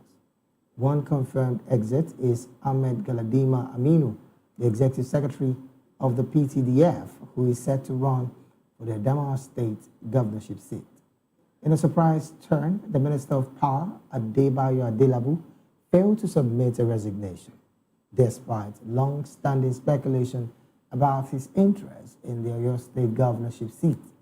His decision to stay on effectively rules him out of the 2027 race under current electoral guidelines. President Tinubu's directive follows the Electoral Act of 2026, which requires appointees to vacate their position well ahead of the polls. The presidency is expected to announce acting replacements for the vacated ministries in the coming days. Meanwhile, former Kaduna State Governor Nasir El-Rufai has just arrived at the Federal High Court sitting in Kaduna State. The court is expected to rule on his bail application this morning following a high-level legal standoff. El-Rufai was brought to the court premises under heavy security for the continuation of his trial. This follows yesterday's session where the judge adjourned the ruling on his bail until today. The former governor is currently facing a 10-count charge in the court. The allegations include money laundering and the illegal conversion and possession of public property. He has remained in custody for over a month with a brief released recently granted on compassionate grounds. Legal terms and observers are now seated at the court as the court prepares to deliver its decision. A positive ruling could see the former governor released today, while a denial would mean a return to detention as the trial moves forward.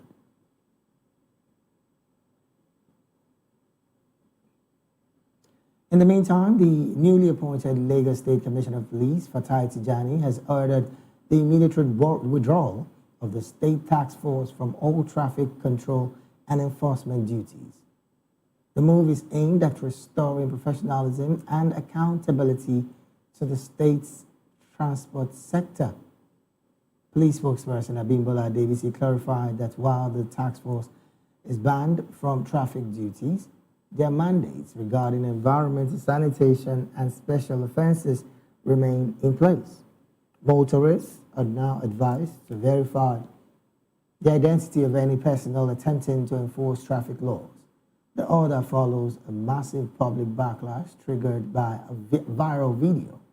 In the footage, task force operatives were accused of setting up a motorist by driving his car into